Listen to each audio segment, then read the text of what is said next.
Well, welcome to the Banks Homes Riverside for day one of Durham versus Nottinghamshire on a beautiful, bright, sunny day where the players are just about to come out. You'll have heard the bell in the background. Well, news from the toss is that Durham have won the toss and have elected to bowl. And if you can look out and see the pitch, you might see the reason why. It's a very green pitch, and the reason for that is it's very dry and very hard. And no doubt Vic and the ground staff will be concerned about that going the full distance of 4 days without the covering of grass on it. So you're with me, Ash Thorpe, and Rob Rush is with us for the 4 days as well. Rob, how you doing? I'm doing all good, mate. I'm glad to have you alongside me for the first time this year. That's excellent, mate. I'm really excited for this one. Knots flying, aren't they? Top of the table. And Durham looking to turn the Riverside back into the fortress that it has been over the last few years. And news of the teams. Captain Alex Lees has won the toss, as we said, and elected to bowl. Durham have Ben McKinney, Emilio Gay, Colin Ackerman, Ollie Robinson behind the stumps, Graham Clark, George Drizzle, Ben Rain. Big news is that Bryden Cast makes his first appearance for the season. Overseas player Cody Youssef and James Minto, the exciting youngster from Norton, gets his place in the side. And Nottinghamshire have Captain Hasib Hamid, Ben Slater, Freddie McCann, Joe Clark, Jack Haynes, excellent South African wicketkeeper Kyver Rayner, Lyndon James, Liam Patterson-White, Brett Hudden, Rob Lord, and somebody that Durham fans are all familiar with, Mohammed Abbas. Bring up the tail there. Yeah, very strong squad. I think on both sides, fair to say. Obviously, Durham had their week off after a very taxing start to the year, 5 games in 5 weeks. They had a week off last week, not to come off the back of a 3-day trouncing of Hampshire. And if you are keeping track on the changes, so Notts only make one, that is Rob Lord in for Farron Ahmed. I think based on the pitch, Ash, that's probably just wanting the extra seamer. And Durham have made 4. Matthew Potts we probably won't see for a while now as he goes off with England, but you replace one England international with another. Bryden Cast comes in. Ben Rain missed out down at Hampshire with a week off, so he is back. Bryden Cast, as you mentioned, in for the first game of the year. This, I think, in theory, is a 2-game stint for Carsey, but we will wait and see on that. And James Minto obviously has had personal family stuff, and it's good to see that he's feeling well enough and he's feeling fit enough to be back involved. And hopefully we might see him very soon. Yeah, exciting for him. Just obviously on the back of receiving his rookie contract this week, that was all confirmed, and now makes his way into the starting 11, as you said there. Suffered some personal loss and has bounced back really well. Great young cricketer, really exciting to watch, and I think we're in for a really exciting 4 days. We talked about the pitch. I asked Vic, I says, what's the go? He says, the pitch is dry, hard and green. It's pitch 15 and it's cut at 12 millimetres. So there you go. There's all the information you need for the pitch. I think Ryan Campbell also said to me before the toss that it's the driest pitch that's ever been produced at Chester Street. So much for the northeast being cold, wet and windy. Yeah, I mean, the amount of water these guys have had to put into the outfield is absolutely crazy. And as you can see from the pictures, despite it looking so green and lush, not many outfields will look as green and lush as that across the country at the moment. Ben Rain is going to start us off from the Lumley end. Oh, right on the money first ball, and Hamid defends that away. You know what you're going to get from Ben Rain as an opening batter. You're going to have to play nearly every ball. He's right at you. Ben Slater opening the batting at the other end. Formidable pair, these two. As you touched on, Notts have had a cracking start to the season. Yeah, 91 points, top of the table, 3 wins, 2 draws, 12 batting bonus points and 15 bowling bonus points. I think picking up pretty much full marks last time out against Hampshire. Yeah. Rain looking to extract early movement, and this one allows Hamid a sighter as that one harmlessly goes through to Ollie Robinson. Just a bit of housekeeping. If you're wondering where David Bedingham is, the club have released a short statement. He's still working through his return to play and is progressing well, but has not yet been cleared. It's only a toe, isn't it? Betters, if you're listening, get on with it. Harden up. I mean, based on what Bryden Cast has gone through with toes, yeah. I think we'll give him a little bit of leeway. Yeah, I've seen some horrible feet in the recent days. It's Ben Rain again. Oh, and this one's up tall. Hamid punches, and that will run away for the first boundary of the day. As you can see, the outfield is absolutely rapid here at the Banks Homes Riverside. And Hamid getting up on his toes and punching that away nicely, picks up the first boundary. Yeah, just bouncing, I think, just in front of Clarkey there at backward point, making it a little bit extra awkward for him. Yeah. Bit of a change in the slip cordon. Ben McKinney's going to be at first slip. We've got Conor Ackerman, who's kind of been that staple at second, and Emilio Gay is going to be in at third. Will Rhodes, 12th man for this game. Not had the best start to the season, but he'll bounce back when picked. And that one's driven nicely, this time through extra cover. Go on, Leesy. Lees will hold that in, and Hamid will turn and come back for 3. So nice start from Hamid. Picking the length nicely. Ball before up high on the back foot. This one jumping onto the front foot and pushing through the covers. If you look at the overhead conditions, Rob, it looks a pretty good batting day. It does. You know how at certain grounds there's always look up, not down, and look down, not up. What would you say for here? Would you say it's look down, then up, or up, then down? I don't know. I can never see here. I think it's the glariest ground in world cricket at the Riverside.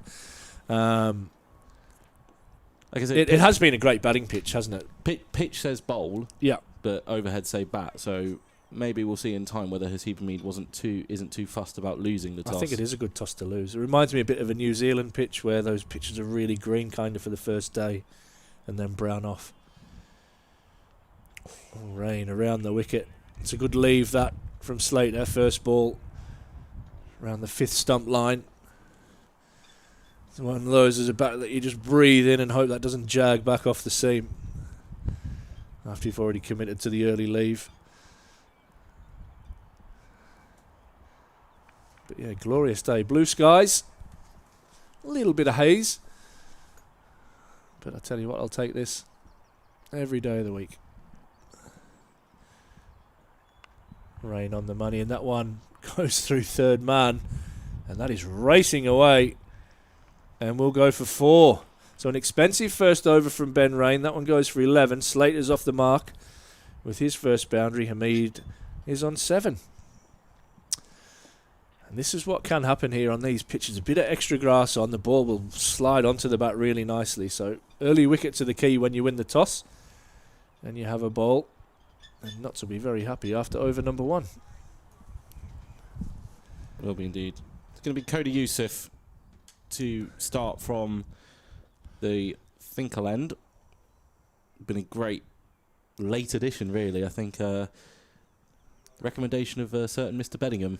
Yeah, he's burst onto the scene, hasn't he? Got his opportunity down on the road trip down in Worcester and Hampshire.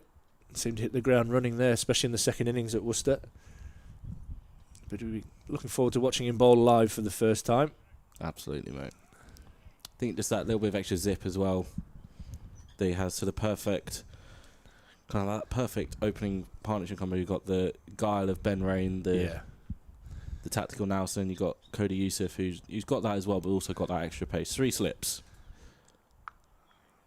Medium way back to George Giselle at backward point, who has got the number 1 spinner jersey. It's been a good battle that between him and Parkinson, hasn't it? And I think Giselle has really deserved his chance. He's grabbed it with both ball and bat. He's been really, really solid, and I think his batting is something that the coaches will look at and go, right, that's an extra strength that we can have in that lower middle order. And he's had a cracking start to the season.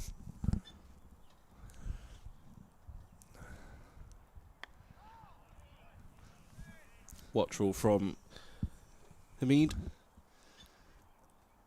It's a good haircut, that as well, from Youssef. Right up my street, that.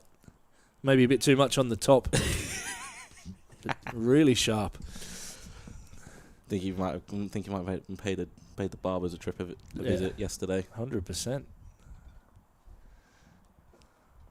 I like it.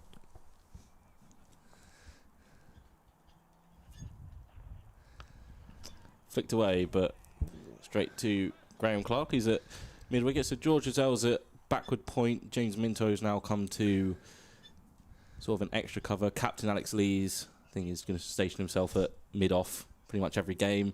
Ben Rain at mid-on, Clark at mid-wicket, and I think Bryden Cast has got the long leg duties for bowling from the Finkel end. I'm not sure he'll have too long a wait before he's involved. Turned away. It's going to be 2. Good running from the Notts pair. It was good hustle from Hamid. And yeah, it'd be interesting to see how Cast goes. He's normally a bowler that takes 2 or 3 games to ease into his work. Hopefully from a Durham point of view he can hit his straps straight away. Now an England international cricketer. Part of the furniture really in that England setup. Across multiple formats.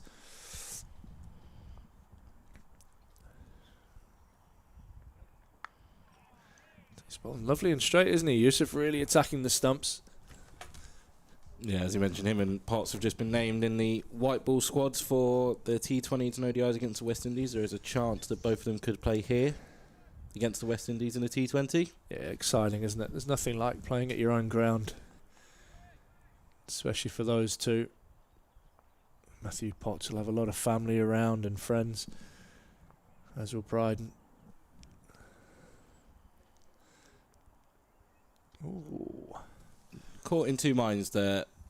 I mean, he did a nice bit of movement away from the outside edge, but not quite on the line there for Yusuf. 13 without loss. Good start for Notts. Did do a chat with Bryden yesterday. That's up on the YouTube channel if you want to go have a quick 5-minute chat about how this latest injury's played out. And genuinely, it's been so long since we've seen him that he's had all this international success. He's not been around. Yeah. So caught up with him about that feeling of that maiden test call up and the 5 for New Zealand. It all happened really quick for him, didn't it?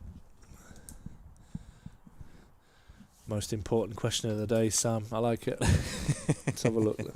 The options: fish patty, beef bourguignon, and vegetable. Well, we know what Steve's going for. Let's go fish, mate. Let's get the important jobs out of the way nice and early. Thanks, Sam. As Ben Rain is continuing while we mull over our lunch choices. Slater on strike, the left-hander. It's good food up here. It's good food up here. No complaints. Oh, that one. Slater just playing inside the line. Playing for any potential movement back in. That's a lovely area, that from Ben Rain.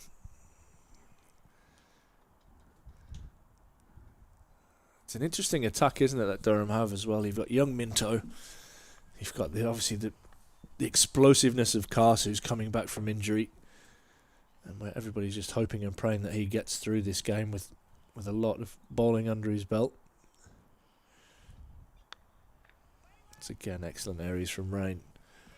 Minto does the fielding. Then you've got Yusuf, who looks like he's going to bustle in and bowl stump to stump. And the evergreen Ben Rain.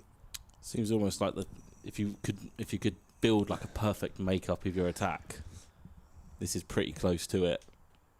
And you've obviously got the spin option of George Drizzle. If this really does burn off and dry out as much as the ground staff think it will, then he could have an important part to play in that third innings. Nice from both Ben Rain and Slater, playing that nicely under his eyes.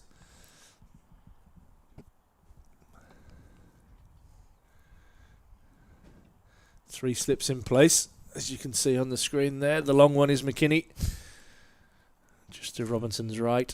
Then you have Ackerman and Emilio Gay, who's just signed with local club CM Park to get some club cricket in when he's not playing for Durham over the next few weeks, potentially. That one's tucked away nicely, but won't beat Yusuf there. Probably a squarish mid-wicket. Is Giddo with his coffee? Yeah, always. Always. Notebook. Top man, Will Goodman.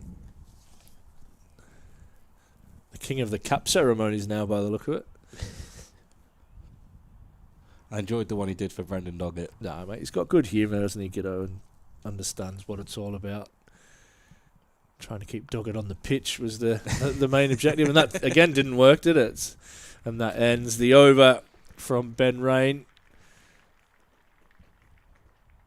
To a ripple of applause around the ground. Yeah, I think it's unfortunate as well when the visa policy kind of only been able to get people in on 28-day visas. You kind of restricted, okay, you've only got him for 4 games. I think during that Warwickshire game, he was concerned about the foot. I think maybe rolled his ankle a little bit. Yeah. So was then left out against Worcestershire as a precaution. I'd love to have bowled there too. So that's one of your 4 games already gone, and then finished up against Hampshire. Yeah. Yusuf again attacking the stump, so that was his 4-game spell done. He has been named as a travelling reserve for Australia in their World Test Championship final. Our very own David Bellingham named in South Africa's squad as well.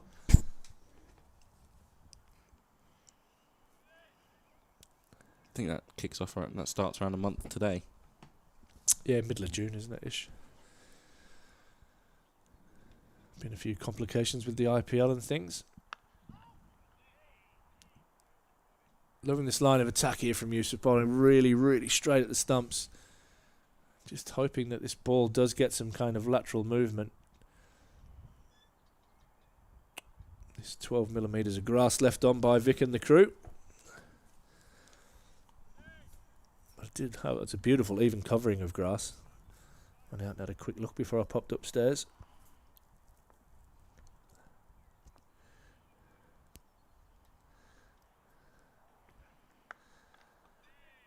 It's an interesting release from Yusuf. If you watch his hand closely, kind of really cradles the ball in his run-up and then almost runs his hand down the side of the ball on release, looking like a kind of a leg cut action. Alex Lee's already looking at the Surely ball and not. chatting to Ben Rain. Surely not. We're not even 5 overs in, lads. There's a good reflection. It still looks nice and shiny, definitely on one side. A little bit wider of the crease there. A little bit of shape too.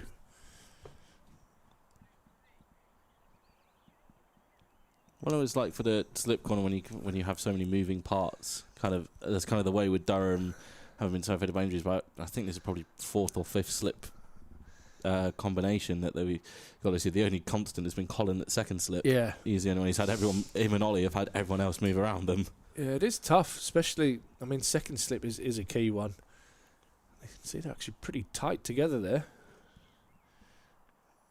They're pretty tight and they're not that far back. No, and that's the hard thing being here as well. That what you don't want to do is to miss a half chance with the ball kind of just bouncing in front. So they're probably crept a little bit closer than you're comfortable with. I mean, definitely saw it during the Warwickshire game. There wasn't as much carry. Yeah.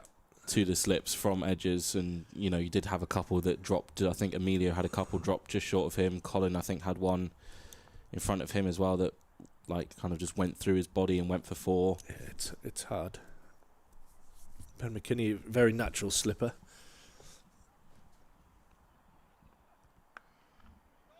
Back into the side after a bit of a back spasm down in Hampshire, but that's back-to-back maiden overs from Durham, and a little bit of control after the first one went, I think, for 11 off Ben Rain, and now back-to-back maidens. I think Ryan Campbell said something about Ben went to push the button in a lift with a bag on his back and felt his back go. When it rains, it pours for your injury luck. All things are possible with that human being, unfortunately. As much as I love him. I was supposed to play club cricket against him on the weekend, but he wasn't registered up at Burnett Field. I wasn't unhappy when I found that out. I did have Harry Crawshaw, Johnny Bushnell and Ross Whitfield in their batting lineup. I thought add Ben McKinney to that, and that's not bad. Yeah. Long day. Could have been a long day for Chester Street. Definitely for us. Been a old good start hacks. for you boys this year. Yeah, we've gone well. We've had 4 wins from 4 in the league and a few cup and maybe 3 cup wins, I think, 2 in the national. So yeah, going okay. Big test tonight. We've got Burnmore just up at Ropery Lane. So if you're coming down to the ground today, maybe pop up as Rain beats the bat. And then we host Tynemouth again tomorrow in the North East Premier League. So yeah, we sit top of the league with Burnmore, actually, both 4 out of 4. Early season top of the table clash. Yeah. They're a good side as well. But yeah, we're going okay. Had young Kyle Kurtzer make 100 for us in a big run chase last week, which was lovely. And Durham coach Cole Pearce. I was going to say, very handy 60 odd. Cole's playing for you lot, isn't he? Yeah, doing well.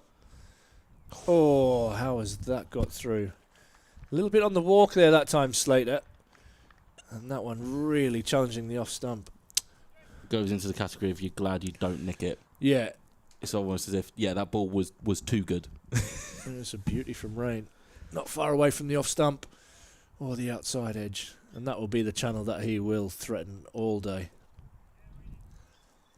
If you can hear some creaks in the background, that is the effects mic and not my knees after playing back-to-back games last week. I'm not sure about that, mate. Yeah, that's true. This time Slater gets plenty of bat on that one. I don't actually know what that... I reckon it's Steve up there. What's Steve doing?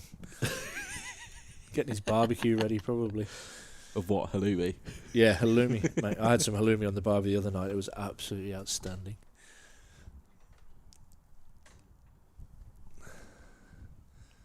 Ashthorpe's DIY repairs. No, it's not me. I'm just having a look.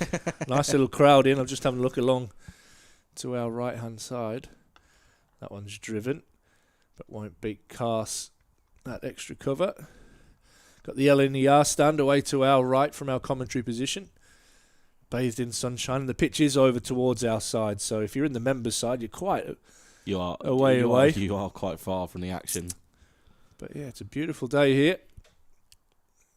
If you're watching and thinking of coming down, get yourself down. It's a beautiful afternoon in store at the Banks Homes Riverside. I think if this game does go all 4 days, it's meant to be good weather for all of them. Yeah.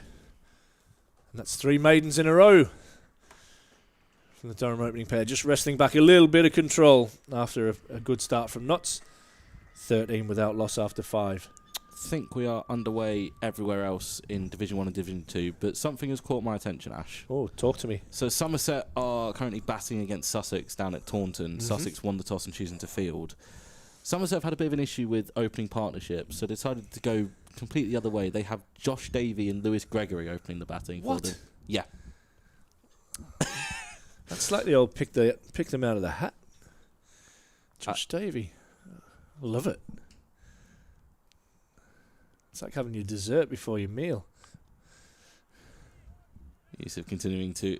they have got James Rue available for this game. England have released him back to Somerset. He'll join up with the test squad after this game is done. And I think there was a report from Will McPherson last night saying Rue obviously is only going to play if any of that England top 7 get injured. So yeah, obviously they feel comfortable releasing him back to Somerset, and Somerset are highly grateful, I imagine, that he's able to come back. Absolutely.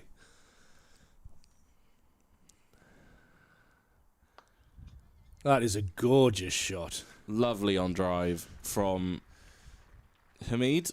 Slightly checked as well. Just looked like he'd overbalanced a little bit, but he presented a lovely bat face. First boundary off Yusuf. It does look a good pitch. Hasn't been a lot of movement, has there, off the seam or in the air. Wind blustery across the ground.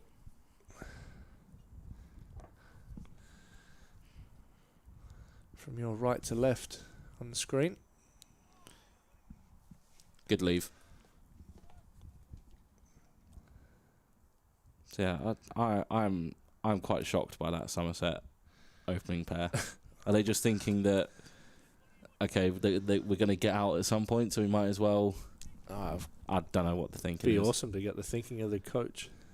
They've got Tom Lammonby, Archie Vaughan in there, who I think have both opened either this season, or Archie Vaughan's definitely opened this year. I think Lammonby's opened in the past. Watched carefully by Hamid.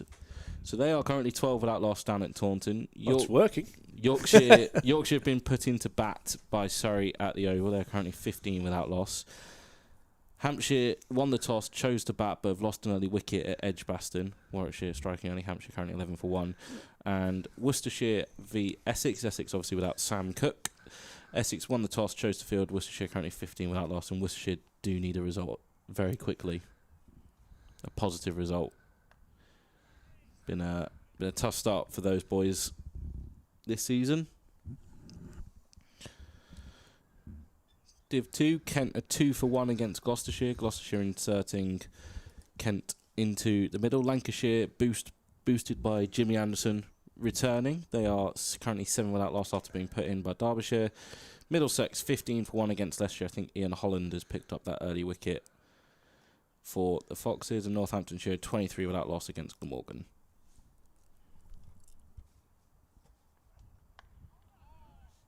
And just that boundary from that Yusuf over, 17 without loss. Bit of a forgotten man of Durham cricket. Basteleda is in action for the Netherlands as well. They're playing Scotland in a 50-over game. Yet to bowl. So I'm not sure if he's just playing as a batsman in this one. I think I checked the scorecard earlier this week. I think they were playing the UAE. And I saw he'd bowled 5.3 overs. And it's obviously, you don't know whether he was the one that had to finish off the over or if he went off part way through his over. But what's that? Is that the Div 2 league in European? I'm not entirely sure. Yeah. And this one is edged away, and lovely stop from Emilio Gay. Slip down low to his left. Yeah, ICC. It is Div 2, isn't it? League 2 World Cup. I think Zach Fawkes is playing in this unofficial test between New Zealand A and Bangladesh A as well. Obviously, he's coming over very soon for the T20 Blast. See if we can get any other news out of Durham today around the Blast. Lots of rumours flying around. Maybe another Kiwi. Maybe.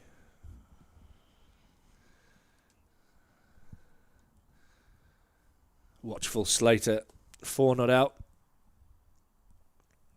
Another Durham player, Mitch Killeen, playing for the First Class County Select 11. He's got 2 wickets. Picked up 2 last night, didn't he? Yeah, against the Zimbabwe 11.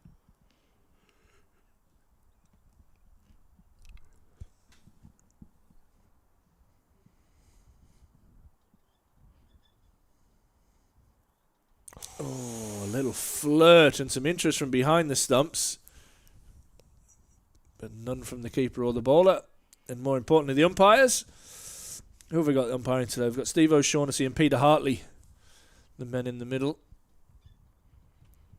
It's definitely Peter Hartley at that end. At the Lumley end, match ref is Wayne Noon, the former Notts player, Notts wicketkeeper.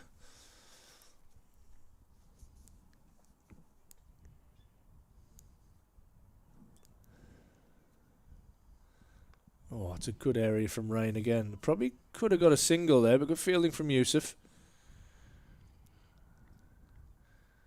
Slater very, very content just to occupy the crease at the moment. He's on 4 not out. Hamid is on 13. Slater's boundary was thick outside edge through the vacant third man area for 4. And apart from that, he's scoreless.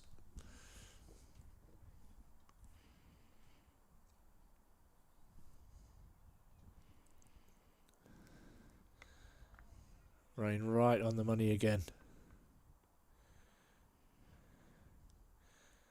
Up to Drizzle's been in the slips cordon as well, hasn't he, this year? He's been at in and third around slip, that I third think, a couple slip mark. times. Yeah. I think Emilio may have missed the game at Worcester. Okay. I think Driz went in at third slip. No, and Driz was warming up in the slip cordon this morning.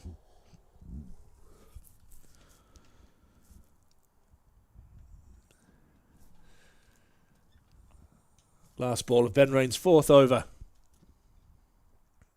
And it's a good one there with a bit of bounce and a bit of nip. And a really good lead from Slater. That ends another maiden over. So after 11 runs off his first over, he's bowled 3 maidens in a row, Ben Rain.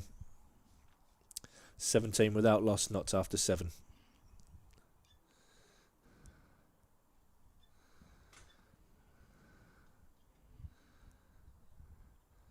We've had some outstanding weather to start off this cricket season. And this week looks like that's going to continue. I think the only disappointing bit of weather was the Yorkshire game. Some bad light was kicking around, and obviously cricket with its rules, once you go off for that first time for bad light, that becomes the reading for the rest of the game. That is frustrating. Some of the rules and regulations. Naked aggression from Hamid. flashes away through Blackwood Point. There's a bit of risk in that shot from Hamid, but that was born from a lot of tight bowling from Durham, but he's got away with it. He's flashed and flashed hard, sliced that one away through Blackwood Point for 4. Big boundary out there towards the electronic scoreboard.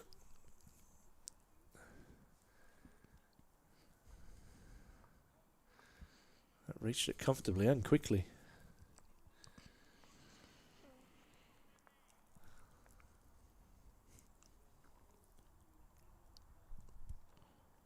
Oh, good comeback. That's how you respond. Nicely done. Nice line and length. Little bit of shape. I think maybe a watchful nod from Hamid. A respectful nod. Good ball. Yeah, it was a good ball too. Yusuf sticking around for the Blast campaign, or at least for the group stages, so he'll be an option for one of those 2 overseas slots. Oh, get after that. This is a good battle between these two, and Hasib Hamid is taking umbrage to Yusuf's stump-to-stump line. Flashes him back past him for second boundary of the over. What you'd have to say is that when he's going for a shot, it's a good dive out of the way there from Yusuf. He's definitely looking to hit the ball hard. Yusuf just having a chat with Ben Rain there, and they're going to drop Graham Clark from square leg out to deep square leg. Maybe just put a little bit of doubt in Hamid's mind there that he might get a short ball here.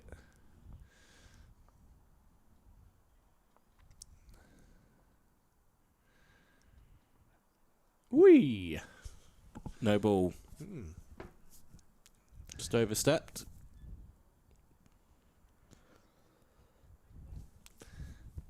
It's a real effort ball that there from Yusuf after being driven a couple of times in the over. Hit the pitch hard. Umpire O'Shaughnessy says you've overstepped the popping crease, young man. And 2 runs. I still never figured that one out. 2 runs, the only competition in the world that has 2 runs for a no ball. Again, nicely played. Back foot punch. Through point. This is an expensive over so far for Yusuf. Hamid's on to 25. Yeah, the control that Durham had, the shackles have been broken in this over. That's 14 so far off it. But Hamid, very impressive there. Again, up tall. Punching that away off the back foot. And we'll probably see a little bit of a bowling change coming soon. Just see Leesy making a few motions. Carsey. I think Bryden Cast might want to bowl from Ben Rain's end there with the wind coming from the Lumley end from the north. Maybe the lacquer's just gone off the ball a little bit there. A bit of swing for Yusuf.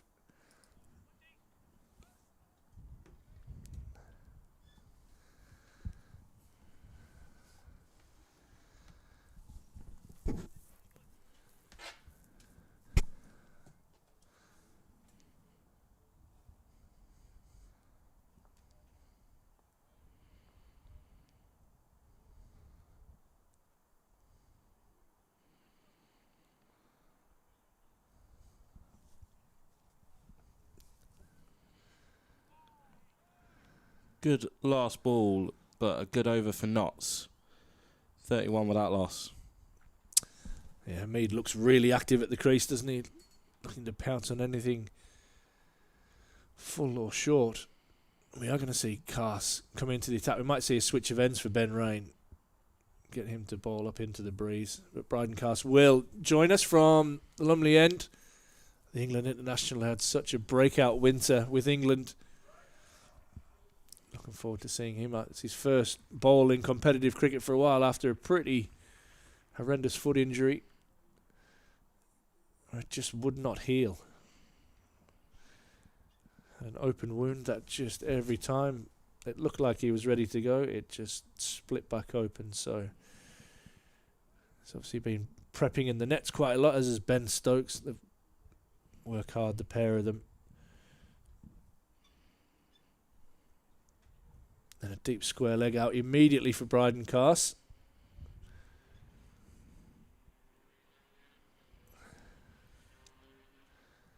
It's his first ball. He's allowed through to the keeper, and that'll be just a nervous one, that from Carse. You can almost see he's quite gingerly delivering that one. That was a motorbike as well. It wasn't Bryden Carse running into ball making noises. First championship game since Somerset away last year for Bryden, and then since he's played at his home ground, he has a test 5 for a 10-wicket haul. Not bad, the boy. Lots of eyes will be watching this spell. Oh, Slater has a slash at that one. Just a little bit tied down, Slater.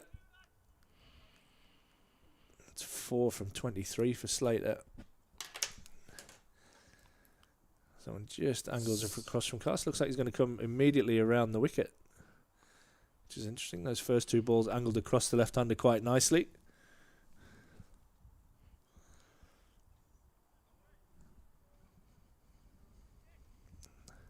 And there'll be one ball in this spell where you go, yep, he's flying in. Up tall, Slater. I think it'll take him maybe a couple of overs to really let the handbrake off until he feels comfortable. It's all good and well bowling in the nets and in those non-competitive situations. Until you've got that batsman at the other end and a bit of adrenaline flowing. Got a nice breeze behind him.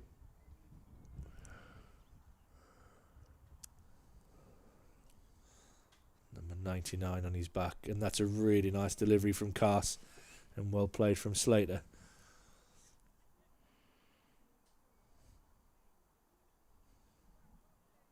Three slips still in place. The only real change to the field so far today has been the square leg dropping back to deep square. Maybe just offering Carse a little bit of protection as he eases back into his first spell since his winter exploits.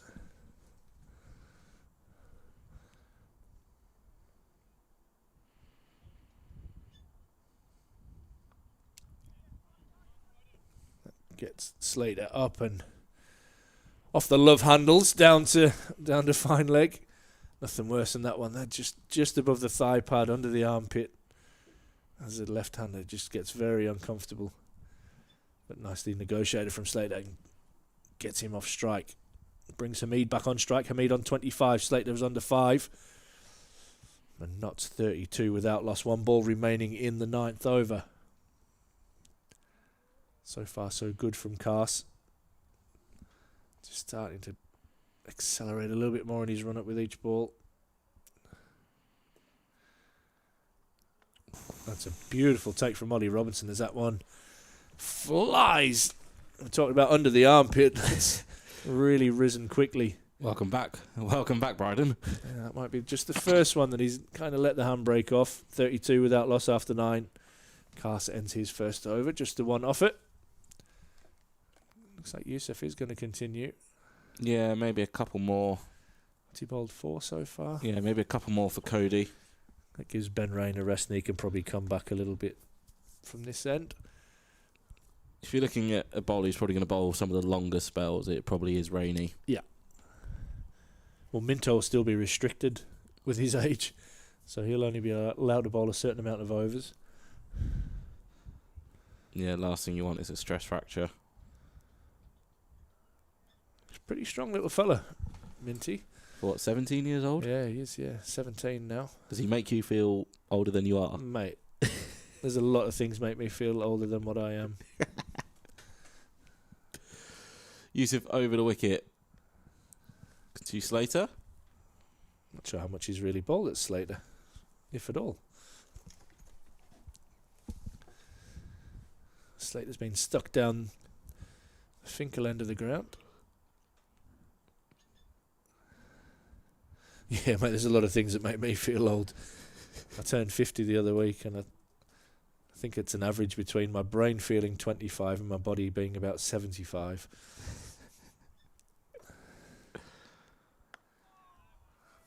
Solid. from Slater. Yeah, a little bit of swing there. Sometimes it just needs the lacquer to go off these Duke's balls. Then it starts to swing. But the overhead conditions are really, really dry, and it is blustery out there as well. See if we can get Stevie to get a shot of the flags up there in a little bit, up on top of the Don Robson Pavilion. Fuller. Ooh. Tempter from Yusuf. I think this is Ben Slater's 150th first-class game. Wow. 8,628 runs, high score of 225, unbeaten. And a first-class average of 34.3. He's been a solid citizen, hasn't he?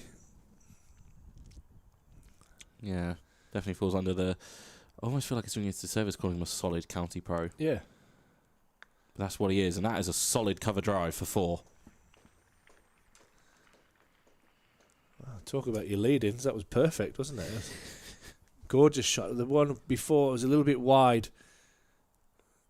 And he'd be disappointed that he didn't put it away, but he certainly put that one away. Lovely shape from the left-hander. Eased it through the covers for 4.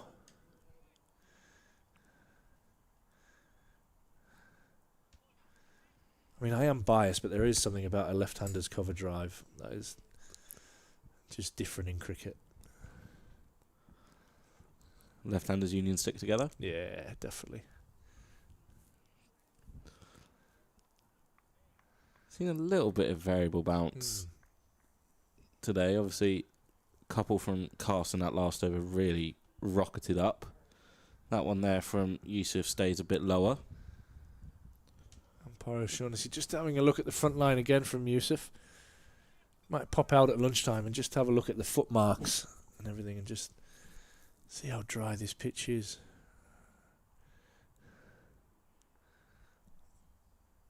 I'm sure we'll get Vic on this afternoon who can give us the scientific details in all the readings that they'd have to take a core sample and the old bounce tests.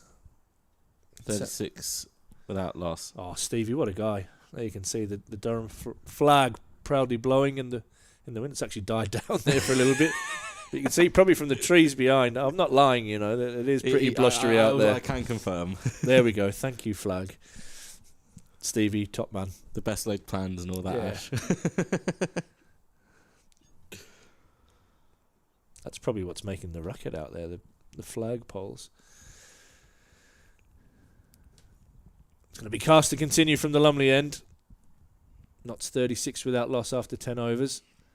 And yeah, cast just starting to hit some rhythm after the first over. Right on the money, and Hamid solidly in behind that. How many overs do you reckon Bryden will bowl in the spell? 4, 5? Yeah, I was going to say, I think it'll be a short spell. I think it might be looking at 5 just to ease in and check how the body and the foot and everything is looking after that. And then a lot will depend on how he feels. But he's going to need to bowl overs to get some rhythm in the game. I don't know if the ECB will have restricted what he can bowl. But that's good from Cast. That looks a good pace and good direction. I don't think there is a official restriction on him. Talking to him yesterday off camera, I don't think he's under an official restriction. But obviously, Alex Lees knows the game. He's not gonna bowl his star man into the ground. Nah, he should.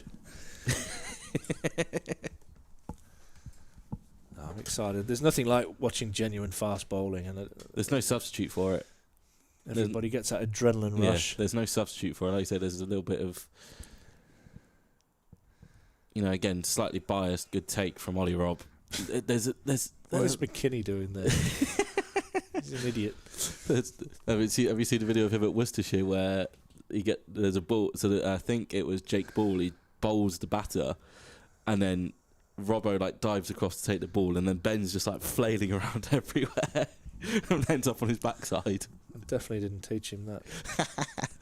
But that fast bowling thing, again, slight bias, but you go to a test match when England are playing, and whenever Mark Wood is on to bowl, there's always just that little bit of extra. I'll give you an example of that in a second after this ball.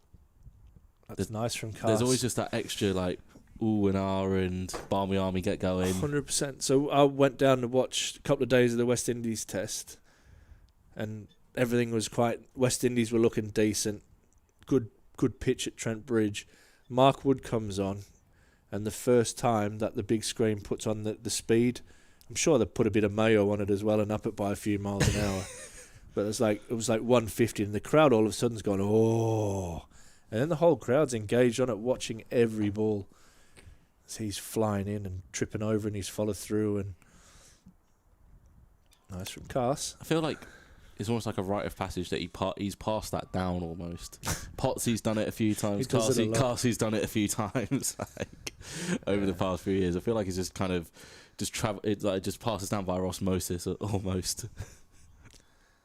Just shows the effort that gets put into delivering this. What is it, 156 ounces of projectile leather and cork and stitching. I tell you what, it bloody hurts when it hits you, especially at that pace.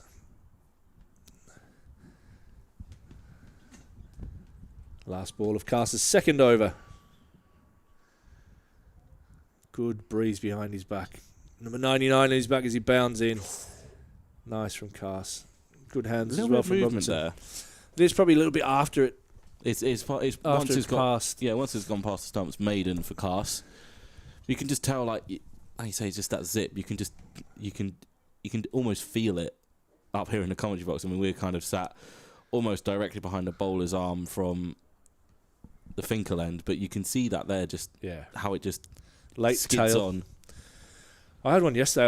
I was mitting. No, it was Wednesday, and the ball, it went into kind of, the only way I can describe it is like a flying saucer, where the seam was horizontal to the ground, and it just started lifting, and thankfully it just hit the top of my mitt. Otherwise, it would have hit one of my chins.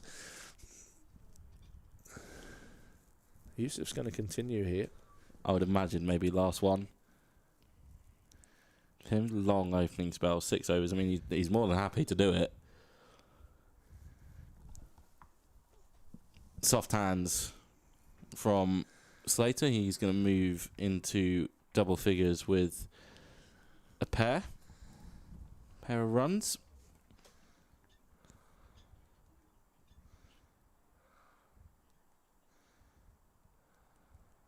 Would you imagine Would you imagine Leesy goes to Minto next, or brings Rain back from the Finkel end? Give him a shot at both ends early on. I think Minty will come downwind.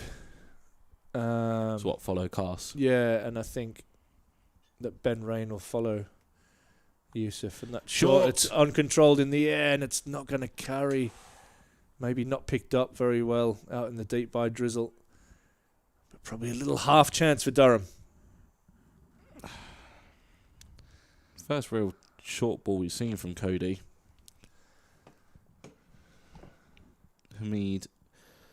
Slater, sorry, not entirely comfortable. He wasn't in control, was he? That's for sure. Like you said, it's always those first few short balls, especially on day one, where they might just sit in the pitch a little bit. Maybe on day two, they kind of slide onto the bat a little bit quicker.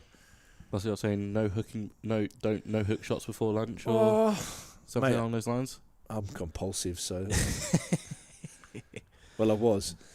But that goes, straight out the window. If I see length, I'll probably try and pull a half volley. But these guys, it is just, I don't know, especially after that cautious start from him, he'll have hated.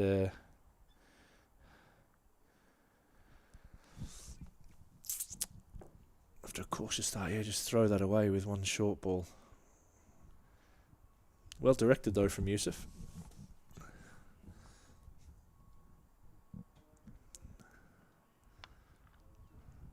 Slightly back of a length there, but doesn't really get up. Kind of underside of the bat, and right off Hamid has a look.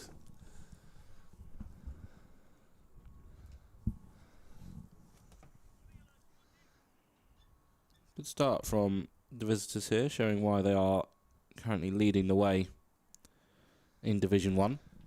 Yeah, it is a solid start, isn't it? 40 without loss. Hamid 26, Slater on 12.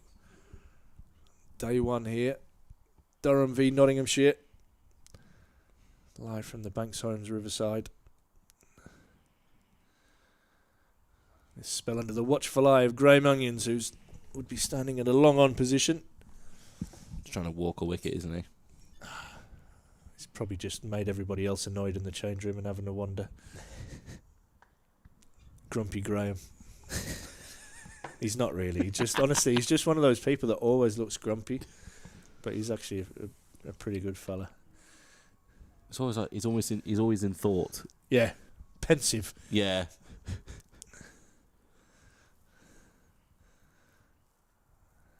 No shorts today for Bunny. Nah, disappointed.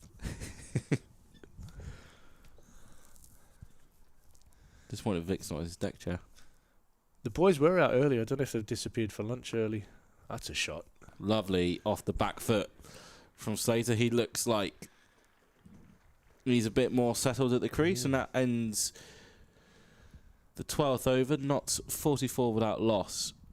8 from it. Yeah, I think that might be the end of Yusuf's spell. 6 over spell up front. And for 32, but glorious that. Again, another left-hander shot, standing up tall off the back foot. There he is, happy Graham, as he's walking around the boundary. He'd be happier if Durham can pick up a wicket here after winning the toss and bowling first. Cheers, Stevie.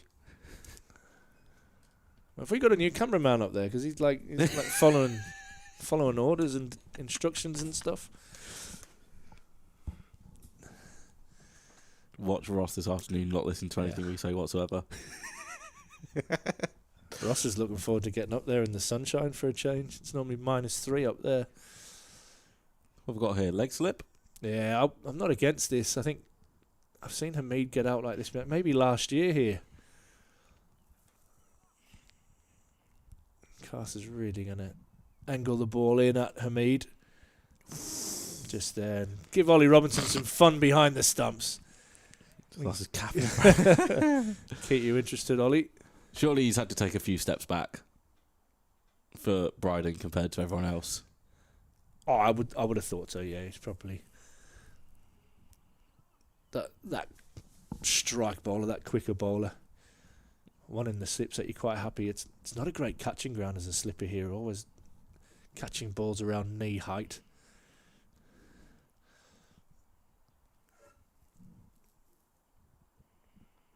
And that's good from Cars, and a tentative push from Hamid. We would say the first time maybe a little bit of doubt has crept into a Nottinghamshire batsman's mind. There's just no substitute for raw pace. You can have the movement through the air, you can have the movement off the pitch, but it's that expectation, anticipation, the adrenaline flows a little bit, and as a batter you probably play at balls that you shouldn't just because your adrenaline's got you going so much. Remember we had Shoaib Akhtar here and there was a lot of adrenaline flying around when he was running into ball. That is for sure.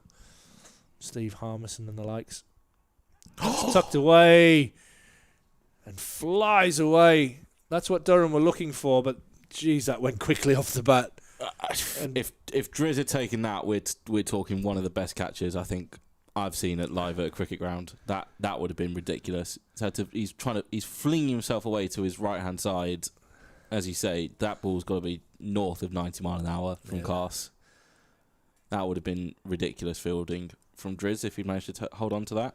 And what I like from Hamid is he's tried to hit that, so if he's going to get caught there, make him catch it. Don't just fend one off down the leg side. There's 2 men out in the deep. There's a fielder just in front of square on the leg side because you can't have 3 fielders behind square leg and a regulation fine leg. And that one thuds into the thigh pad. And no matter how much padding he got, you still feel that as a batter as well. He's giving us runs there, so maybe a little scratch on that one as well.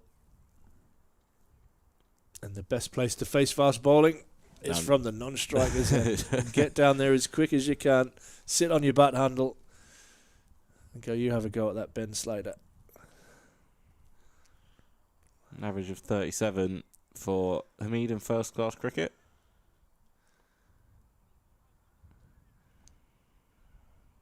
Suffered from a few broken fingers, didn't he? Burst onto the scene and... Did he get was it a century on debut? No, it was a 50 on debut. Definitely made runs. That's well controlled by Slater. 50 on debut, I think, for Hamid, but just never really quite kicked on after that. Had that mini revival that kind of led to his recall, I think. What would it have been? Ahead of the 21-22 Ashes? Oh, not sure. They just went through a period, didn't they, where there was about a new opening batsman every 5 or 6 test matches. We'll try this one. That hasn't quite worked, so we're going to try another one. And nobody really got the chance to kind of settle into that role. Flushed away. Not perfectly timed, but it's going to run away across the square. And it will go for 4 from Slater. So a slight bit of width there. And that brings up the 50 opening partnership between these two. 9 off that over. And Notts a 53 without loss. And it looks a good toss to lose so far.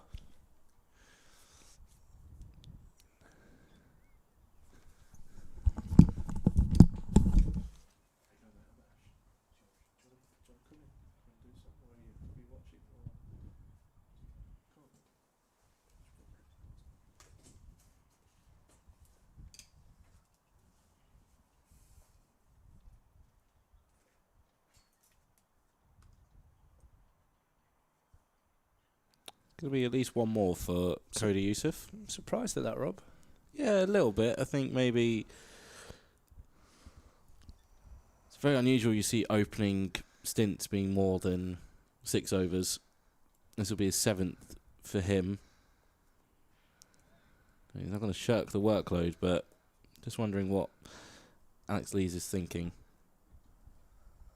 Must be a gut feeling here from the skipper, just to keep him going. He's going to have a change in the field. He's taking 3rd slip out. Put him in at short extra cover. Bang on the money, mate. Occasionally, I know what I'm talking about. Occasionally. Yeah, broken clocks are right twice a day. Well, that's my one for the day. There's one of them. That's one of them done for the day. I'm going to have to be careful about when I choose the second time to be right.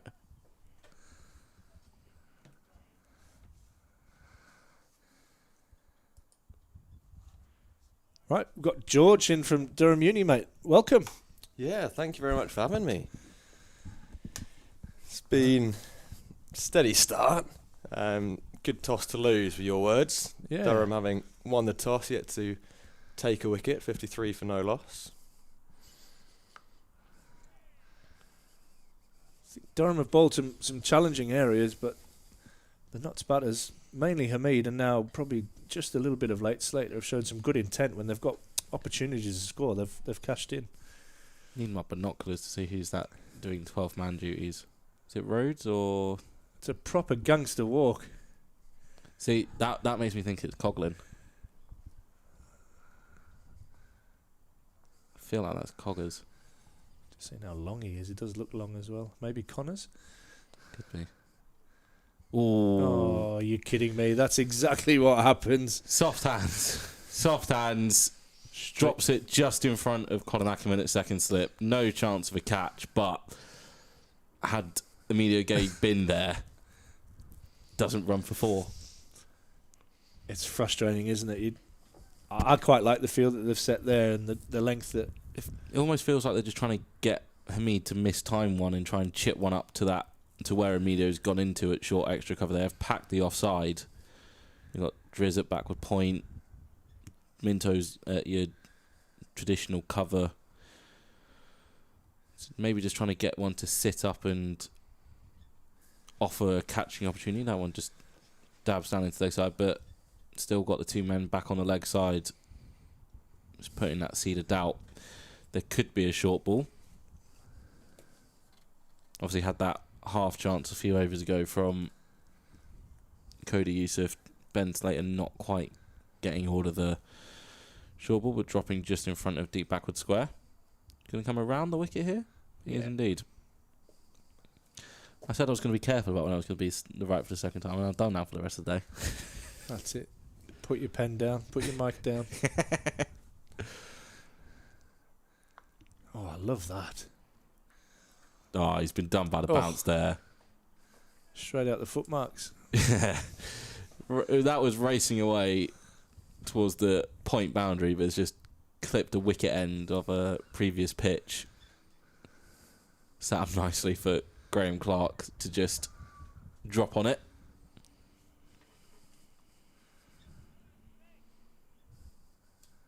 The other thing we haven't really spoken about, the right-left combo, top of the order. Can take those singles, can move the Durham fielders about early. Just little things that can add up. That's high. 6, isn't it? That has gone all the way for 6. Pierced that gap between Bryden Cast and Graham Clark out on the boundary. The first maximum of the game comes from the bat of Hasib Hamid. He's moved on to 41 in what seems like no time at all. 14 overs gone in this opening hour. Notts lost the toss, but have definitely won this first hour of play. Absolutely. Trying for the short ball there, just probably with the shorter of the two boundaries on Hamid. Maybe a bit of a top edge, but absolutely met it. Raced all the way over the line for 6. Durham really need a wicket here, George. Yes, Hamid made his way to 41 without really looking troubled at all. Can't remember many instances of Durham beating the bat. Lovely straight drive for 4 about an hour ago, and then that pull for 6. Again, that's timed nicely by Slater. He'll pick up a couple. Skipper Alex Leeds does the fielding. I think the flick off his hips just wide of leg slip was pretty much the only time he's looked like getting out, and even then is a generous call for a wicket. Yeah, absolutely. That would have been spectacular, wouldn't it?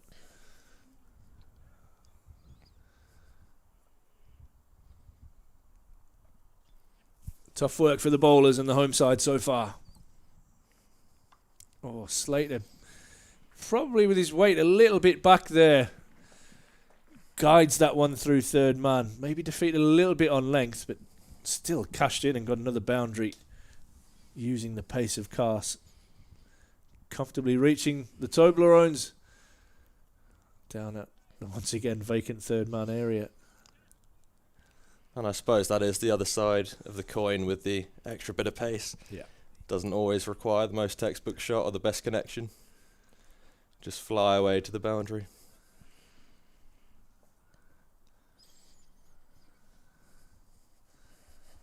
Durham need a wicket. Oh, and Durham nearly get a wicket. As that one flies through to Robinson and he takes it over his head from Cars. Where are we at with Cars? This is his, 4th over? There's been a few from Cast where Robinson's had to work. Yeah, he's not the tallest keeper, is Robbo. In the words of Roy Keane, that's his job. He's got gloves on, catch it. No, but he has, you're right, there's a couple sprawling down the leg side, wasn't there, early doors?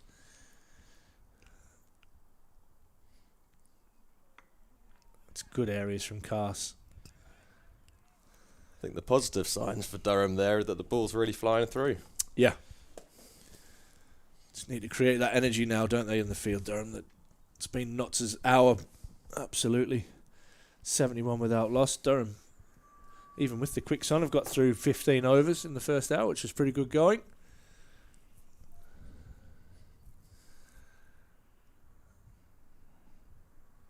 And all indications that this is a very good batting pitch, despite its green nature. As the wind again picks up at the back of Cast, and that one flies through. Cast is curious as to whether there's anything on that. Umpire Hartley not interested in the slightest. I think the most disappointing thing from Durham's point of view is just the lack of control. Started with 13 off the first 2 overs, then had that period of 3 maidens in a row, but since then Notts have been able to free their arms and pile runs on the board, which is there's one thing. If you're going to say one thing about Ryan Campbell's side, is that they are pretty controlled with their lines and lengths early on, but not been able to key in so far. Carter's going to try over the wicket for the last ball of the over. And Slater punches again gloriously as Carr sprawls out across the pitch. And he'll pick up another boundary. And the pace is definitely going and flying to the boundary here. And Slater, after a pretty slow start, has moved on to 31 from 44. Hamid is on 41. And after the first hour of play, not to 75 without loss. I like this move. Just mentioned about the lack of control. Not very many better to turn to than Ben Rain. Well, he is your banker, isn't he? Absolutely. He's the one that... And when things get tough, he bowls these bounces and randomness that sometimes breaks up the batter's concentration, but on a whole, he channels into between that off-stump and fifth-stump area. Really makes the batter work for their runs. Yusuf going for 44 from his 7. You mentioned Rain. The first couple of overs, Rain's first over went for 11, and in his 4-over spell, he went for 11, so he had 3 consecutive maidens to follow that. Lee's looking for control here. He's getting Graham Clark to come up from deep square leg now.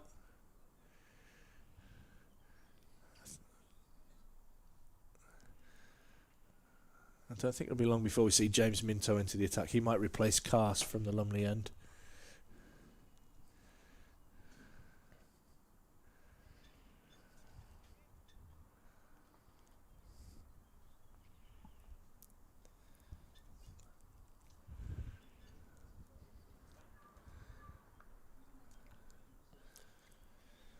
Saw Minto playing at the racecourse ground for the twos against the Uni about a month ago. Looks like a lively bowler, and perhaps the slight change of angle with the left arm could shake things up. Yeah, need something to change here because it looks pretty comfortable and pretty plain sailing so far for the Notts openers. He's only a little fella, Minty, but he's a strong boy. He gets that ball through. A little bit of swing back into the right hander naturally as well.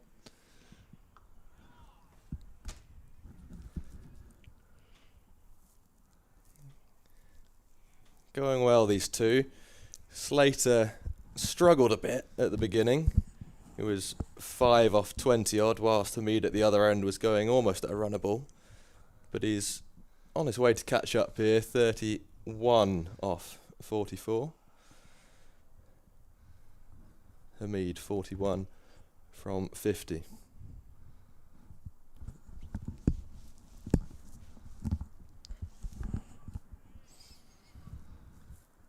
So right, looks like Hamid's batting quite a long way out of his crease here as well to Ben Rain. So this might be something for Robinson to consider. We do see him standing up quite a lot to Ben Rain.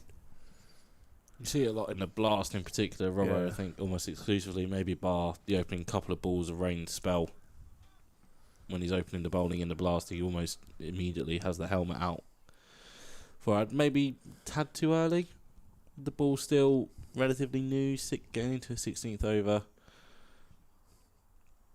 Might be something after lunch that... Who do you reckon makes that call? You reckon Robbo makes it? Leesy makes it? I think probably between them they'll have a look. Just adds a little different dimension to the length that Ben Rain can bowl. That Hamid's quite a tall man anyway, but able to get a good stride in. Probably takes LB out of the equation a little bit, so maybe forcing him back into the crease increases the chance of a dismissal. Yeah, he is batting a long way out of his crease there, but Durham able to pick up a maiden and shock horror. It's Ben Rain who provides it. 75 without loss. 4 in a row for him. I think for the first time this season, we're going to see James Minto bowl. He's gone through a lot over the last 6 to 8 months. Highs and lows. It's good to see him feeling confident able to make himself available, and Ryan Campbell not afraid to throw him in. It's good to see. He's a pretty level-headed youngster as well. He's really mature for his age, as you said, not had the easiest of times recently. But he's into the attack, and can the young man get the breakthrough for Durham? Left arm. So he's not got. He's probably got the two best people alongside him at mid on and mid off. He's got Ben Rain and Alex Lees with him. See if he gets any swing here early doors. So he takes up the attack from the Lumley end. And the answer to that is yes. A lot of swing, and it's a wide.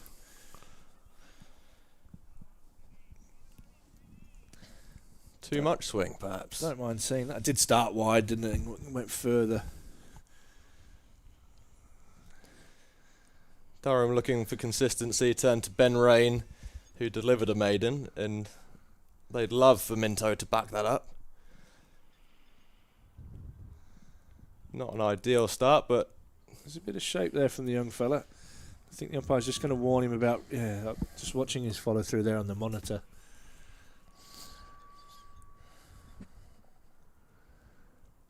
Definitely positive signs, though, with the amount of movement he's getting. Absolutely. Hooping about. Two slips in place.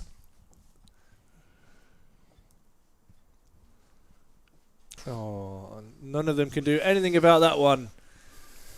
As that races away for four off a thick outside edge, probably through third or fourth slip, all the way along the carpet. But, as you said, nice signs there with a bit of swing away from the left-hander.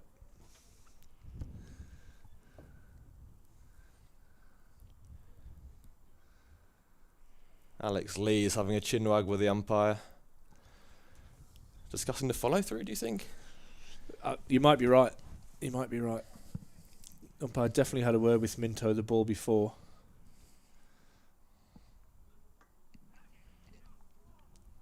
Is that just short? From the reaction, I don't know if that's a drop catch. Certainly shouts of catch it from the outfield. Has hands on heads, and Carter's reaction of just picking it up and throwing it away. So something happening here for Minto.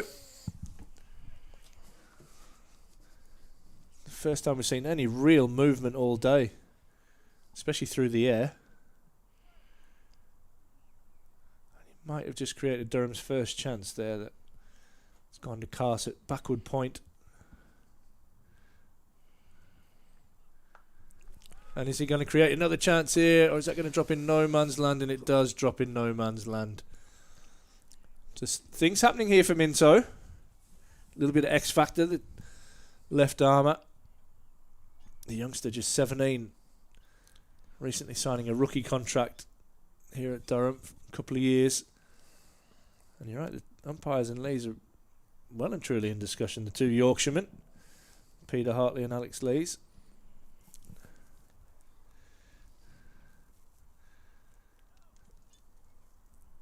It's got a bit of protection. It's got a deep square leg out in place.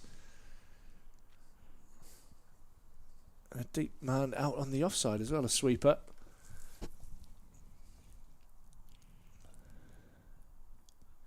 Oh, that's nice. I was just going to say, maybe they're better off having one over onto the leg side and allow Minto to bowl at the stumps and have a mid-wicket in place. Maybe bring that sweeper up on the offside and get another one across. But it's been an eventful first over from Minto. That's exactly the shape you were talking about earlier as well. See, that's why I'm a captain, mate. Look what's happening. Coming across the right-hander and swinging back in. I can put my mic down now, Rob. You got a hot wire to Leesy or something? No. If you know, you know, mate. That's good. I like that from Lees. Just allows him to bowl a bit straighter. And he settled in nicely there, Minto. Expensive went for 6. That 4, that flew down through the third man. What do you think of that over, George? Yeah, it was an intriguing start. Definitely something there for Minto. A lot of movement. The 4 down to down to through the slips really. It's nothing the bowling team can do about that. Minto will be perfectly happy, I imagine. Caught the edge. And Ben Rain, cap off at the top of his mark. It's a great haircut. Ready to go again. It's tried and tested, is it? Absolutely. So it was left-handers union, you stick together? Yeah, again, yeah. Absolutely. Left hand and bald. What more could anybody want? Lovely. Off the back foot. Be a couple for Slater, who has raced to 38 after his watchful start. Love the way he's using his height there off those, just standing up tall, getting on top of the bounce.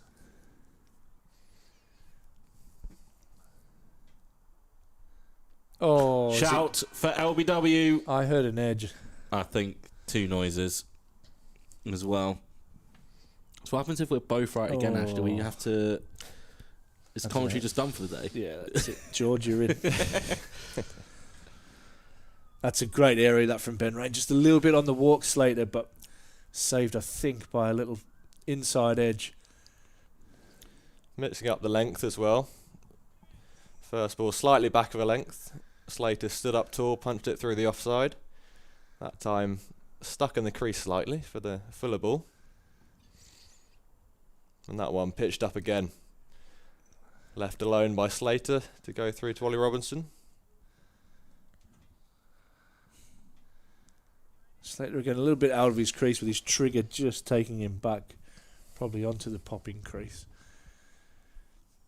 Me and Sam were speaking about trigger movements over the Yorkshire and Warwickshire games, Ash. As someone who does coach, do you like listen to batters and what they prefer and then just let them work with it, or?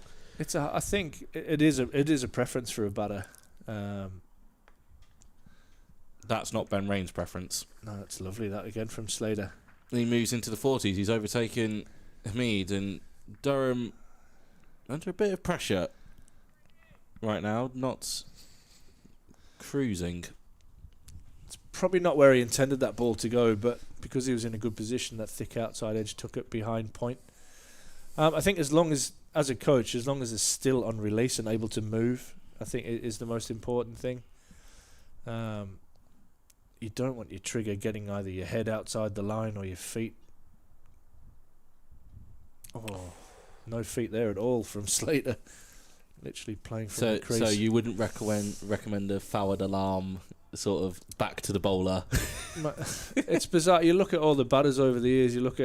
I'll go back to a Matthew Hayden who used to stand really, really still. And then you might go to a Chanderpaul or somebody like that who had the most ridiculous stance, but both absolute test greats. So it is a real individual thing. But I think as long as your head and your eyes are level at the point of release and that you can move to the ball, it's very much an individual thing. Tight leave there. But a late movement coming back into the batter after the stumps as well. Ollie Robinson diving away to his right. A couple of good overs there from Durham. I mean, Slater will be happy that he's picked up a few runs when he gets 6 in that over. As you said, incredibly has taken over Hamid. 42 from 54 and Hamid 41 from 55. After Slater was really stuck at the start. Found some fluency.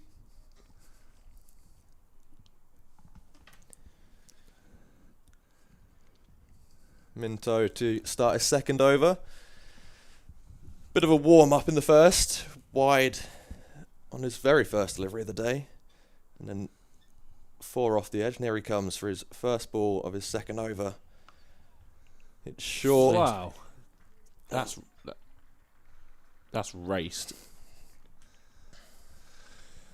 That's not even exaggeration either. That legitimately blinking, you'd miss it going to the rope. That's all timing from Hamid. Just shows if you miss your line all your length on this pitch, then you're definitely in trouble. There's not to race onto 91 now without loss. Glorious shot, that.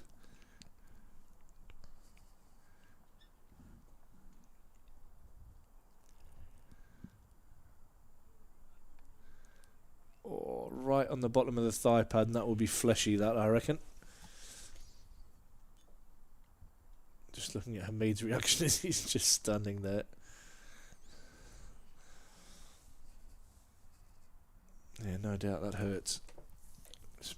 The cricket ball's a wonderful thing. It manages to miss the padding on a regular occurrence.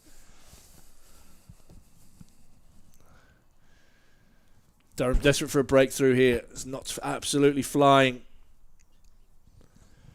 92 without loss. Hamid 45. Slater 42. Oh, nearly gets it there as that pull shot is dragged down just past the stumps. Evergreen Graham Clark gets around to do the fielding. Batters crossing over there look like the Chuckle Brothers. To me, to you, to me, to you. I was watching the ball. I missed that, mate. They almost ran into each other. Did they? I mean, they're just saying, this is my side. Go the other way. Get out of the way. Trip each other over or something. That would be nice. Sorry, I've missed your unbiased commentary, Ash. I'm not a good human being. And that's short and wide. Probably not where he intended, Slater, but got exactly what it deserved. And races away for 4. And this partnership is dangerous now as it approaches the 100 without loss. Any thoughts, George? Your captain out there. Alex Lees has gone off. George is now captain. What are you going to do to get a wicket for Durham? Go off with him. I fancy a break as well. I think bringing me on for Leeds probably won't bring the wicket. Minto struggled to get going. 16 off his 1.4. Just struggled with consistency, really, as he comes in again. Off the hip of Slater. I saw them warming up with the football this morning. It's a tradition as old as time for Durham. You won't be surprised that he's missed the stumps then, because if you watch the warm-up. I think the keeper's normally Potsy and Rainey, but seeing as Potsy's not here, I think Robbo relegated himself to goalkeeper. I think there's some good. Actually, there was some good goalkeeping in the warm-up that I saw. Some rogue football, but some good goalkeeping. That's better. That's where he needs to be, Minto. Might just take him a little bit to ease it back into first-class cricket, the youngster. You have to remember, he is only 17. Lots of expectations on those young shoulders. We saw it with Dan Hogg in the Warwickshire game. First stint just couldn't quite settle inside line and length, but the second stint, first ball, just a lot easier on the money. Well, a lot easier to find that kind of money line and length, and ended up breaking open that Warwickshire first innings for Durham, which again they'd got off to a good start. Need someone to do it for Durham. Rain having that LBW appeal turned down last over. Slater on 48. Maybe on 50 now. You will indeed. Watchful start from the ex-Derby player, but he's been in fine fettle since.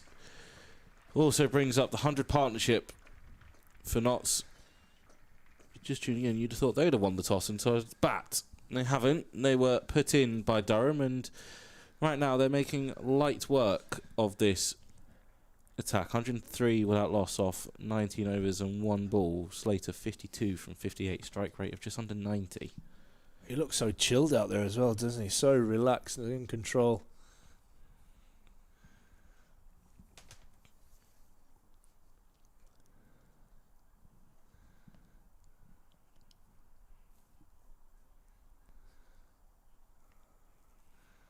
Good comeback from Rain.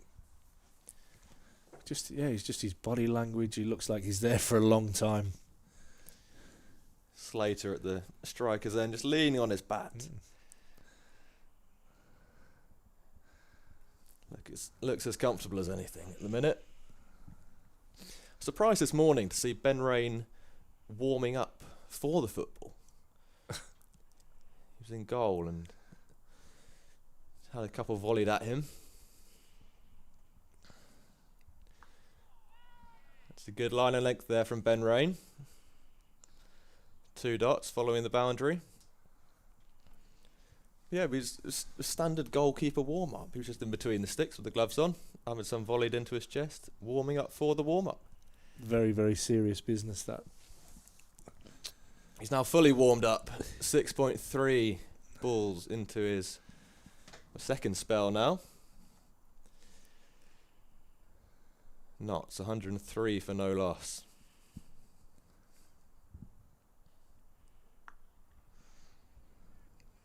Ben Rain on the money again. Bright blue skies and the sun shining down. You'd think it would be a batting day, and Knots going a long way to show that it is. Yeah, good toss to lose. I think some of these, you look down and it looks like a bowling pitch. You look up, it's a batting day. I'm sure there was some consideration in batting for Durham.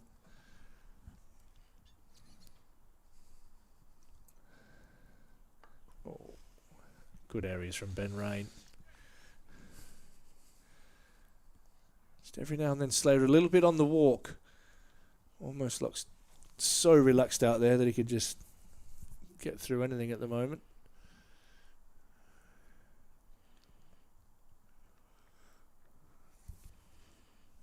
.103 without loss, as you've said. They're going over 5 and over, well over 5 and over. Durham looking for control, Knots looking to continue.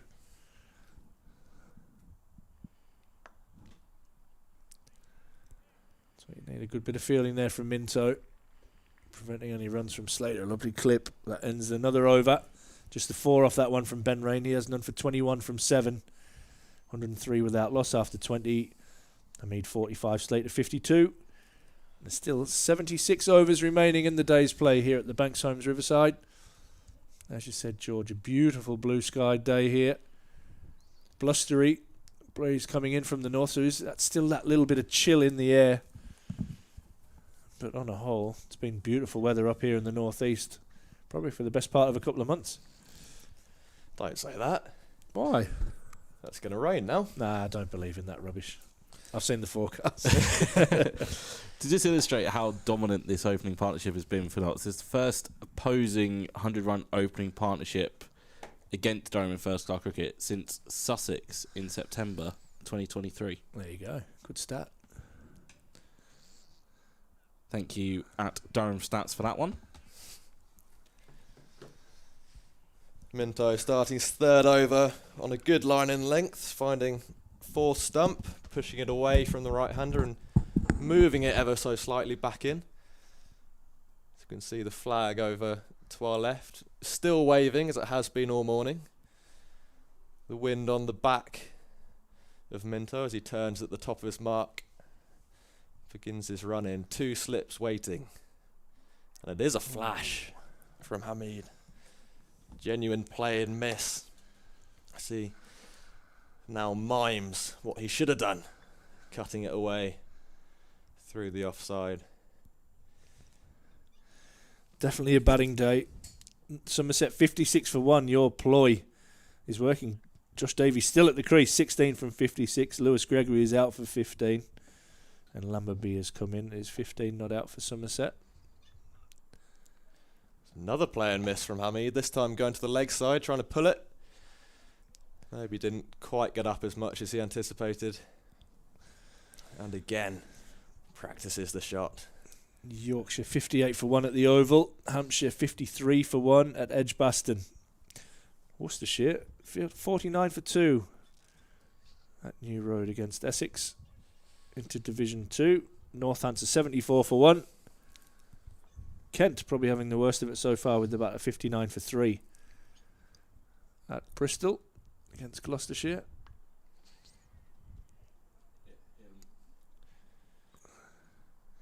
Just smart run from Hamid, just drops it into the offside. A loud call of yes, and he makes it very comfortably in the end. Lancashire 47 for 2 versus Derbyshire, and Middlesex say hold my beer Kent, we're 56 for 3. So the two strugglers continuing their struggles with the bat. Other cricket to be played today. Durham women are in action down in Exmouth as they take on Somerset in the Vitality T20 Women's County Cup. That game starts at 5:15. Oh, that is a peach. Absolute peach and gone from Minto. Ball of the day, absolutely, no doubt. Slater, I don't know if he's just that relaxed about life in general or not happy to go, but the Durham fielders look pretty convinced. And more importantly, umpire Peter Hartley puts his finger up, and Minto gets a breakthrough. Court Robinson, ball Minto, Slater's gone for 52, and Durham get their first wicket with 104 on the board. That would mean the world to James. Able to make that breakthrough. So just first 2 overs just hadn't quite settled into that consistent line. Like there had been signs there, the odd ball in the overs, but then this over he's really cranked up the pressure. Just a single from it, then picks up Slater.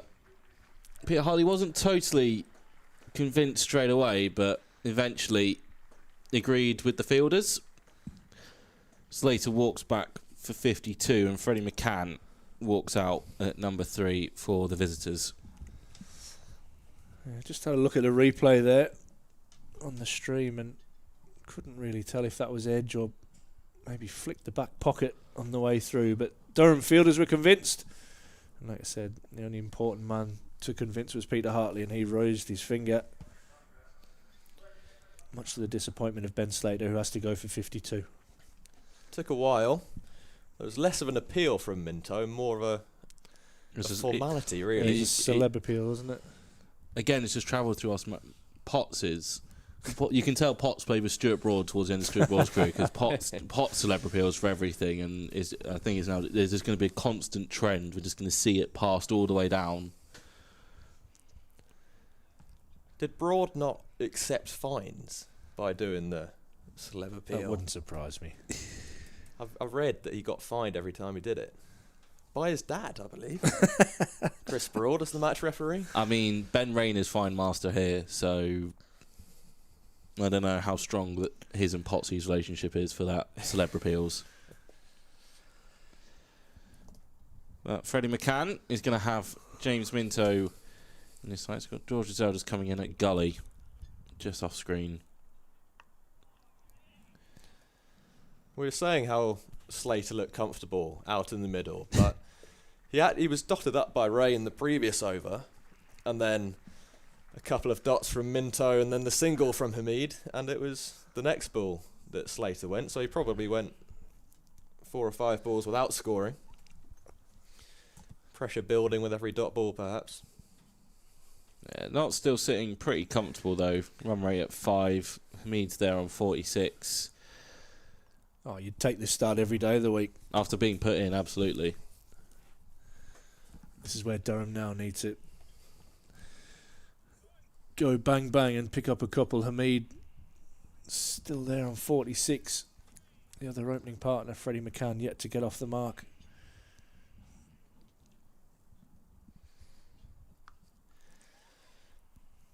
Just had a look at your notes there, Ash. 3 descriptors for the pitch. Yeah, that was from the groundsman as well. 3 descriptors were dry, hard and green. And I think we've definitely had more dry and hard than we have green. Definitely. Definitely, mate. Cut at 12 millimetres. Yeah, so there is plenty of grass on. I went out and had a look earlier, and definitely curious. I think they're worried about how dry it is, that the fact it might break up, so there's plenty of grass on to keep it all together.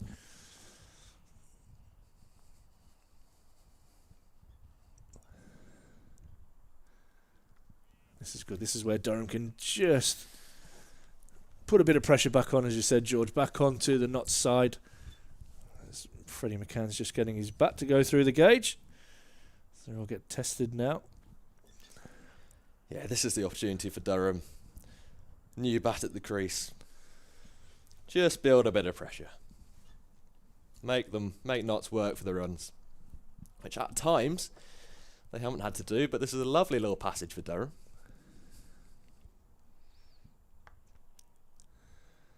Continues with another dot ball from Ben Rain. Hamid continuing to bat well out of his crease there, and in fact, in thinking about running there, had to get out of the danger area, which the bowlers generally have to do. The wind continues to pick up, as you can hear through our effects mic, coming in from the north, right into Ben Rain's face.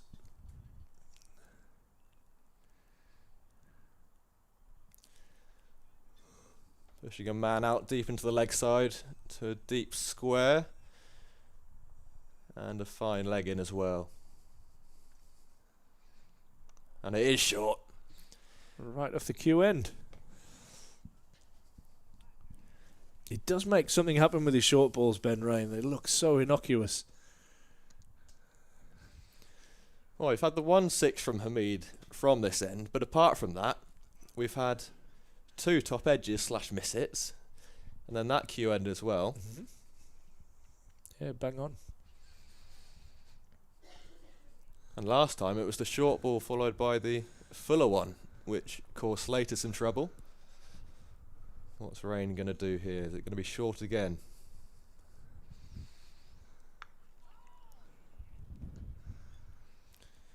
Very risky in defence there, wasn't he? Lovely channel that from Ben Rain, who's honing in on another maiden, another 5 dots. I can remember saying just a few overs back that the run rate was well above 5. It's now still not to be more than comfortable with it being at 4.76, but has dropped well below 5 for the first time in a while.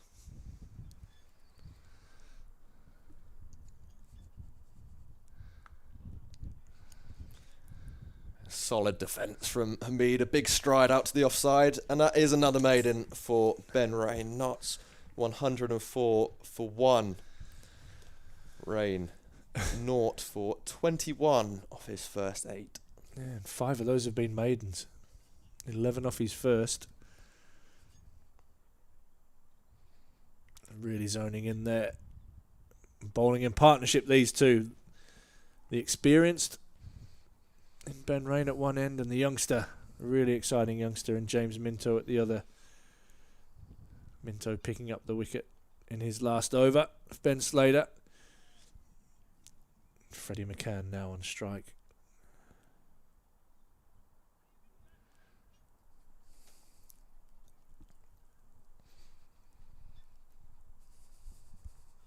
Oh, and again, really good shape. He's just found his right length and line in the last over or two, Minto.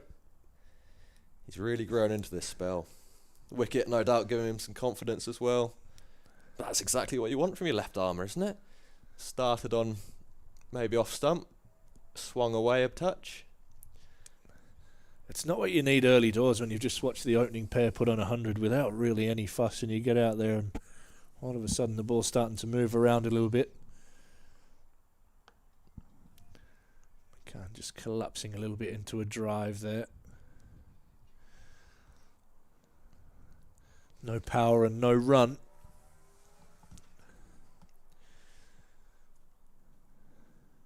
The mind wandering perhaps for some of the Durham outfielders as golf swings are being practiced in the slip cordon.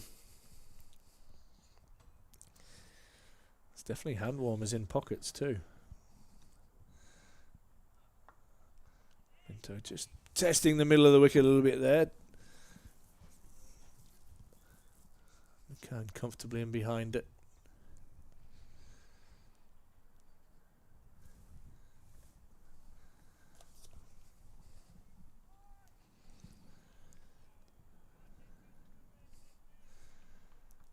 And McKinney slip hands in pockets, no doubt hand warmers as is Ackerman. This one's hit in the air, but will get down to deep square and he'll come back for a second, McCann. As Robinson threatens to throw the ball at the stumps, where if he had of, he'd have given away 4 if he didn't hit, because there was not anybody else on the ground interested in him throwing that ball. I don't think Hamid was particularly interested either. No. Certain hush around the Banks Homes Riverside at the minute. Yeah. Almost blown away a little bit by the start that Notts have got.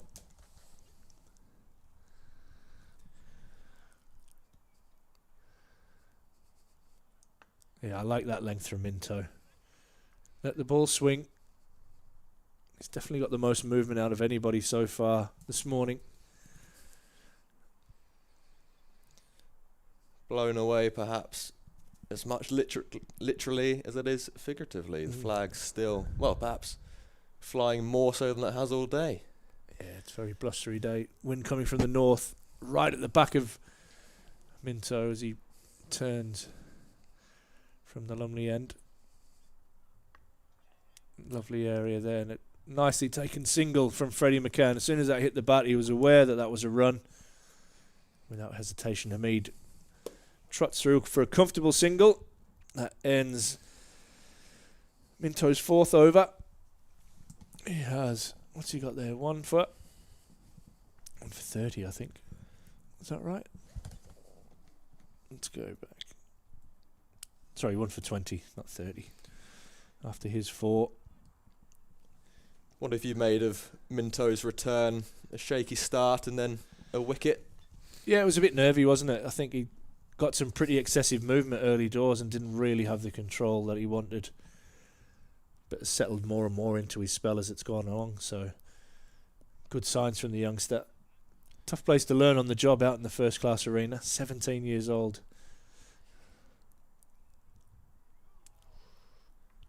Especially tough when you're coming on with the opposition 80 odd for no loss. Yeah, they're flying, weren't they?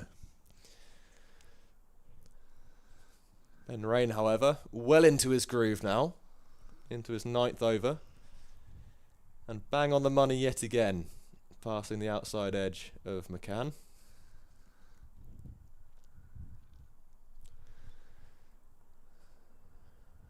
Rain running into the wind, 44 on his back. Again, finding that 5th stump line. McCann this time not offering a shot.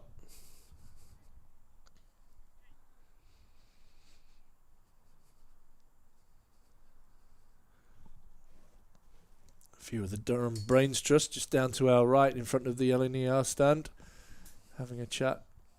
Watching young Callum Gaffney, part of the academy setup down there, been going through some fitness work, maybe a few throwdowns. The LNER stand over to our right, well populated, but the outfit of choice seems to be at least another layer, despite the blue skies above. It's that wind, isn't it? It's just that the wind coming from the north. There's that nip in the air. I was here earlier in the week for the women's match, and that was very much a shorts and t-shirts affair. Absolutely.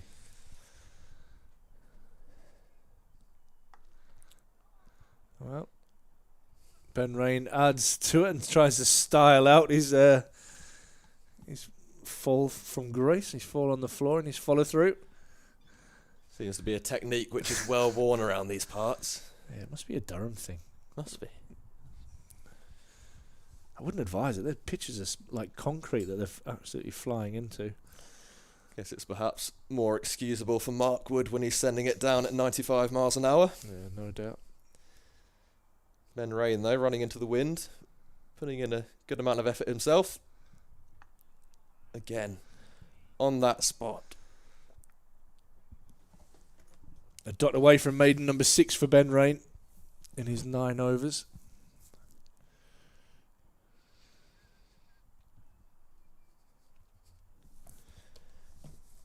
Hamid is 46 off 68 and seems like he's been in the 40s almost all morning. Raced off in the first few overs.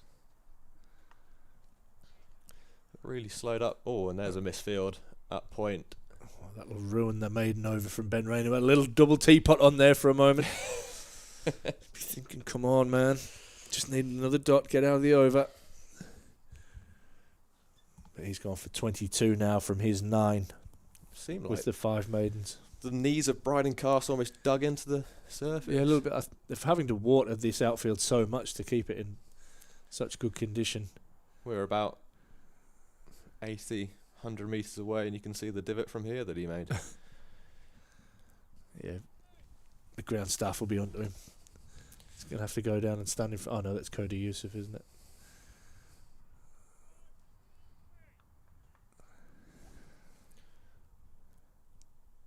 It's going to be Minto again, going into his 5th over.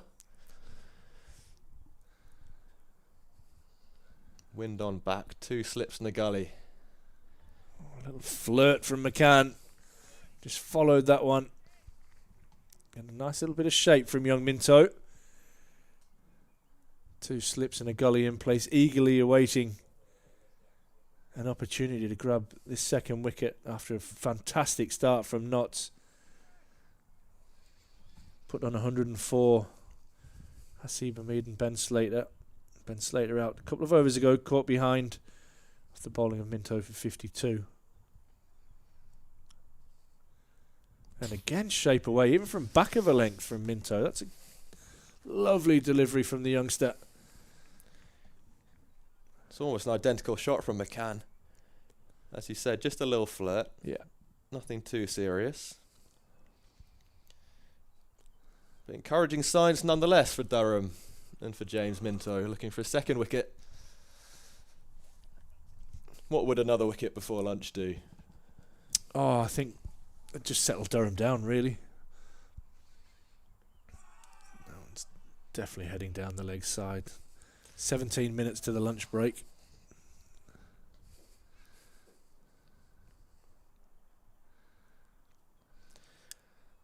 Only really a half appeal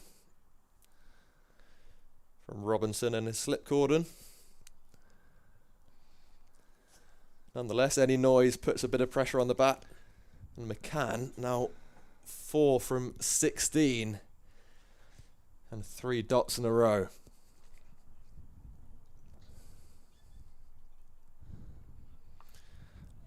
Make that 4. See, defends into the leg side and almost looks for a run. I think perhaps more performative than realistic. Yeah, Hamid was not interested in the slightest. No, I think, well, Hamid is currently resting on his bat, and I think he may have been resting on his bat whilst McCann was looking for that run.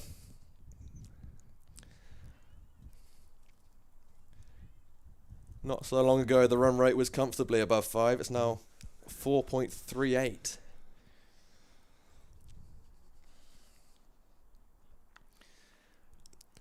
Nicely controlled that time by McCann out into the vacant backward point area, which still has protection. It's Emilio Gay out there on the boundary. Notts at 109 for 1, still on top, but take the last 15 minutes in isolation. There's been control, hasn't there? Durham like look at what they've seen. Minto, 1 from the over so far. Hamid shaping up, 22 yards away. Over the wicket, the left armour shaping it back in. And Hamid looks for 2. They're going to come back. And it's good running into the offside. Yusuf just off balance there on release. Got himself into a really awkward position, actually. And as you said there, good running from Hamid. 111 now for 1. Just have a quick scout around the grounds. Somerset 79 for 1, so their rogue tactics of getting the bowling all-rounders in to open the batting is working so far. 79 for 1 versus Sussex. Yorkshire 63 for 2. Hampshire 66 for 1. Edgbaston, Worcestershire 69 for 3. Northants going along nicely, 90 for 1 at Glamorgan. Kent and Middlesex are racing to see. So Kent are 74 for 4 and Middlesex are 69 for 4. And Lancashire are 56 for 2. Ben Rain coming over the wicket to the left-handed McCann. Delivers that on a full length on leg stump. And McCann fends away into the leg side for no run.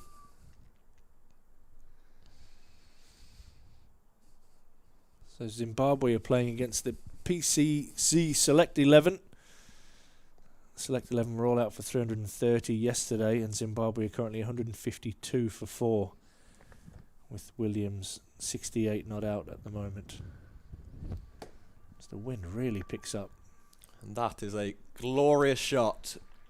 Straight down the ground for 4 runs. Yeah, nicely played by McCann. Slightly over-pitched from Ben Rain and put away. As you've seen, the margin for error so far today on this pitch has been very, very small.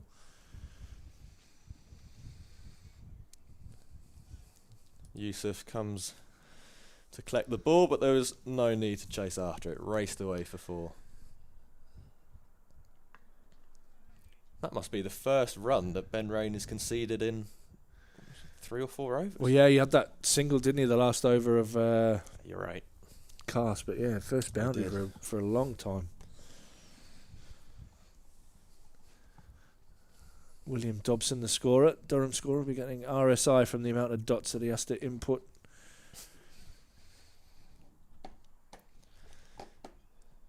Rain with a change of angle, coming round the wicket to McCann. Packed offside field. And somehow he's found the gap past a diving Cody Yusuf, and it trickles away to the extra cover boundary for 4. So, having not found the ropes in a number of minutes, they've now had 2 in 3 balls. Fielded by Marcus North down there. He's deep in conversation with somebody in the crowd.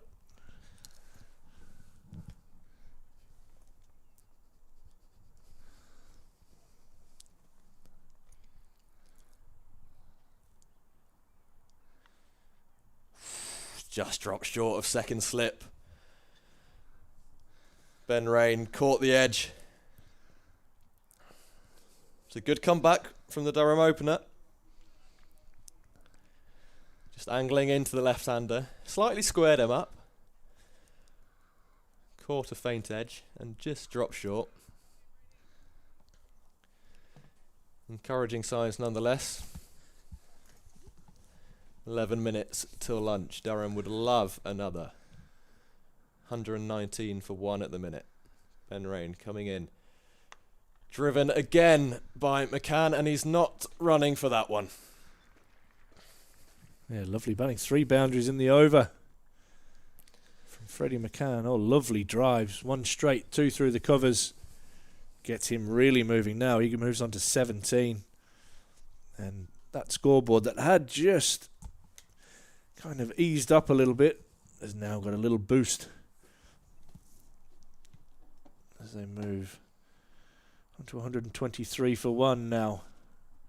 McCann on at 17. Hamid still in the 40s on 48. As you can see, Marcus North deep in conversation down there on the boundary.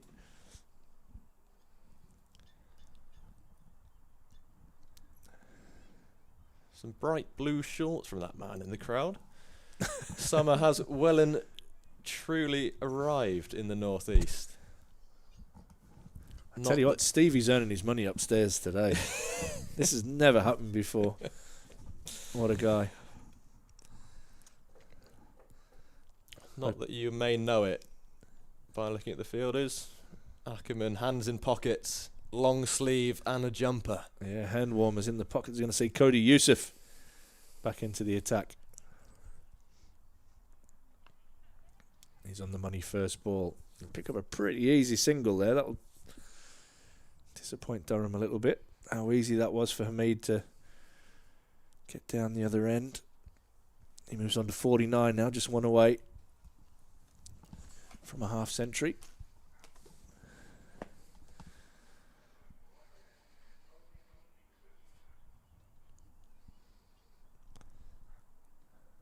Got to be up there for the longest period of time an opener has spent in the 40s this season. It's been remarkable. Rob loves stats. That would be a good stat. Yusuf coming over the wicket to the left-handed McCann, pushes it across him, and McCann slices the drive towards third man and will pick up 2 as Emilio Gay covers round.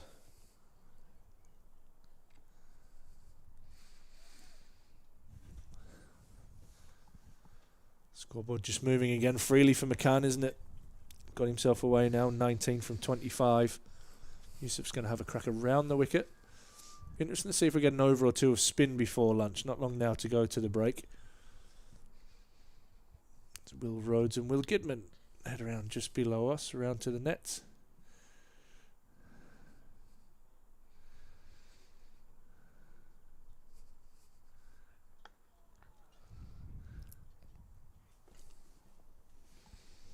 It's on the money from Cody Yusuf.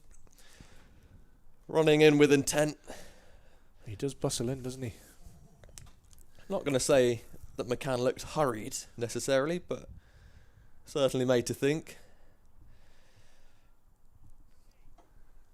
Yusuf bowling to a fine leg and a deep square. A deep mid-wicket really, actually. Yeah, he's coming around a little bit now. More to a deep square. 2 slips and a gully. And that's a flash from McCann. It's a play and a miss.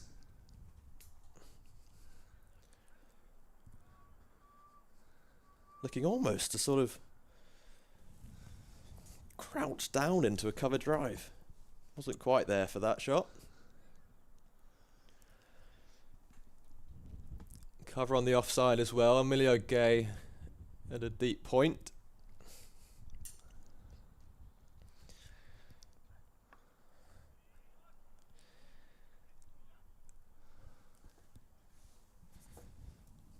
What have we got on the clock? 7 minutes till lunch.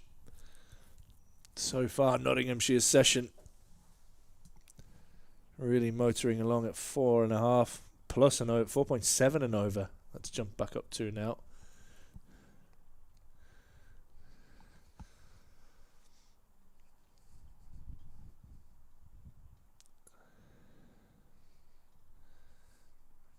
Oh. It's an inside edge from McCann, who's going well at the minute, and when he's finding this sort of form, even the loose shots are getting runs. The last wicket coming at 104. That was Slater, who departed for 52. Notts since then have moved to 127 for 1. And looks like a change of bowling. We are going to see some spin. Let's see if it does spin this. Lots of live grass. As I said, Vic has been cut to 12 mil, so there is plenty of live grass on this pitch. And the colour of that green is just starting to change already. It was very, very dark green. It's just starting to lighten off now. See some dry footholds from where the bowlers have been landing. Going to see George drizzle from the Finkel end. See if he can get any turn out of this pitch here on day one.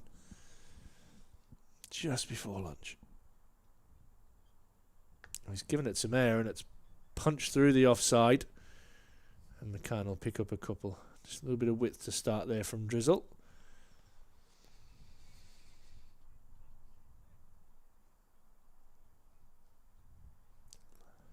I like the flight he gave that. Yeah, he's got a nice breeze to bowl into as well to try and get that ball up and down. Give the pitcher a chance to turn it. That one a little flatter. Fended away by McCann, back to the bowler.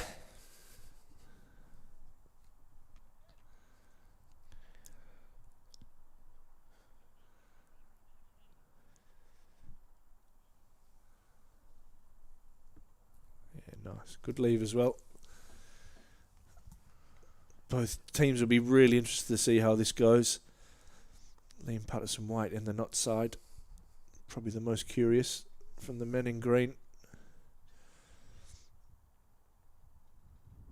Yeah, that's lovely. That from Drizzell. It's a good shout. It's a good shout. Maybe just enough doubt there from Pyro Shaughnessy. It's exactly the areas that Drizzell needs to be putting it in. Pitching it on middle, letting the pitch do the rest. That's perhaps A little wide. It's a really good shot. I don't know if there's any bat involved, but there's plenty going on there. Looks like it beat the inside edge. Does look good. Really does. It's the second LBW shout that Durham have had turned down. First one was Slater off the bowling of Ben Rain. I think a big inside edge off that one. This one, Dressel to McCann. Less of a defining feature for why that was given not out. That's a nice delivery. Good start from Dressel. Looks like he might get one more before the break. Be touch and go. 12:57 on the clock. Yusuf can rush through this one.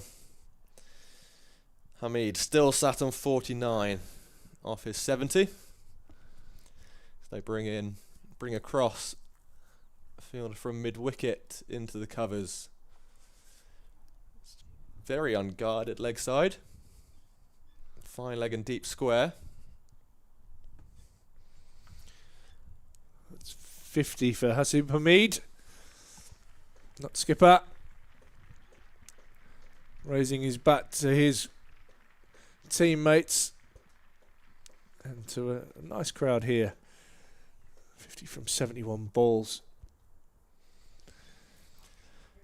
8 fours and that 1-6, that hook off Yusuf. Like you say, he was a long time in the 40s. Let's see how long he's in the 50s.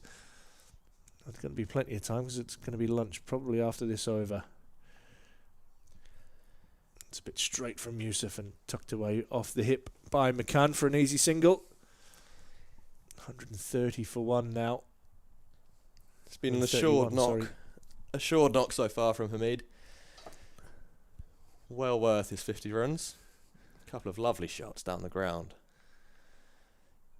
Yeah, it was one really early, hit just back past the stumps. And a couple of lovely punches off the back foot as well.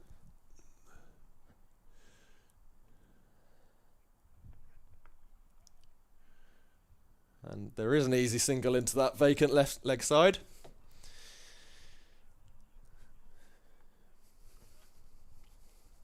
Just rotating the strike nicely here, Knots. Yeah, the left and right hand combination, which we've had all morning so far. Working well. McCann 23 not out. Hamid having just gone to his half century. 132 for one. Still 3 balls to go. This will be the last over before lunch. Yusuf has 3 balls to make the breakthrough. Send Durham into lunch with Knots 2 down.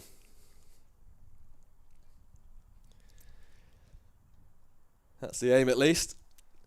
3 balls to make it happen. Dressel coming out of gully, moving over to mid-wicket. Just the 1 slip now.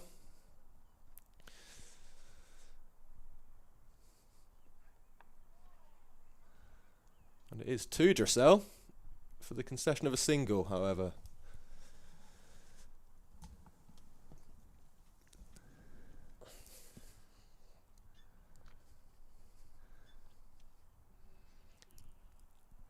And he stays out of the cordon and goes down to fine leg.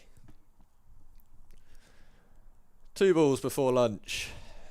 Yusuf running in. Hamid standing at the other end. Leaves that alone. It's a good line in length from Yusuf.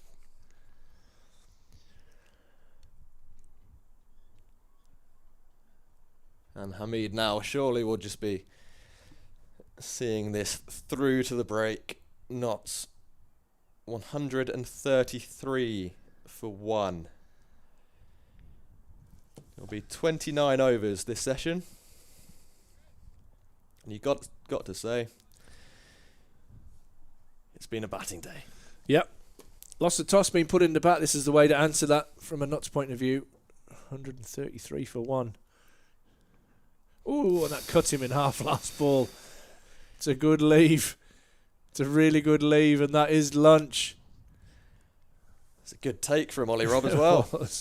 It really was. It really was. There's that one darted back in. So having lost the toss and being put into bat on a really, really green pitch out there. We're on pitch 15.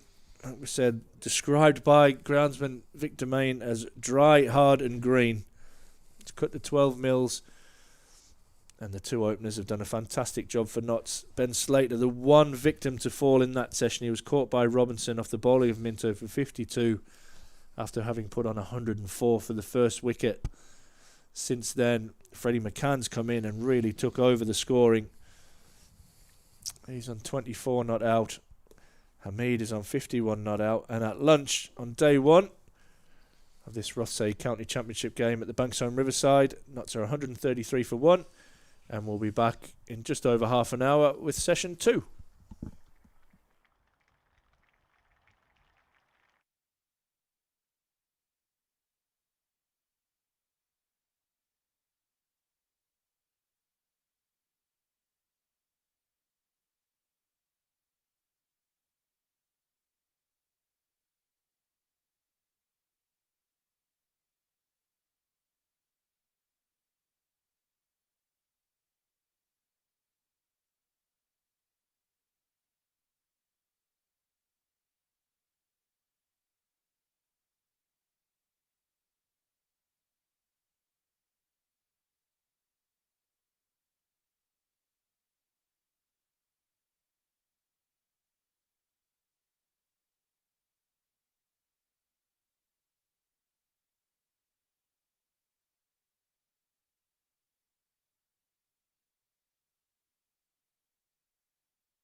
Well, welcome back to session 2 of day 1 here at the Banks Homes Riverside, as Nottinghamshire have the upper hand after an excellent opening session with the bat. 133 for 1. One batsman dismissed prior to lunch was Ben Slater, who was caught behind by Ollie Robinson off the bowling of James Minto for 52. But that wicket didn't fall until Notts were 104. And since then, Freddie McCann has kept the momentum going for the men from Nottingham. He's on 24. Haseeb Hameed, who spent an eternity in the 40s, got to his 50 just before the lunch break, and he's on 51. But this is a session where Durham have it all to do if they want to fight their way back into this game, because at the moment, having lost the toss, Notts are in the driving seat. Rob Rush. They are indeed. Not a bad toss to lose if you are from a Nottingham point of view. Just too many hit me balls from Durham in that morning session, which, as we kind of alluded to, is not a Ryan Campbell like side. It's very unlike them. So no doubt that's probably the message from Alex Lees as the players return to the middle. Just to get off to a tighter start with our line and length. I think Alex Lees is also he's ditched additional cap for a floppy hat, which I approve. Yeah, I'm a huge fan of the floppy hat. Well, we've got now Rainey's got a floppy hat on now. Clarkie's always in the McKinney. I reckon Clarkie could play in 2 degrees and still wear a floppy hat. I'd probably have the beanie underneath. It's interesting to see that, as you can see from the pictures, that George Drizzle is going to continue. George bowled an excellent over just before the lunch break, where I thought he was unlucky not to get an LBW of McCann. So the odd one turned and one just slid on and beat the inside edge of McCann's bat. So, as you said, the Durham captain Alex Lees out there in the white floppy hat now has decided to continue with George Drizzle to try and get some control back and try and get Durham some wickets and get them back into the game, because at the moment Nottinghamshire are sitting very, very happily, having lost the toss and being put into bat. A little bit of drift and a bit of turn there from Drizzle, starting us off here from the Lumley end, from the Finkel end, into a pretty strong breeze that is coming from the Lumley end right into his face.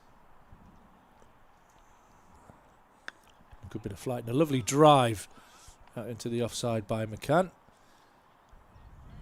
where People's Champion Graham Clark does the fielding.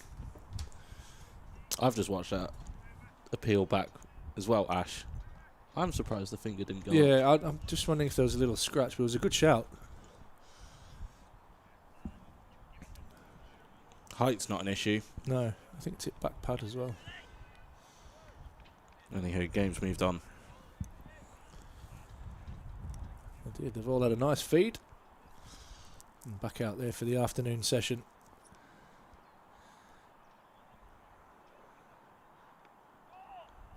This one just a little bit straight there from Drizzle. This is where Durham really need to create some energy and get a good start to this second session.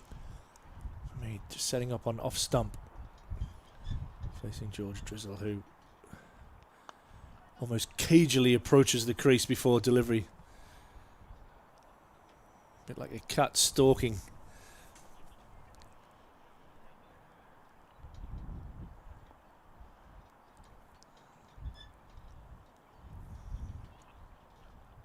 Nice flight and nicely driven into the covers, but can't beat Emilio Gay there at cover.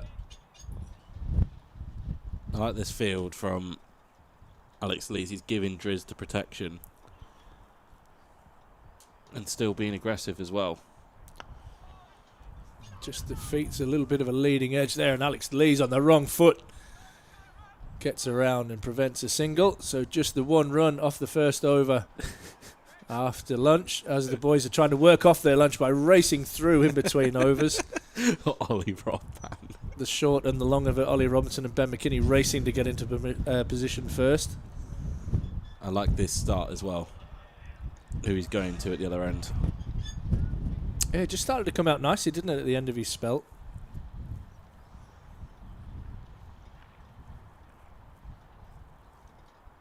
Now that field from Alex Lees to Giselle, he had the couple sweepers out, one on each side, but still had those fielders in short, allowing Giselle to not be afraid to put some flight on the ball and try and get that outside edge. And what they don't want to do is concede some boundaries early doors and just give that momentum back to Nottinghamshire. Brandon Cass back in after lunch. Just the one spell for him in the morning session. Don't think too surprised by that. Just get that first spell under his legs and probably see a little bit of an increased workload in this afternoon session. Still nothing too much, but as you say, Ash did start to release the handbrake and start cranking it up.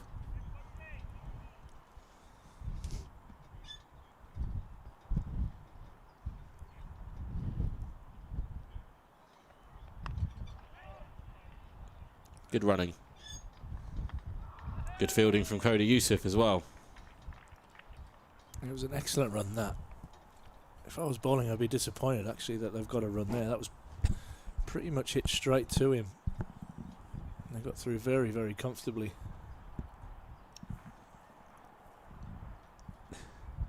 Just seen a comment on a live feed. Just the 6 right-arm medium fast bowlers for Somerset today. Nothing like a bit of variety. They're all batters now, though. Is the ploy still working? No, they're 2 down now. Davies out for 28.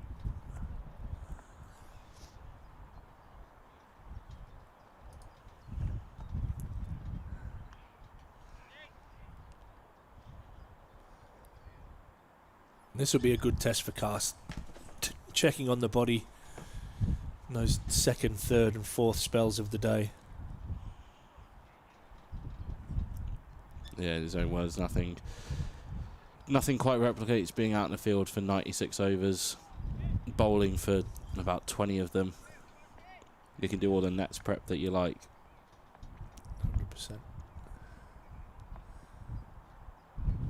Once you get out there, it's a completely different situation. Good line there. Now, something that Durham didn't do enough in the morning session, they weren't able to get the Notts batters thinking about whether to play or whether to leave. It was all very comfortable. Either it's wide outside that 4th, 5th stump, and it was a very easy decision to leave, or if there was width. I just think as soon as they got a bad ball, they put it away, didn't they? And that, like, full credit to the Notts batters. The pitch didn't do a lot laterally. There was a bit of swing when Minto came on, but good positive intent from Notts. Slightly wider there from Cass. He got it moving towards the back end of his stint. Those first couple overs just looking for that line of length, but that third over he picked up the wicket of Slater. Just could tell he settled into that line of length very early in that over. Yeah, he had Slater dropped as well, didn't he, at backward point. That win. Just find that rhythm, Bryden Cass. He makes it look effortless when he's bowling at his quickest. It's all about rhythm.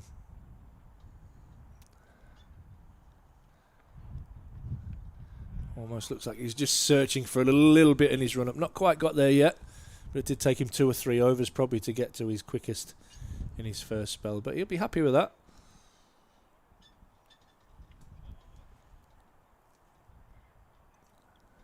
Looks like it's just going to be the 1 over for Giselle after lunch.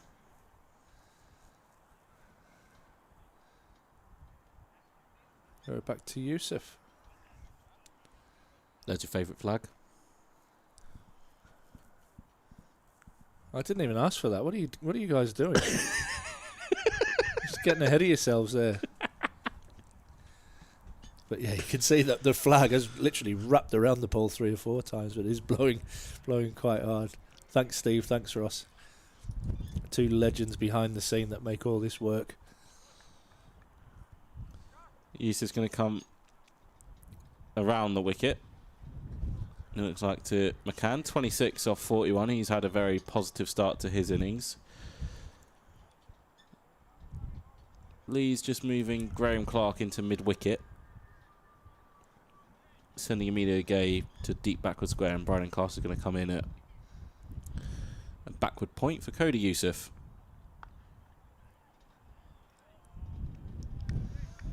On the money first ball, Youssef. That's what Durham need here. Just build some dots, build some pressure.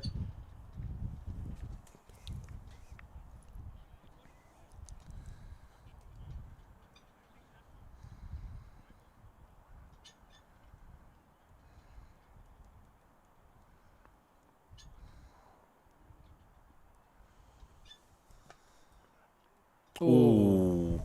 Lack of footwork there from McCann. Yusuf beats the bat. It's a nice start this from Durham. You can see here beautiful blue skies. The Banks Homes Riverside. Blustery day. Warm enough if you're out of the wind. That wind does have that nip in it though, with it coming from the north. Cody Yusuf running right into the teeth of that breeze.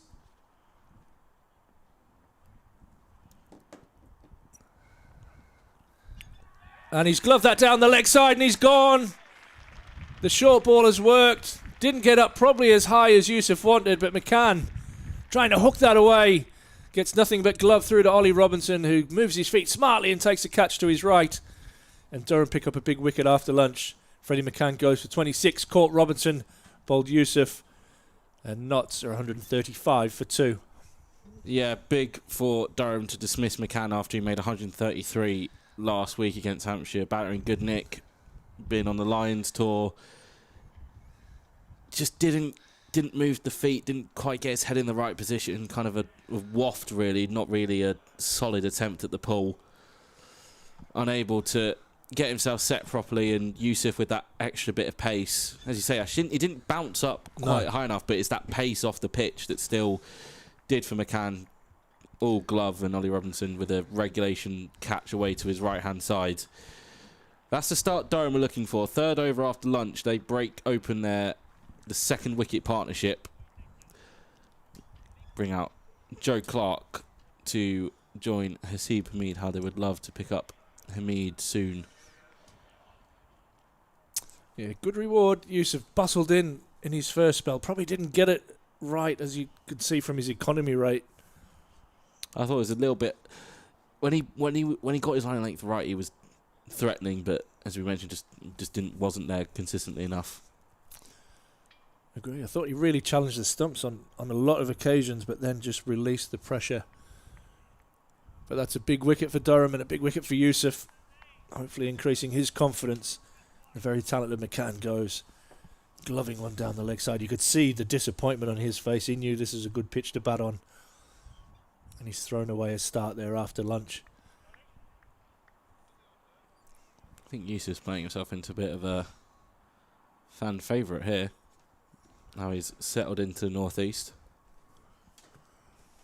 Yeah, we both caught up a little bit on separately with Scott Borthwick, who really likes the look of Yusuf and his efforts and his energies. Oh, that one angles into Clark, and Clark wanders down and picks it up. Run him out. Very nice of you, Joe Clark. First ball right into the thigh pad, just nip back. Yeah, welcome to the crease.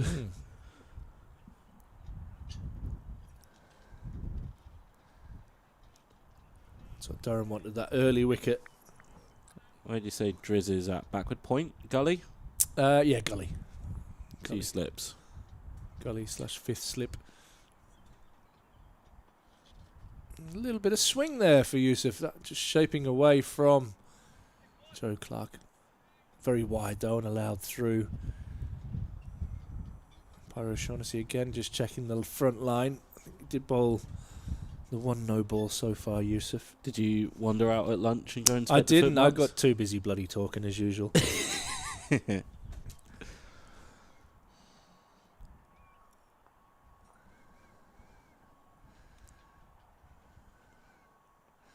Oh, I like that. Just a little bit wider on the crease, Yusuf, and angled that one in to challenge Clark's outside edge, and a wicket maiden for Cody Yusuf. So a good polling change from the skipper. You'll remember that George Drizzle had the first over after lunch. He's then turned to Yusuf, who's picked up the big wicket of McCann straight away in his first over. And that'll help him. He'll have been disappointed with the way he started, with his economy rate especially, just leaking boundaries. There's the first one in the wicket column and the second one in the maiden column. 1 for 38 for Yusuf. Notts 135 for 2. Cast to continue. Oi. Nicely played in the end by Hamid, but the bounce is there. I suppose when you're briding cars, when you're 6'5", 6'6", it does come sort of naturally to you. Yeah, he gets up really tall as well, and he's actually his release point right on 12 o'clock. It'll be a good game between Scotland and Netherlands in this What we got? World Cup 2 league. Scotland, after being asked to bat, made 380 for 9. Oof. Twin centuries for Brandon McMullen and Richie Berrington. Oh, Oi. that's a snorter. This is probably not what Joe Clark wants, just coming in.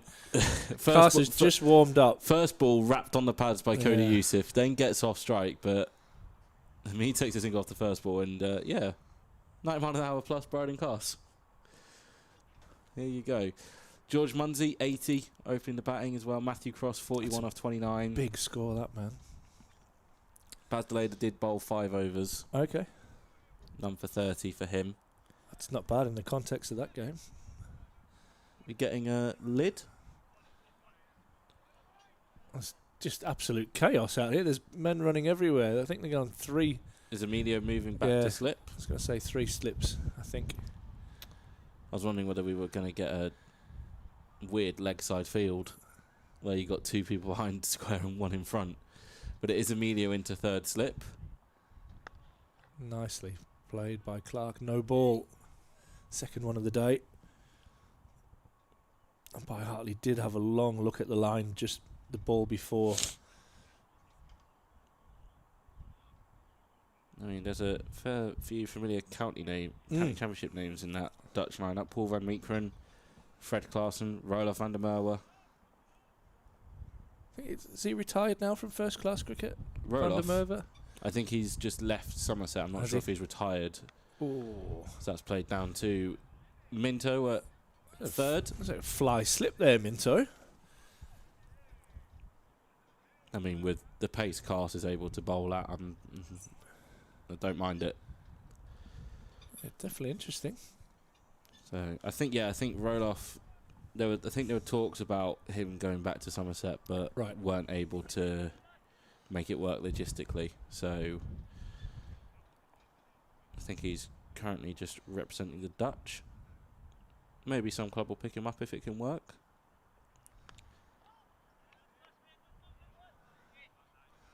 It's a lot better start from Durham after lunch. It feels like a contest again, doesn't it? What are you doing here? You can only come in if you've got food. You set the bar. You set the bar at the end of last season. Oh my God, that cake was incredible. Just so you know, we do expect something similar for the last game of this season.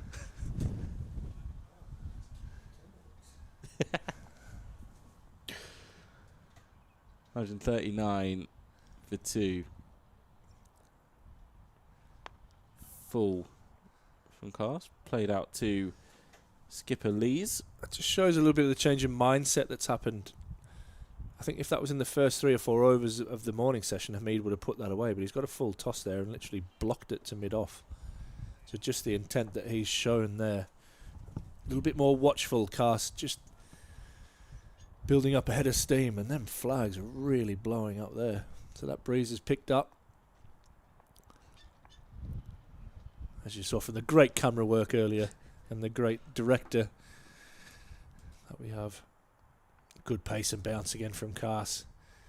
And that ends the over. So 4 runs from that over from Cass. He hasn't done for 24. But Durham just applying a little bit of pressure. Joe Clark new to the crease, just on 1. There it is again. Oh, stop it, you lads. It's only half a flag now, isn't it? It's wrapped around the pole so much. As you can see the ones at the Lumley end behind where Ollie Robinson's standing right now, they're vociferously moving around. Are you joining us, Vic, or are you just lurking in the background? Come and join us, mate. Victor Main, head No, not at all. Not from us. We look after you, Vic. Oh! Cody Youssef! Bang on the money after lunch. He strikes for his second wicket in as many overs. Joe Clark did not look comfortable coming to the crease. He's back on his way for one. Durham have their first bowling bonus point and are turning the tide in this game. Yeah, big wicket. Joe Clark, very dangerous. I'm just going to have a look at that on the replay there. Cody Youssef, excellent spell so far after lunch, picking up his second wicket. And just what Durham needed. Yeah, a little bit of shape back in there off the pitch. I mean, this pitch. Let's talk about this pitch. We've got the right man in here. But that has nip. That's probably one of the first ones that's actually really done, considering there's, you said, what did you say to me? There was 12 mil of grass on there. Well, before we get into that, just based on what happened there, Vic, you are not allowed to leave until this not sentence is wrapped up. That's a good time to come in, wasn't it? Well, it's better than before lunch, that's for sure. I just said to one of my guys down there, this is a dangerous guy. We need to get him early. He is. You're absolutely right. He's a real entertainer, Joe Clark, and one that can get that scoreboard moving really quickly from a Notts point of view. But that's 3, you would say, quick wickets there. Durham, first one falling at 104, then 135, and now back-to-back wickets in this period, 139. And Cody Youssef, the man to do the damage after lunch. Looks a bit of a different game now, doesn't it? They went into lunch and you think, well, that was a really good session for Notts. Having been put into bat, 130 odd for one, you'd think, well, we're well set here. But as the great Geoffrey Boycott once said, add 2 wickets to it, and it's a different story. Absolutely, and Durham have done that now. I think Scott Borthwick said 130. He would have preferred 130 for 3 at lunch. Well, Badger, you got your wish. Yeah, isn't that far off? Just wonder whether to get that third slip in straight away. Really pack that slip cordon for Youssef, who's challenging that outside edge. What's he got for a follow-up act? It's Jack Haynes in at number 5 for Notts. Very talented player, likes to play his shots, and it is going to be Drizel who moves over from gully to third slip. So tight in that slip cordon. So Vic, we'll come to you. What you often have a lot of challenges with wet weather. It's almost got to be just as bad, if not worse, with dry weather and trying to get this pitch to last for 4 days. No, this is fantastic. Love it? Yeah, this is fantastic. Everybody says to me, oh, it's getting too dry and we need some rain. No, forget that. Let's stay where we are. I can always put water on. Yeah. I've got a job to take it off. Yep. Youssef right on the money again. And the great thing about this is we're not pulling sheets on and off every night, and you just pretty much leave everything open to the elements. It's fantastic. We'll take all of this for as long as we can get it. The only downside for me is I'm a great believer in nature, and nature compensates. We've had a lovely dry spell. At some point we're going to pay for this. Maybe it was last season, mate, that last winter that we had. Maybe we're getting the good side of that. Let's hope so. It has been a glorious start to the season. Oh, that one right on the money again from Youssef, challenging the stumps. Wouldn't it be awful if we had a really wet patch in August? Why? What happens in August? Well, we've got that other competition where all the Metro money. Bank. Everyone loves the Metro Bank. Get your Metro Bank fever on. I think it's, you look at the schedule and I've never... Is it a record of how many games have been played in April? It's crazy. Oh, and again, Youssef hitting the pitch hard. You're going up until the last week in September. Well, when you think after next week, when we play Somerset here next week, after that, we've played more Championship cricket already than we have for the rest of the season. Yeah, than to what's to come. And when is the next Championship cricket after that? Is that? I think we've got one in June. I was going to say there's one There's game, Sussex. isn't there? And then it's There's Sussex up here, 22nd to 25th of June, I think.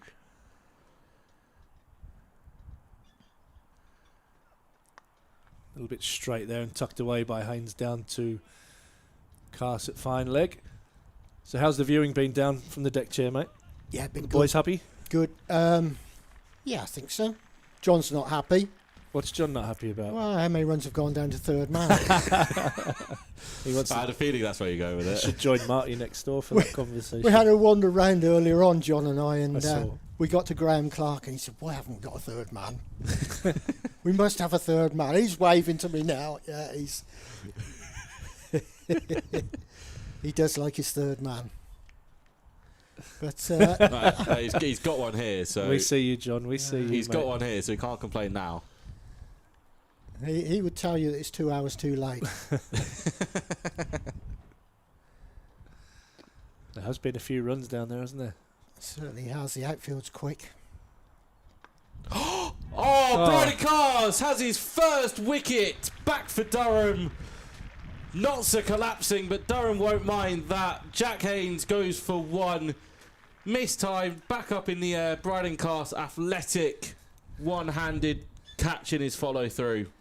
He was so casual there. I actually thought that was a bump ball for a moment. I thought it was a bump ball. Yeah. Yeah. That actually, looking at that replay, it looks like that's one of those that stopped in the pitch. It got stuck in the pitch. And, He's just played it too early. yeah, just looped back to him. Rubbish pitch. Yeah, absolutely. He's just As- played it too early. as they He's all are. stuck on the crease, wasn't he? And had a bit of a prod at that. And that's probably the result of hanging back a little bit with Carter's pace. Yeah, I don't know what was in their beef bourguignon at lunch, but I wouldn't mind a bit of it. But no, going back to your earlier question of the challenge of the dry weather, I think the only real problem that we've had with that is you can see some of the outfield now is starting to Don't brown say that. off. John's listening now as well. And I know he'll be getting a bucket of water out later on.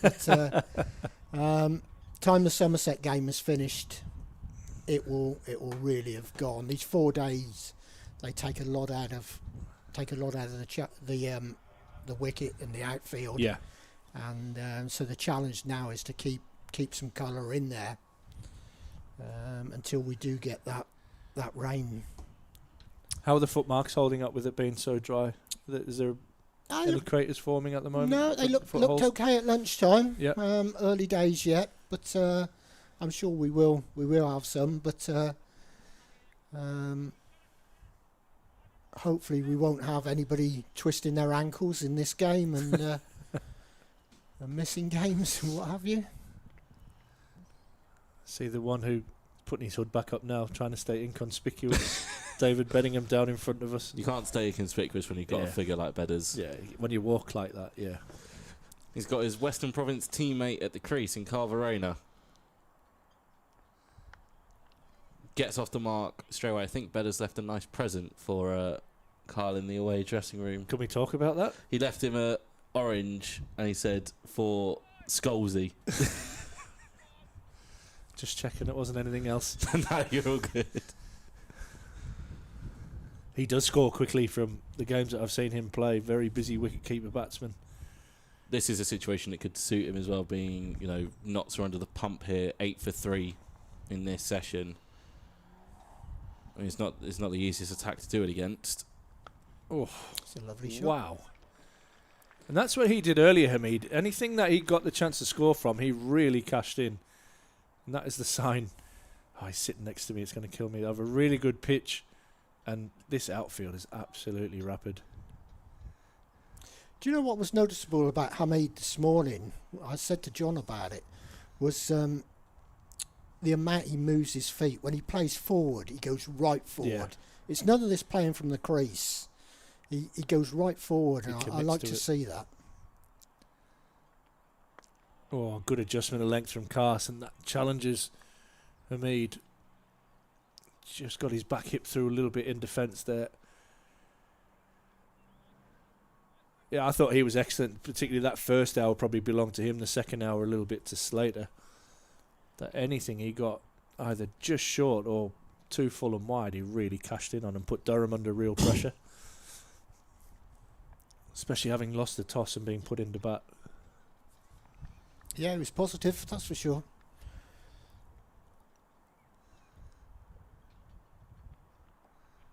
And a good leave. The carry that Class is getting through the middle and off the pitch. This is what we're always searching for. We're always searching for carry. But that comes with a particular skill set of a bowler as well, doesn't Absolutely, it? yeah. You know, you've got a lad here who's probably bowling, middle 80s today. Can bowl a bit quicker, but he's also 6'5" and hitting the pitch quite hard. And we talked about this a couple of years ago, didn't we? When you got a bit of flack for the pitches, but this cast comes in.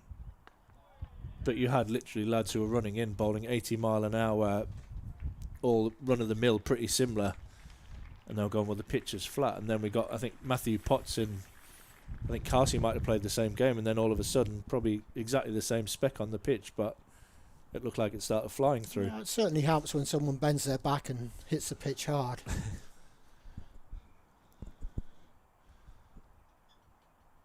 So how did she go on the old the bounce test and the core sample that you have to send in? The moisture was low. Yeah. This end it was down to 20, which is the lowest I've ever had. Okay.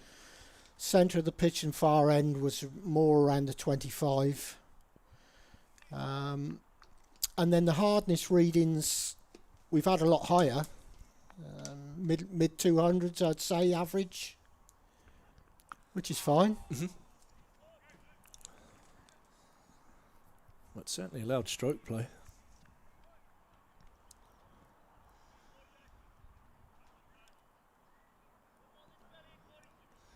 I think the problem is people get frightened about a bit of colour in a pitch. 100%. See a bit of green, and they think it's going to go all over the place. But because this pitch is so dry and so hard underneath, that it's not going to do that. It's skidded on nicely, hasn't it? Good pace in the pitch. Such a lovely even covering of grass as well. I went out and had a look this morning. I just thought there'd be runs in this pitch today. Was I surprised that they won the toss and bowled? Maybe a little bit. I think it was a brave captain that chose to bat this morning. Yeah. Although having said that, the overheads always play a massive part. There's a huge conflict, wasn't there, between you look down and you look up, and there's a huge conflict there. But on a whole, the overheads here are a little bit wider of the crease again there. A great dummy by Clark. Intentional, Yeah. meant it. I don't think it was a bad toss to lose, and I've said that a few times this Absolutely. morning. You know, Absolutely. you don't have to make the decision. You get to Yeah. just make the best of whatever it is. Funnily enough, just walking round, one of the old guys in the stands shouted to me, "What instructions did you give Lees this morning?" I actually said, "Lose the 0. toss." Yeah. But going back to what you were saying about the grass coverage, I think it absolutely shows the difference between this season and last season when we had no grass on the square and the pitches were awful. This season, you've got a bit of grass and you can use it. You can make use of it.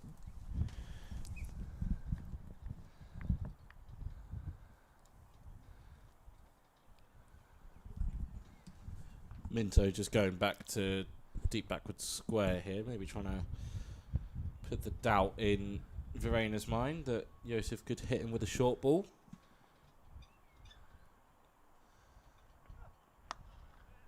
That's nicely played. It's a classy player, this guy.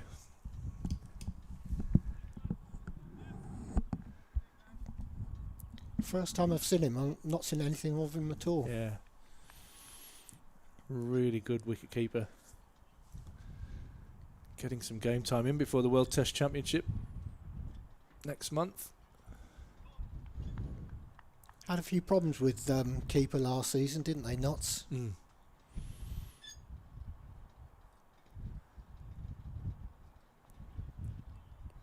That wind again. It's a good area from Yusuf. Just challenging the top of that off stump. What are the challenges with the wind, Vic? I know you obviously you look at the overheads and the sun's coming down, but does the wind dry it out as much as as the sun? Yeah, wind is wind is hard, actually. It can dry the very top of the surface out too quickly.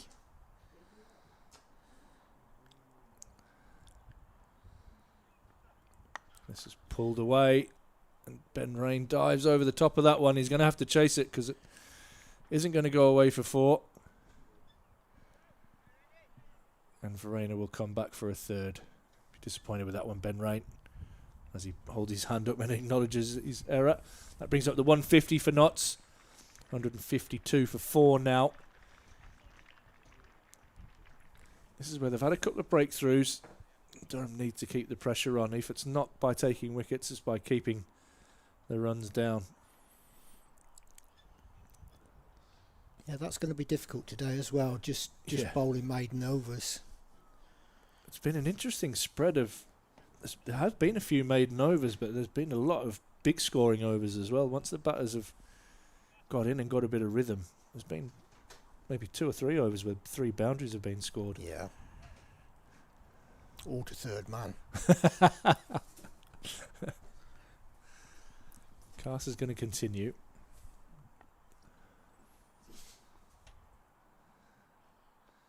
Oh, and that's fallen right on the money. Verena does very well to dig out a well-directed and quick Yorker from Cass. And again, coming to probably the end of his spell, he looks like he's starting to hit his rhythm.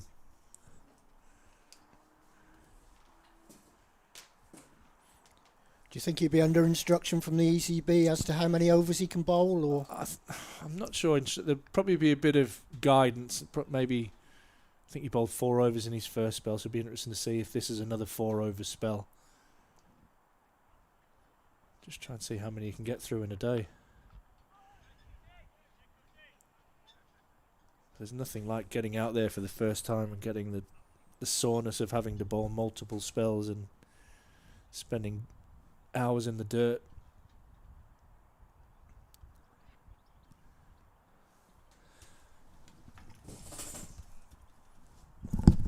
Trying to see who's off as sub-field at a minute, because Paul Coughlin just fielded there in at the covers.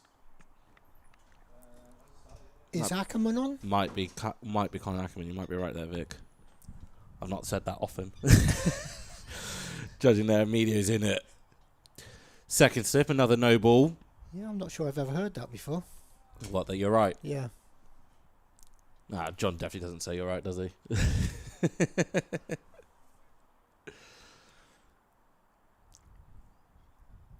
The jog through for a single as well as the no ball.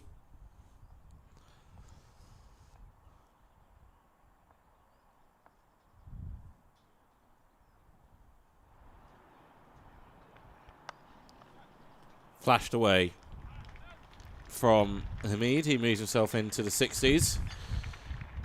Lovely shot through backward point.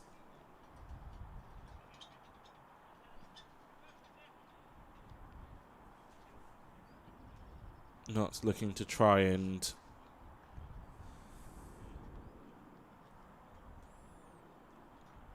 stop this slide that they've got after lunch.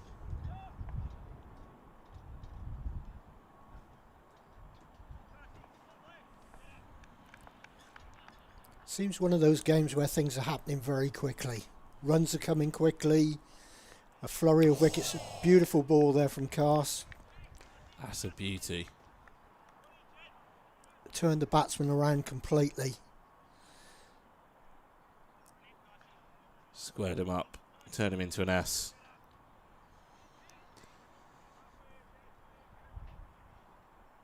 Wonder if maybe Lees pushes in one more, because it looks like he's in a rhythm now. You'd like to see it, wouldn't you? Yeah, I think anything more than 5 is probably pushing for first day back. As much as we talk about he needs overs, you also need to be careful. Oh, inside edge that rocks back onto the pad. So I'd be tempted to leave him for one more, just as he is in a nice rhythm now. I think you'd like to break this partnership, wouldn't you? Yeah. before Verena can really get going, you'd like to see the back of him, because these two could put on a big partnership by themselves.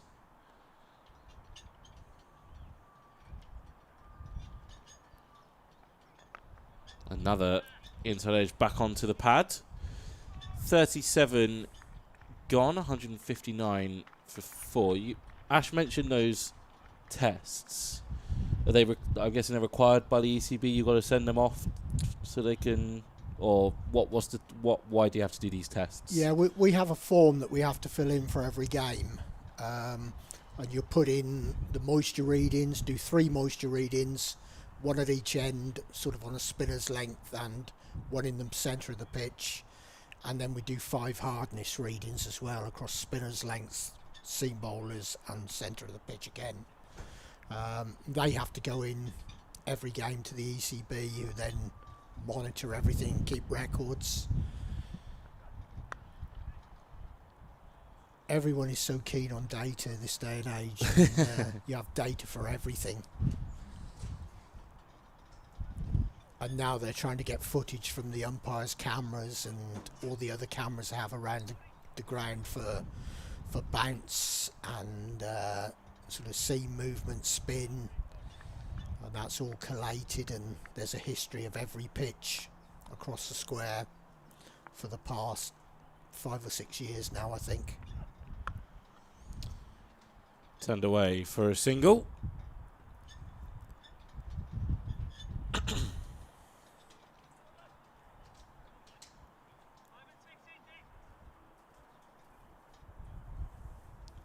What sort of numbers then are you looking to hit for those readings?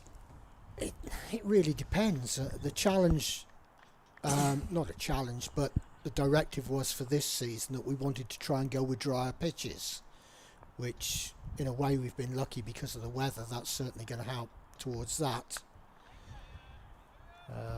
So that we've achieved, and with that, I guess the hardness readings will go up as well.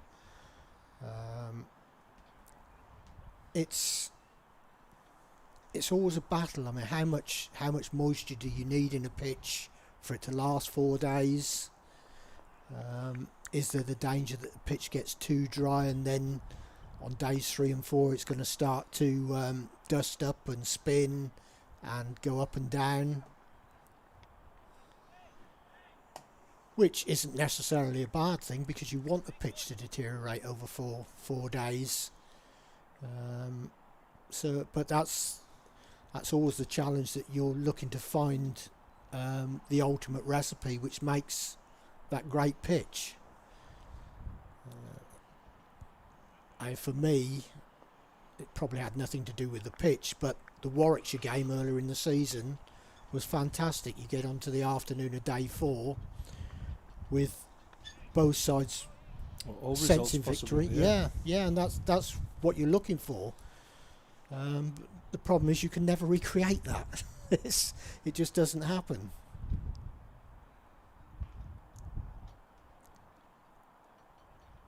And do you find different sides of the square have different characteristics, or even individual pitches? Everybody used to tell me that, but it's not the case now. It used to be, as we went over towards the old score box, there'd be more bounce and more life in the pitches. The ones up by the dressing rooms were always a little bit flatter. Since we've levelled the square and done the work that we did on it 3 years ago, I don't think there's a massive difference. Okay. The only one is, funnily enough, and we're using it as a bowl-through pitch at the moment, the one right at the end, old scorebox end of the square, pitch 24, that has fantastic bounce. And it's no different to any of the others. It's constructed the same way. We do nothing different to it, yet for some reason it flies through. We played an under-15s game on it a couple of weeks ago. Cambo happened to be watching, and he said, "Christ, if you could get all pitches like that, that's what we really want." Unfortunately, we can't. Crazy. I'm just hearing that Bryden Carter's dad, for the first time in around 10 years, is in the house to watch him play cricket live, which is really cool. So James, I'm sure you'll be listening. You've got nothing else better to do but to be listening out in the crowd there. So, mate, welcome to the northeast. I hope you're warm for one and out of the wind. And I hope Marty's looking after you. One of your fellow countrymen going quite nicely here. Verena just starting his innings, busy on 10.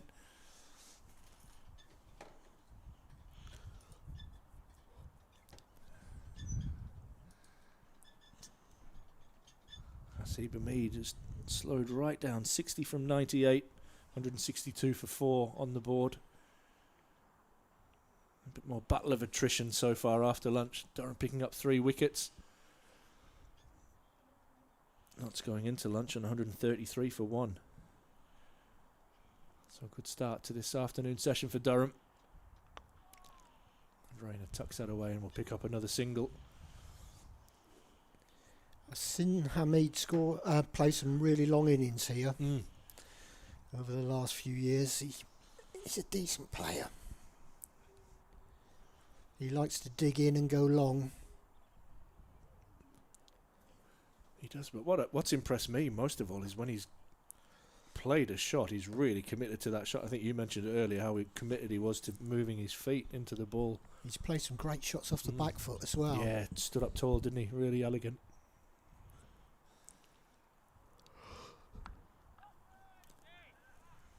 In again there. I think this will be Carter's last over of this spell. Be interesting to get his thoughts after the day's play on how the body feels after 3 or 4 spells. I think the first words might be, give me an ice bath. Yeah. Yeah, rather him than me on that too. The only good thing in an ice bath would be a cold beer. But yeah, and hopefully that foot is holding up.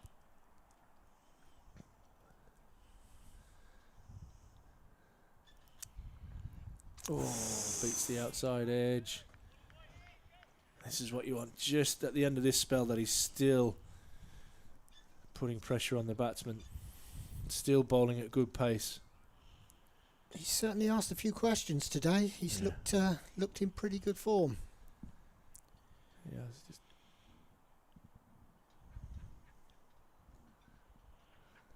maybe having a look over towards his dad in the crowd there. Hands on hips there, just getting a little breather at the end of this spell. Might be blowing just a little bit. This is his first effort in match cricket for quite a while. An excellent delivery to finish that over. As Hamid negotiates that one down to third man. Again in good order. And good energy shown by the fielders as they race through in between overs.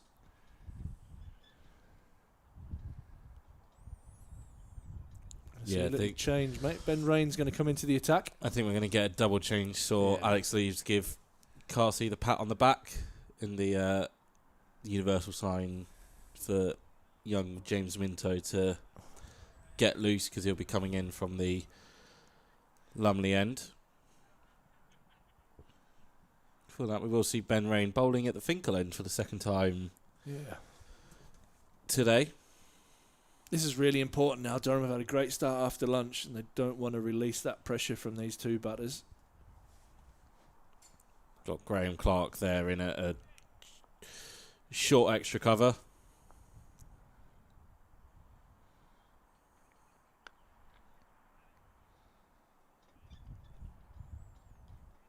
Striking the ball nicely, Hamid.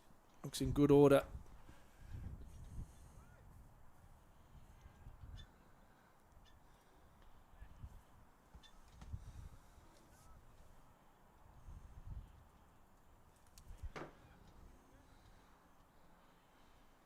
He's under 62, Hamid. Verena on 11. 165 for 4.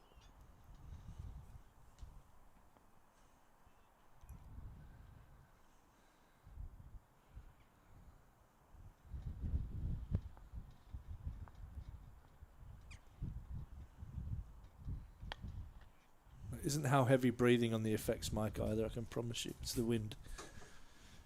Made a change from your knees. Yeah, not me after I've walked up the stairs. I'll tell you what, you've had a challenge battening down that sight screen at the far end as well, I bet. Yes, it was blowing up earlier in the day. We've had to put a lot of weight on it. Yeah, it's not the best.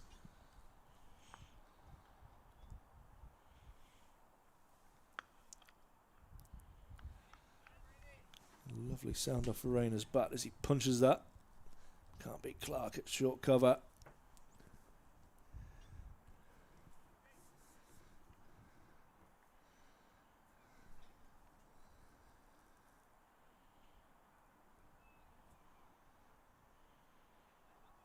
Nice little crowd in today.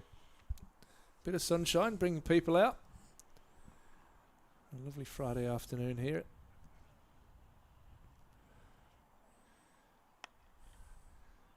Just that little haze in the sky. Lots of blue sky and a bit of haze around. The wind just changing direction a little bit. A bit more northeaster now. There'll definitely be that nip in the air. Vic's still tough, still got his shorts on. Tough on Mad. Probably the latter. I'm afraid it has to be done in the summer. Yeah. Absolutely. Not so brave in the winter. Oh, on that one, straight on the money. Really challenging the stumps from Ben Rain, challenging Verena's defence.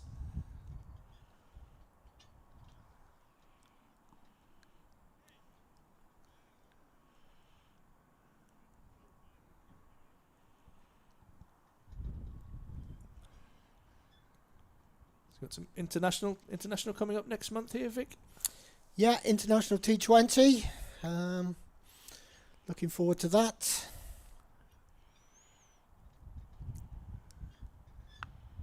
It's a lovely shot. Really playing the ball under his eyes there, Verena. He'll pick up 2, and the long boundary out there will come back for a comfortable 3. Have you started preparing the pitch for that one as of yet? Or? I haven't started preparing it. I did cut it out earlier in the week just to have a look at it and make sure everything was okay. Yeah. Put a bit of water on it, but no, I haven't started the prep yet. That'll be sort of a couple of weeks before the game. Yeah. Not a normal international pitch, or the one we've played on for the last 2 or 3 years. Okay. Simply because it's a T20 and... you don't want to waste it on that one for a T20, or? I wouldn't say that. Yeah, but, that's exactly what you mean. I'll say it. You're reading between the lines. So which pitch will the international be on? International will be on 13, which is two to the left of where we're playing today. Yeah. A normal international pitch would be 12.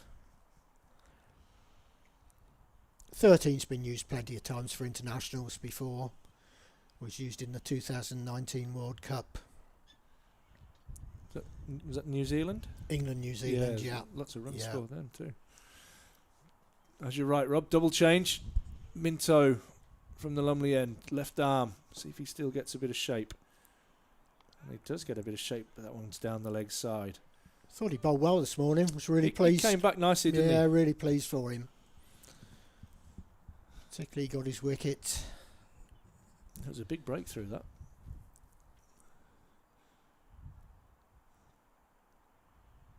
"17 years old, Vic. What were you doing at 17? I wouldn't like to say. I certainly wasn't bowling at 80 plus miles an hour, that's for sure. Nor me. God, it's a long time ago. And there is some nice shape there from Minto. And a well-taken quick single there. Thick inside edge from Verena. Yeah, incredible, isn't it? 17 years old. Doesn't seem to get phased at all, does he? Well, you'd have seen him even in the second team cricket and stuff like that. There's a lot of that being played here now rather than at the outgrounds. And he just goes about his business. He rarely changes his facial expression.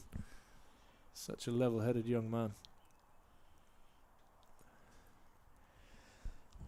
Yeah, hopefully there's a lot more to come from him. I think there will be. It's tucked away nicely. Getting a bit of swing. But protection out there for Minto. Form of George Drizzle out in the deep. Reminds me of a few years ago, Bryden Cast playing his first game here for Durham, watching young James this morning. Mm-hmm. And I remember that morning they were playing against Middlesex. And Chris Rogers, who was the Middlesex captain, when they were at the toss, they exchanged the team sheets, and I remember him looking at the team sheet and saying, "Who's this guy Cars?" And Collingwood said, "Well, hopefully in half an hour you'll find out." And he didn't do too badly, hasn't done too badly. Hopefully this lad will go the same way. Yeah, he's made a big impression, didn't he, last year? In some trying circumstances for Durham with injuries. He got opportunities. It was at Rory Burns, wasn't it? He hit square in the head. As a 16-year-old, so...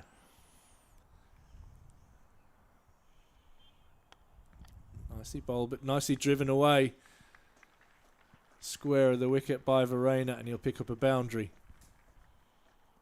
Is he dealing with some adversity at the moment in his life, the young man? Going through things that are not easy. But being rewarded for all his efforts with a 2-year rookie contract. I think that'll be the first of many contracts. Let's hope so, mate. He's so talented. And like you say, for 17, so level-headed as well. Seems to take everything in his stride. Apparently he's got a very good younger brother as well. He's got his brother Teddy is a talented left-arm spinner. Both playing Durham 18s a couple of weeks ago, I think they were, against Lancashire. So yeah, very talented lads. These left-armers are always dangerous. Yeah. It's just something different, isn't it? The angle and... So you can challenge both edges, inside edge, outside edge. Can bring that LBW into play. So those first two deliveries when he kind of just got him and Carter just got moving across the batters with the angles they're bowling at.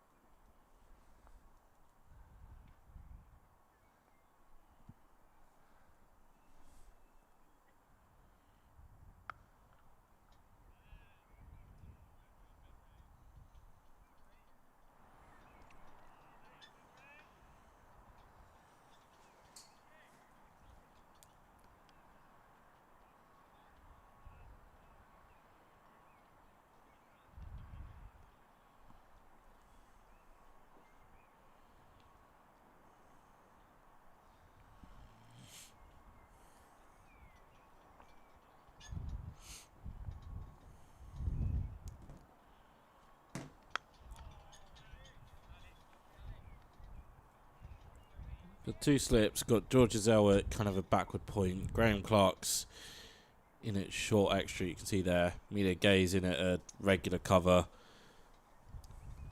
Alex Lee's kind of sitting at a deep mid-off. Huda Yusuf mid-on. Minto's in at mid-wicket, and I think it's Will Rhodes is currently on as a sub down at long leg.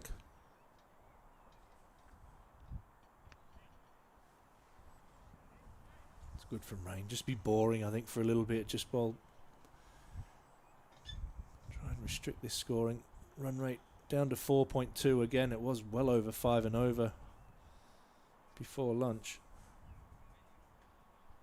But Verena has been busy since his arrival at the crease. 20 from 29. And Hamid, as Vic has alluded to already, seems to like batting for long periods of time. Has just settled right in here. 63 from 103.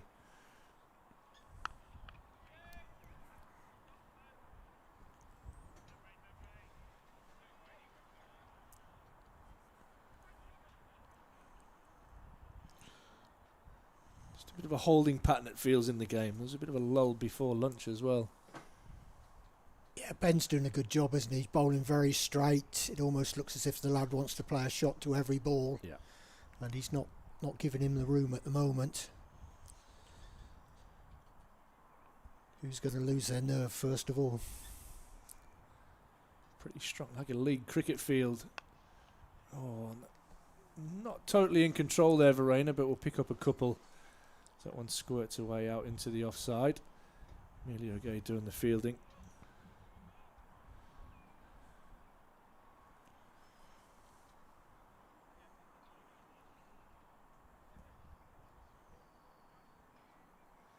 You can see, even from the start of the day, the colour of that pitch is really starting to lighten off from that dark green that it was. Well, you should have seen it yesterday. There was some grass on it yesterday. Can you imagine? We've taken quite a lot off this morning.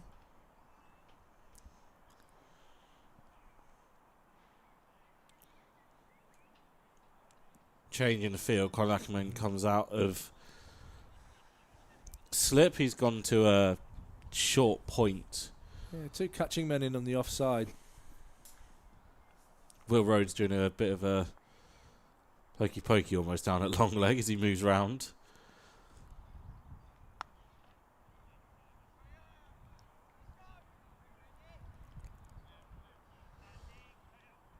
He's just 2 off the over, 177 for 4.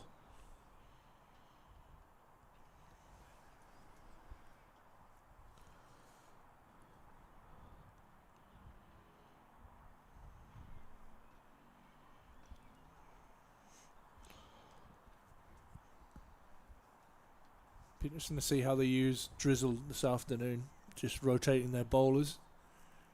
They do have the 4 quicks plus the right arm off spinner.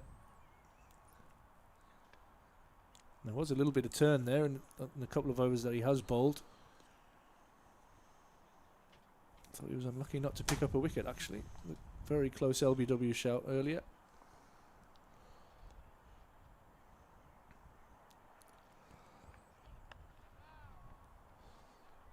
You're going to flash hard. And that's what he's done really well. As soon as he's got an opportunity to score, he's really cashed in. He's been really content to defend, but when he has got that chance, he has slapped it away for 4. Looks in good order, Hamid.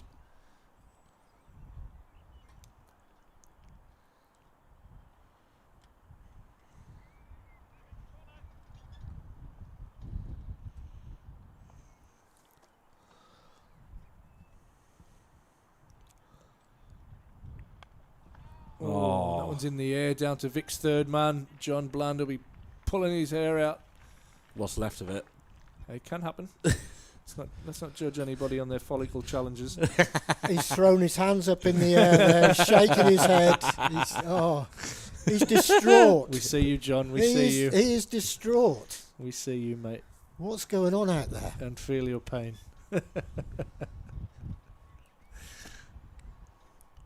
He needs to get that watering can out, doesn't he? It stumps and get those little brown patches.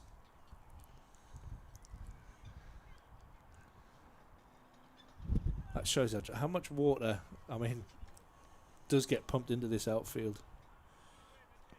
Oh, you put 100 gallon on there, and it's gone the next morning. Yeah. But don't tell the water authority. I've already had an email off them this season. I can imagine. You could have sold it to them last year. Absolutely.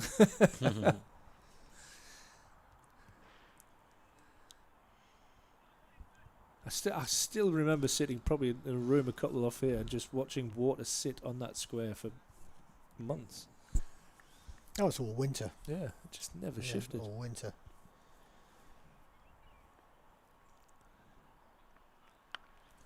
That's nicely cut away. And this is, I mentioned earlier, there's been some really tight bowling, but there has been multiple overs that have had 3 boundaries scored off them. And this is another one. That brings up the 50 partnership between Kyle Verena and Hasib Hamid. Hamid just gives a pretty casual thumbs up. Yep, keep going, mate. Not going to waste my time coming down to see you. And that's come off just 53 balls. there's a very small margin of error, isn't there? Because the outfield is like lightning. The ball's coming onto the bat, and it's just flying off of it. The only thing that'll disappoint, I think, the captain is that he's got a lot of protection on the leg side to bowl straight, and he's maybe just offered a little bit too much width in this over. He does bowl a bit straighter there. Right into the thigh pad of Kyle Verena. He'll pick up, well, Notts will pick up another run. As that wind again picks up. Lucky Ross is only 3 foot tall up there. It'll be blown straight over his head.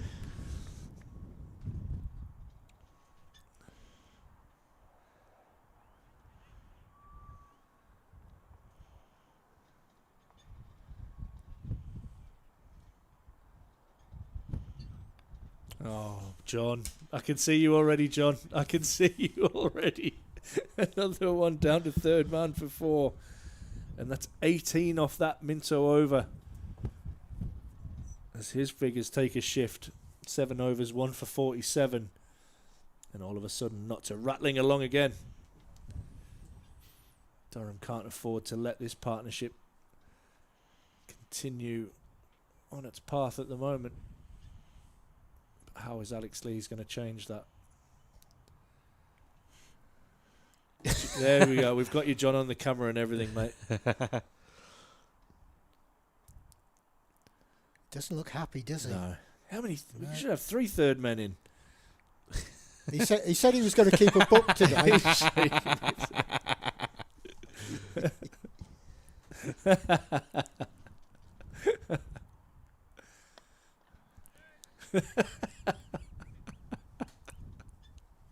Brilliant, Ross. Well done, mate.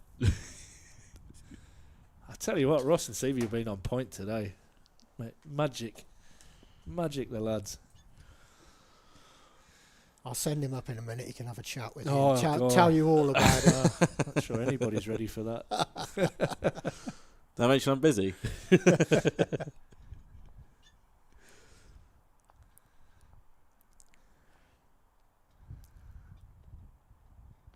Rain zoning in on his channel outside off stump. Verena again, a bit like Hamid, batting a long way out of his crease there.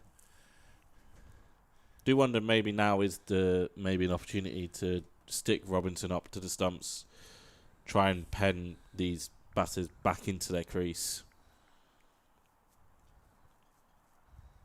Rain probably does get the least amount of carry out of the bowling attack. You can see there his trigger movement doesn't even take him back into the crease. Yeah, he's a long way out, isn't there?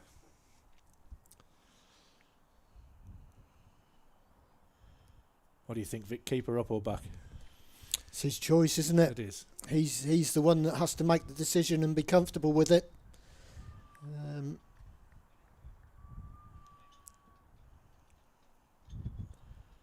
Does he feel with a little bit more bounce in this pitch that his best chance of taking a wicket is staying back there? Oh, that was a lower one though.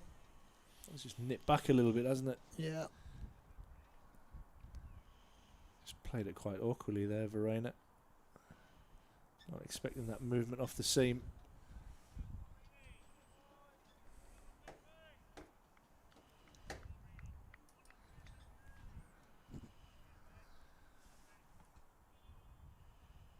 David Bellingham had his practice. I think he might have quite fancied this pitch actually. I think he was quite keen to play from all accounts. Cricket South Africa just holding him back another week. Might get to see him next weekend. Who have we got next week? Is it Somerset? Somerset yeah, and Jack Leach. Oh, well, we'll produce an even drier pitch for that. We're going to just put them on the same one. We're going to play on this one again. Yeah. Who was that? It was Pakistan, wasn't it, over the winter? They played on the same pitch twice. Yeah. The test matches. I think they used the massive fans as well. Ooh. Again, a little bit of jag back from Ben Rain.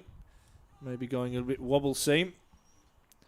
Skillful bowler Ben Rain. And we have yet another Ben Rain maiden So there's his figures. 13 overs, 6 maidens, none for 40. So you can see from the overs that he has conceded runs.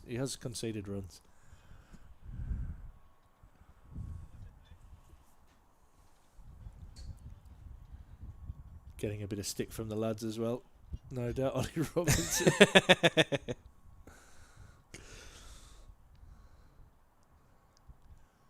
Yeah, I'll not get you to pan down there, Ross. You might fall over the edge.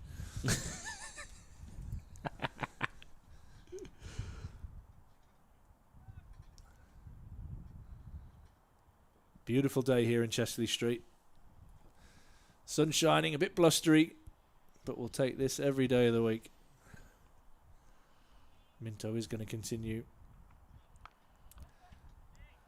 It's a good line. That attack the stumps, I think, will be the message.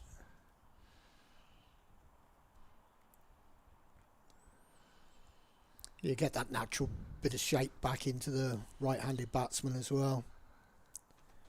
Yeah, for sure. He's probably got the most aerial movement out of all the bowlers today. I don't think it's close. I don't think it's particularly close. He's the only one that's really got proper swing. Oi! It's not the first time we've seen that today. An inside edge past the stumps.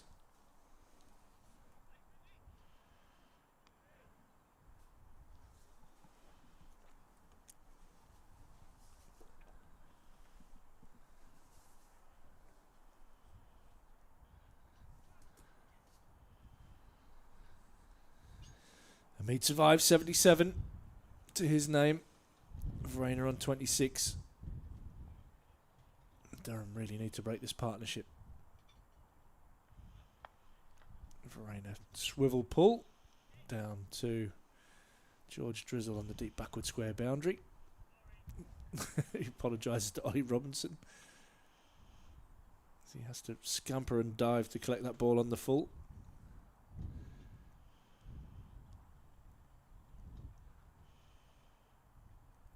Game just meandering, cruising along at the moment. What can Durham do to create something?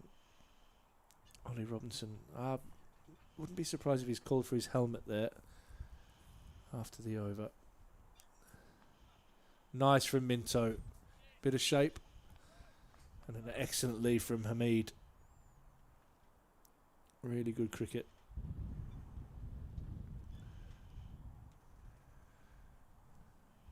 Have you seen much of the ladies' games? Yeah, I have. Yeah, I have. I think they'll be a little bit frustrated with how they've started. I think they've missed a couple of opportunities, but they've had a couple of good wins. yeah. Just to lift the spirits a little bit, which is good. A good win down at Essex the other day. Yeah, excellent. Excellent win. Giving them a bit of confidence going forwards. 100% going into a new tournament today, going into the T20 down in Exeter or Exmouth or somewhere, isn't it? Long way for a T20, isn't it just? Then I think they might head up to Lancashire after that. Yeah, I think they do. So a nice road trip for the girls.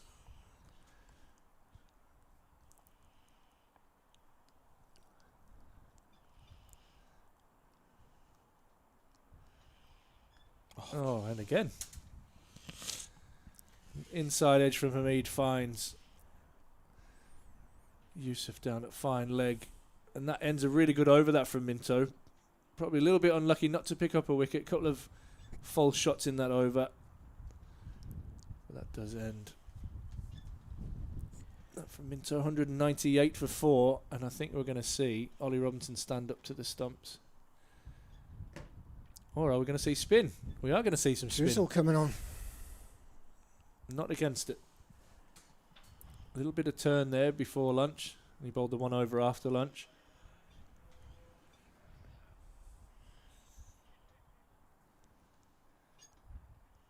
And he offers good balance to the team. Been in great form with the bat as well, George Drizzle. And has done brilliantly to jump ahead of Callum Parkinson in the pecking order on the spin ranks. Fully deserves his opportunity.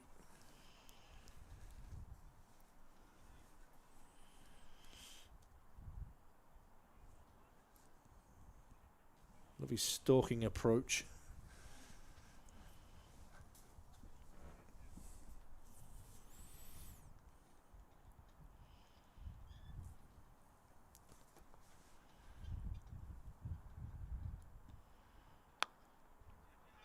Yeah. Lovely crowd catches. That one's slapped back into the ground by Hamid. That's exactly what I thought happened with Carter's wicket earlier in the day, if I'm honest. A little bit flatter. I like the field as well, just protecting that in the leg side of McKinney and Clark. And there, Yusuf, the best part of being long on. Nice attacking line from Drizzle. There's a little bit of turn there, Vic. You've got better eyes than me. I'm watching the monitor. I see you bowled a few overs the other day. Of course I did. I can still feel it. I've bowled 2 games on the week and I've retired as well. Pitches must be spinning. You only got to turn 1 or 2. Was it 8 overs, 3 for something? 3 for 12? Let's not talk about it, mate. Come on. They're here for something else. It's not all about me. Well, Sunday was 6 overs, 2 for 9. But you are going to talk about it. Of course. It's not all about me. Humble as ever. 2 for 9. Even better, I got one of my students out, which was fantastic. It was the Sunday 2nd, 11 and the 13th. It was the National Cup, thank you. Maiden over from Drizzle. Come on, mate. On Saturday, I managed to dismiss Mr. Whitfield and Mr. Bushnell, who were former Durham players. Yeah, both taught by John Bland. There you go. John, you line them up, I'll knock them down, mate. Did he give him any stick as you got them out? Not required. Not required. I like them both too much. Harry Crawshaw also played in that game, made a brilliant 98. But fortunately for me, Carl Kurtzer was on my team and made a brilliant 100, and we ended up knocking it off. So it was a good game of cricket. And that pitch was incredibly dry as well, so you've got all the resources of water here, all the club groundsmen having that battle as well. Was that at Chester? It was at Burnetfield, actually. Oh, Burnetfield. Yeah.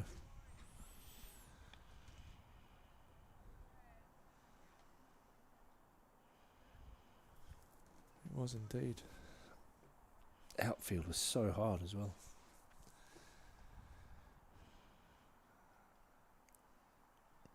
We have that. Jake's pretty much got the water on every night on our square at the moment, trying to... He'll be costing you a fortune. Yeah. Yeah, I'll let him handle that conversation. No, that's a 3rd time in 2 overs. Really good effort from Minty, and you can hear the lads out there getting behind him. That's excellent tee-pot position from Ollie Robinson there. Yeah. It just trickles past the stumps.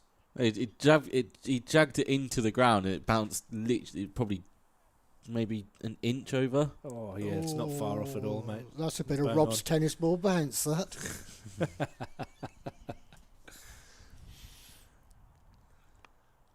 Hamid finds that one more to his liking as he tucks that away out to deep square. And Driz firing the ball back in. And that brings up, as you said there, Vic, the 200 for Notts. Hamid on to 79.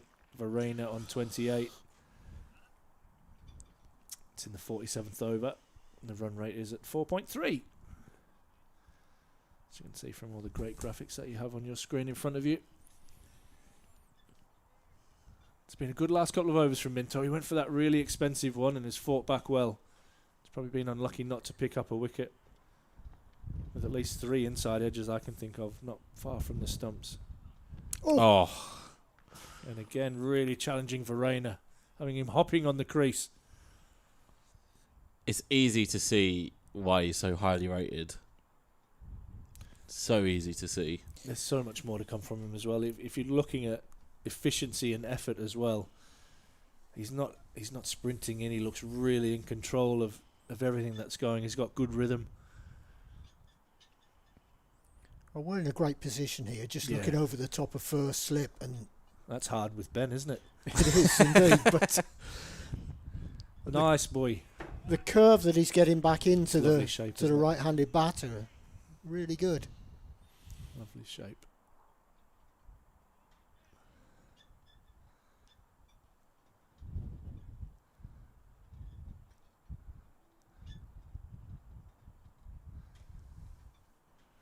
It's got a bit of breeze coming across, pretty much behind him, but probably going from mid-off to fine leg, aiding that shape. But he has got movement all day. This one's just a little bit straight and tucked away, but that is to his field.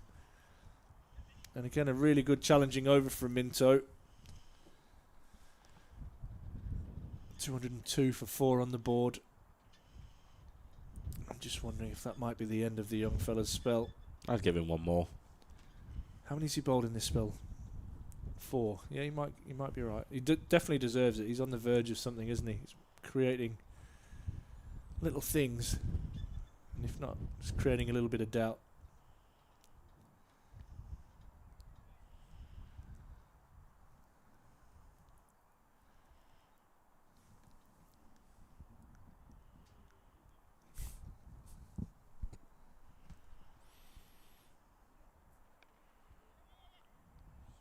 Nicely tucked away by Hamid. It'll just be a single.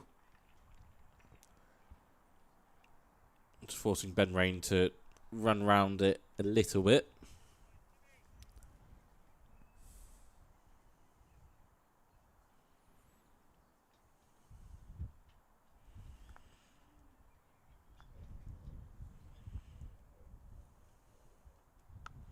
Oof.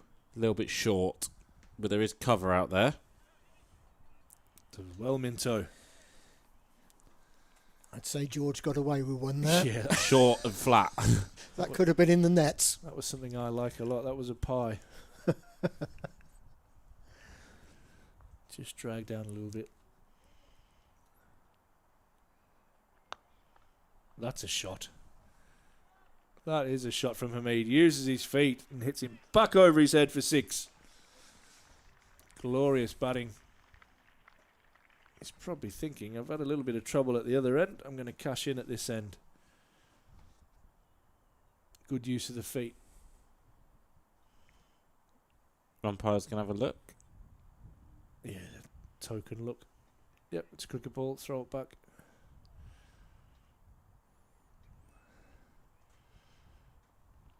Standard procedure, isn't it now? Oh, I like that from Drizzle. Still tossed it up. Good moving from Graham Clark.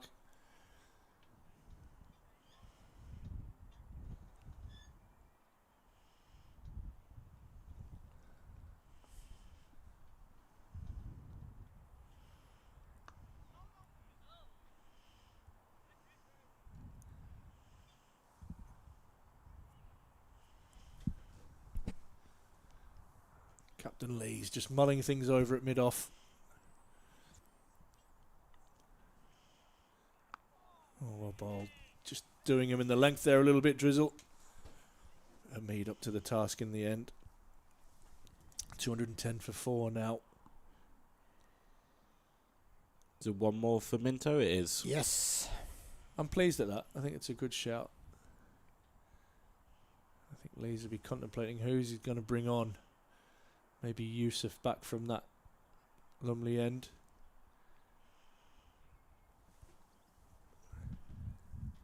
Just trying to see if we can cheat here and look if anybody's warming up. And make ourselves look really clever from something that you can't see. But I like this. Minto just created a couple of little things in the last 2 overs.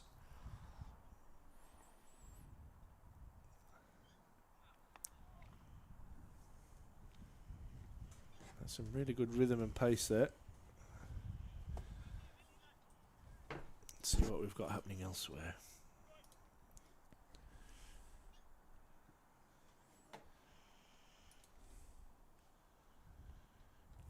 Well, in pursuit of that 380 for 9, the Netherlands are 64 for 4. So that is a lot of work to do. Bastelader is just at the crease, batting at number 6. Scotland well in command there. And really good again from Minto. Somerset, deploys work, mate. 171 for 3. Yorkshire 151 for 4. Hampshire 139 for 5 at Edgbaston. Worcestershire, a slight recovery there, 156 for 5. Northants have slumped to 136 for 6.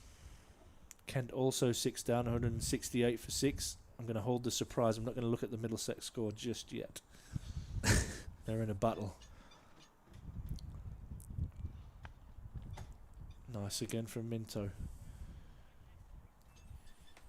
Lancashire 145 for 3 against Derbyshire, and Middlesex are 137 for 6. No. Yeah, so there's been a little bit of symmetry between them two all day. Kent just ahead on the runs, but both 6 down.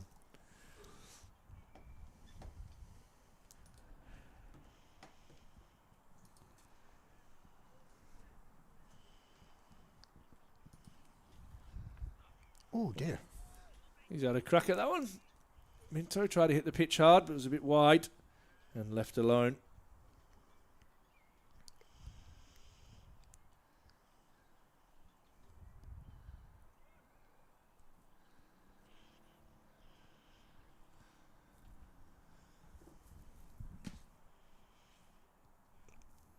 Two balls probably remaining in this spell from Minto. What's he got? Can he get the breakthrough that Durham needs? This is an excellent partnership between these two. Just has me defending away from his body a little bit. Good pace that from the young fella. Where are we at for the partnership? 71 so far, this partnership.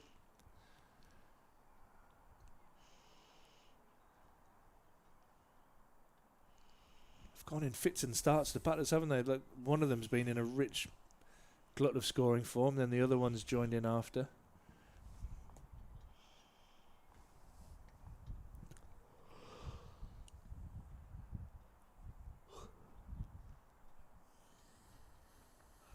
Oh, and that's the 4th time. Are you kidding me? And this time, will it result in a boundary? It certainly will. Heads back from Minto and a lot of the Durham fielders. And he can't quite believe it, the young fella, as Hamid picks up another boundary and moves into the 90s. And I think that must be the 4th one in the last couple of overs. That has gone right next to the stumps. I'd be tempted to give him that last one. I'd be tempted to give him another one of that would make it 6. So you probably wouldn't go any further than that. But just see if he can get that breakthrough.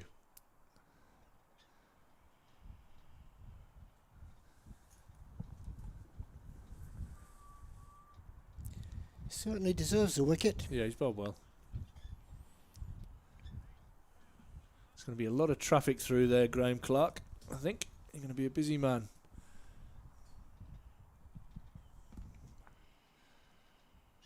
I'll let you have that, Rob. Technically, that'd be me being right for the 3rd time, so looks like it's going to be a change at the Lumley end.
Giselle whips through 50th over, just a single off the last ball, 216 for 4. It looks like it's going to be Cody Youssef, who's going to take over from the Lumley end.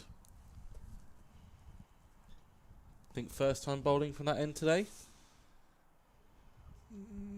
I think he's had a crack already from that end.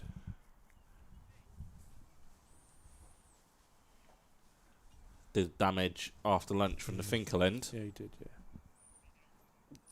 2 wickets in as many overs.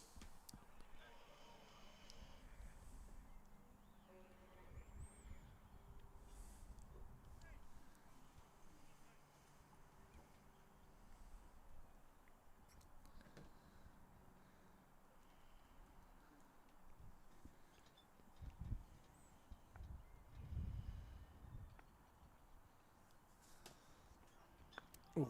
Almost. It's a good start, that, isn't it? Almost picks up a wicket straight away. I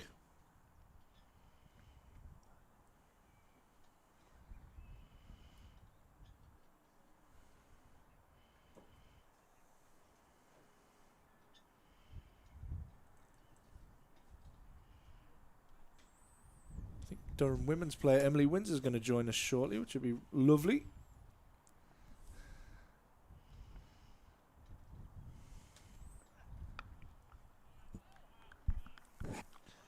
Lovely punch through cover point for 4. Verena moves to 35. It's partnership just starting, well, not just starting, but has swung this momentum back towards the visitors. Durham striking 3 times in quick succession after the break. It's a lovely punch, wasn't it?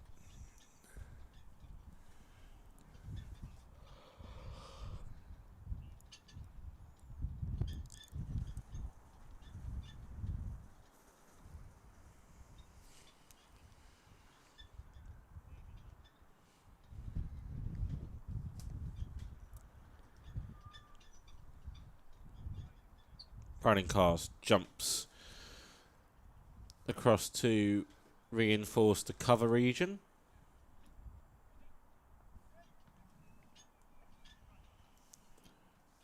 And I see he's just moving George Rizal over towards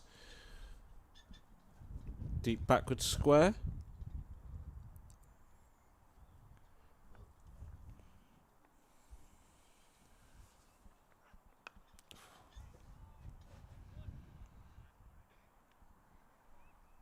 It almost feels like with Youssef, with his action, you're almost expecting his arm to get a bit higher than what it actually does. Kind of expecting it to extend quite high up, but it's quite short almost. Quite a whippy sort of bowler, isn't he? He is indeed.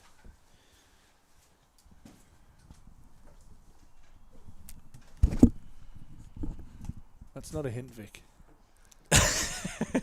No, I'm going to step out and let There's someone... a cup of tea or something with your name on it. Well, isn't there? if John is listening, John, I'll be back round there in 5 minutes. So if you Kettle can make me a cup of tea, that would be great. Is he still on? Is he still on tea and coffee duty? Oh, he's fantastic. He's fantastic. Can't beat it. But Emily's going to be far more entertaining than I've been for the last 3 hours. Or however long I've been here. I can finally escape now. You told me when I came on I couldn't escape because we took a wicket first ball. So I'm going to get one to leave on as well. Oh, Thanks nice try. for your time as well, Vic. Take care, guys. Good Top speaking man. with you. Top man. Huge thanks to Vic Domain, the head groundsman here at the Banks Homes Riverside. Oh, you'd looking for sympathy or what? Bless her, Emily's coming. She's on crutches the lot. Good afternoon, mate. How are you? Good. That's an honest good too. Excellent. And how's the hip? Getting there, slowly but surely. It's frustrating, as you can imagine, but Absolutely. just doing all I can to be back as quickly as possible. You getting lots of reports from the girls while they're on their little road trip? Yeah, I think they're enjoying it. They had a lovely day off in Exmouth yesterday, so enjoyed the sunny south coast. But yeah, switched on ready for the County Cup today, which is going to be exciting. drawn against a Tier 1 team, unfortunately, being Somerset. Underway. Yeah. Couldn't be any further. To be fair, if you win this game, you're either playing Hampshire or Surrey away, so you can't get even more away. So we've done well there, haven't we? The FA Cup draw has not gone to plan, but hopefully they get the win. More northeast conspiracy theories going in now. They're not theories. You got to remember I'm part Southerner as well. You're not part Southerner. You are Southerner. You'll get there. We'll adopt you though. We'll adopt you. To be fair, when I was down south for a bit, I was very much excited and looking forward to coming back to the northeast, which I never thought I never thought I'd ever say when I signed for Durham, but like we're talking a few years ago, I used to take the mickey out of the north, so here I am. Yep. Been an interesting game so far, hasn't it? It's just gone in fits and starts. This one, those two partnerships really have been big partnerships, and then Durham got a 4-wicket blitz really in the middle, and then going back. Looks a good pitch to bat on, really. Yeah, overhead conditions as well. I always think it's important to look up. Looks nice conditions. It's a bit breezy and a bit chilly out there, but isn't it? good conditions to bat. But obviously both teams have to bat on it, and it's a new wicket. Reverse. Oh, good anticipation. Acker's read it. And that's going to run away for 4. It's good proactive batting from Verena, who is a typical wicket keeper, busy and hits the ball in just awkward areas to defend, and he's got that one away again. Ackerman doing his very best to anticipate the shot, but Verena picks up another boundary. Moves into the 40s. He moves on to 40 from 60. Hamid took an age to get through the 40s. Let's see how long it takes him to get through the 90s. It's one of those, though, isn't it? Like, Hamid, to be honest, he's not striking too badly in red ball cricket, but I think Notts have found a way to score consistently, going at a run rate of 4.3 currently. And only being 4 wickets down, they're in a pretty decent position. 100% agree. There's been lots of maidens and lots of big overs of scoring. It's been a weird day of cricket. Exciting day, then. Yeah, don't know what's going to happen. It's been good. Yeah, absolutely, mate. Absolutely. But I think, again, from a Durham point of view, you can't be too worried at this point. I think it looks about in wicket. Obviously, both teams have to work hard for it, but they've picked up 4 wickets. If they pick up another couple here before tea, then they're in a really good position, I think. I think the key is just obviously building on this. You can see from the fields that they set that you've only got 1 slip in play. Yeah. Obviously, the ball is slightly older now, but trying to create chances in front of the bat.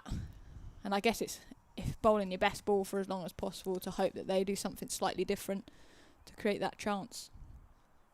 Yeah, just try and rebuild a bit of pressure. Here is Verena mistimes an off drive. Yeah, it's like a club cricket field, isn't it? You've got your 1 slip, a bit of a ring field on the offside, and a sweeper. Am I that bad? He said if she comes on, I'm out of here. That's what I heard. Yeah, fair enough. I'll be left on my own soon. To be fair, if Media Sam's listening, it's an F1 weekend, so. Edged and gone. Big wicket from Yusuf. See you later, Rob Rush. We don't need you. We've got a wicket. We're all without you. Yusuf strikes, gets his 3rd. And Robinson's cleaning up behind the stumps. That's his 3rd catch of the day as well. And that's a big wicket, Emily. Yeah, beautiful line and length from Cody Yusuf. Hit the pitch hard. And Ollie Robinson does the job, as we so often see. So reliable behind the stumps. And again, I talked about picking up wickets, picking it up before this tea break. That's another one. And I actually do think that changes the look of that score now. It does. Absolutely right. Because he looked in zero trouble throughout that little innings there. And he has to go for 41.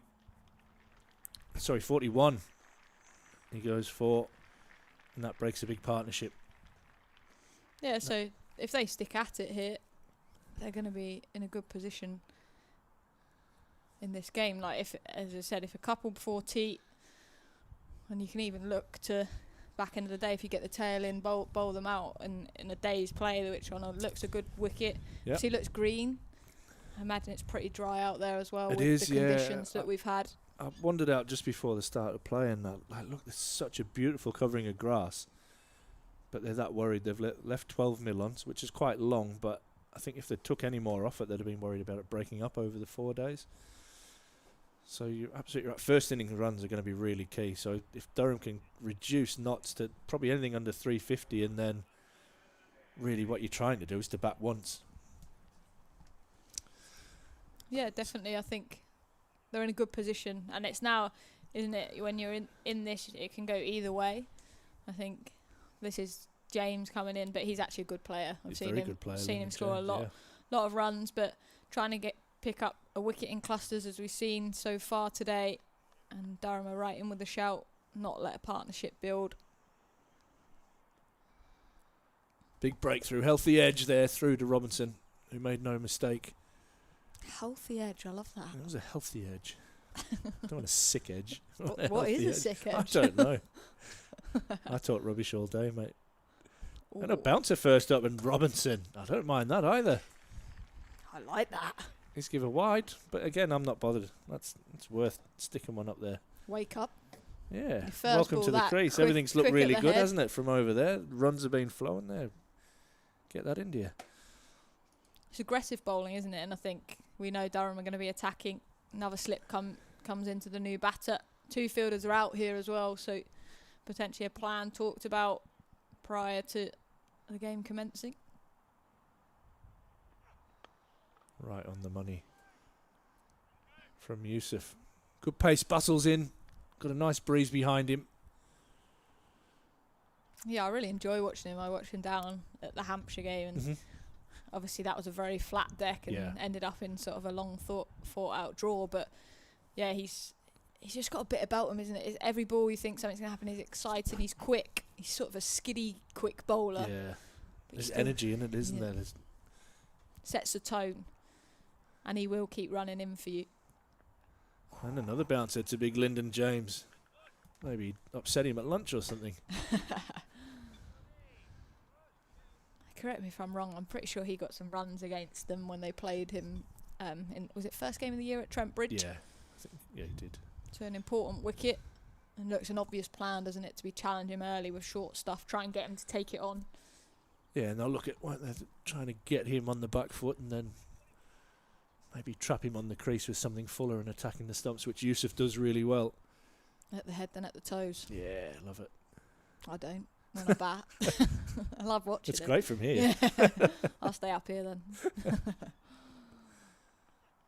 Oh, he's got some width and absolutely murdered that through point. Tell you what, that's a sign of a good pitch, isn't it? Very little footwork. Just timed the ball, raced away to that cover boundary. That's been the pattern of the day, hasn't it? I think anything loose, the knots have just jumped all over.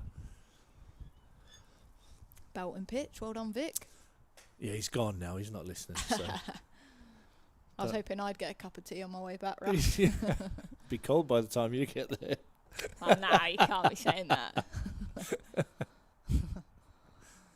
Oh, and there is that full and straight one that he manages to. A little inside edge on that one. And he will retain the strike as George Drizzle somehow gets the ball back to end the over. Where are we? Sorry, I've got another game. My school's playing a game today, so I'm keeping my eye on that. 2:32 for 5. Yeah, my girl's having a game just up the road at Ropery Lane, taking on Sedbergh. I know that, as I taped up Louis May's elbow. Did you? Before going. Oh, cool. And I told her, though, she had to score lots of runs and wickets. So, She got 15, though. She's captain. A little bit of a decimated side today, so... Full of rugby players, I've heard. There's a couple of footballers, got the rugby players, but we've got a team out and we'll compete. I know that. I'm quite proud of them, actually, so far. We've got up to 48. I feel like Drizzle, the spinner, the only spinner in this Durham side, is going to have a lot of overs to bowl. Yeah, might see a bit of Ackerman if it does flatten out in the second innings. I suppose a quick flat off spin. He obviously, down at Hampshire, had his spin pair of Callum Parkinson. But Drizzle, the lone spinner in the attack. That's flighted. I like this field and position of James Minto, actually. He's not out right on the boundary. at mid-on, It's but almost he's that sort of 3/4, floating, isn't it? giving him the option to take it on. That's driven beautifully, but the wall of Emilio Gay at extra cover. Not sure if he dived or fell on that one. We'll give him the dive. We'll be kind.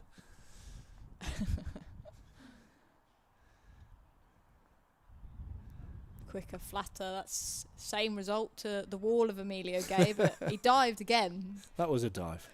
I'll give him that one. But didn't cleanly pick it up this time. Tell you what, extra cover's one of those fielding positions, isn't it? It looks okay now because the wickets are still early season. They've not all been used. Yeah, get them wicket ends. That's a shot. That's a glorious shot from James. Finds the extra cover boundary for 4. He's come out full of intent as well. Yeah, I always think that's a good shot, one of the best shots in the game when you split extra cover and mid-off. I think you got to obviously be skillful to do that. Just create that angle and just timed nicely, and it's raced away. Beautiful outfield. Easy 4.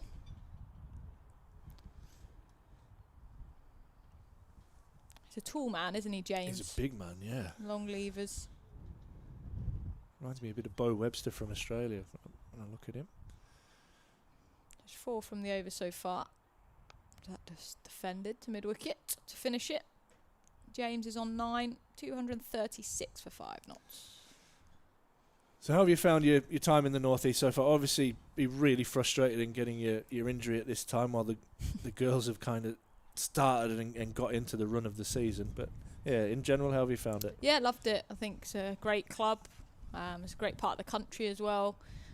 So yeah, for me, big change coming from the south, and I guess working with a familiar coaches probably all the way through, to be honest, because they sort of grew into the professional system at the Southern Vipers. So It's been a really nice change, new challenge, working with different people, and I guess fitting in quite a tight-knit group. The Northern Diamonds girls that came across, which was the majority of them. So yeah, it's been a challenge on and off the field for sure, but one that I very much enjoyed. And as you said, it's just frustrating to pick up the injury at this time, but obviously it's something that I sort of had no choice of in the end. I tried to play through it, but wasn't to be. But just looking forward to hopefully being back on the pitch as quickly as I can. Yeah. Do you have a time frame on that, or is it just I can see you I do have a time frame, yes, a very ambitious one. Yeah. Is that matched by the medical staff, and of one of which you are? If I was my own medical staff, I'd be playing tomorrow or tonight.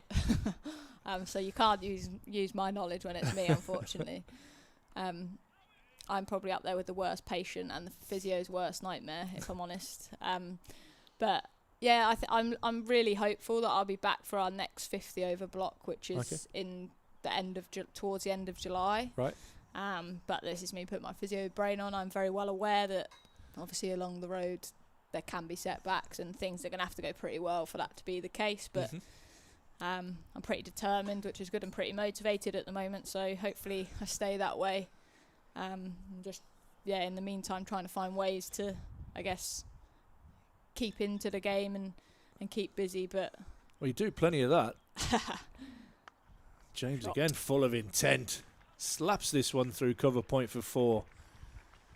So yeah, you're not just come up as a player, you're kind of part of the physio team as well, and obviously you're here with us on comms, so you're definitely keeping yourself busy. Well, commentary's one thing that I can do pretty well at the moment, because all I've got to do is sit here. But even my physio stuff at the moment, it's obviously pretty limited when I'm on one leg, but again, hoping to be off my crutches next week, so fingers crossed I can walk and then get moving a little bit more.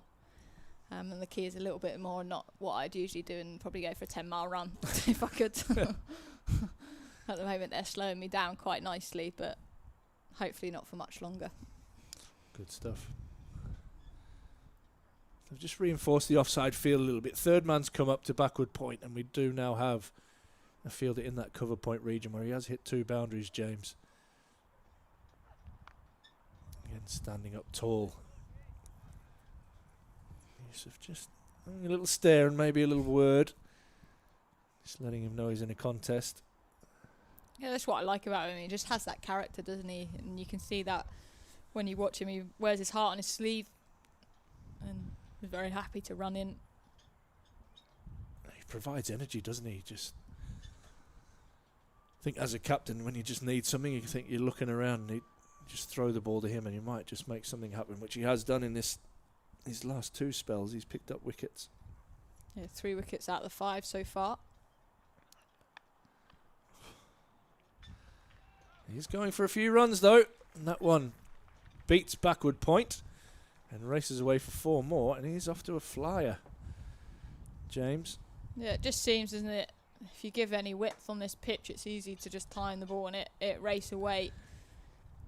Not too much lateral movement at this stage, which you wouldn't necessarily expect with the ball into its 55th over, but I guess it's just about trying to stay as tight as you can to the stumps, make him play, but holding that line and length for as long as possible. Yeah, boundary number 4 for James in his short stay at the crease.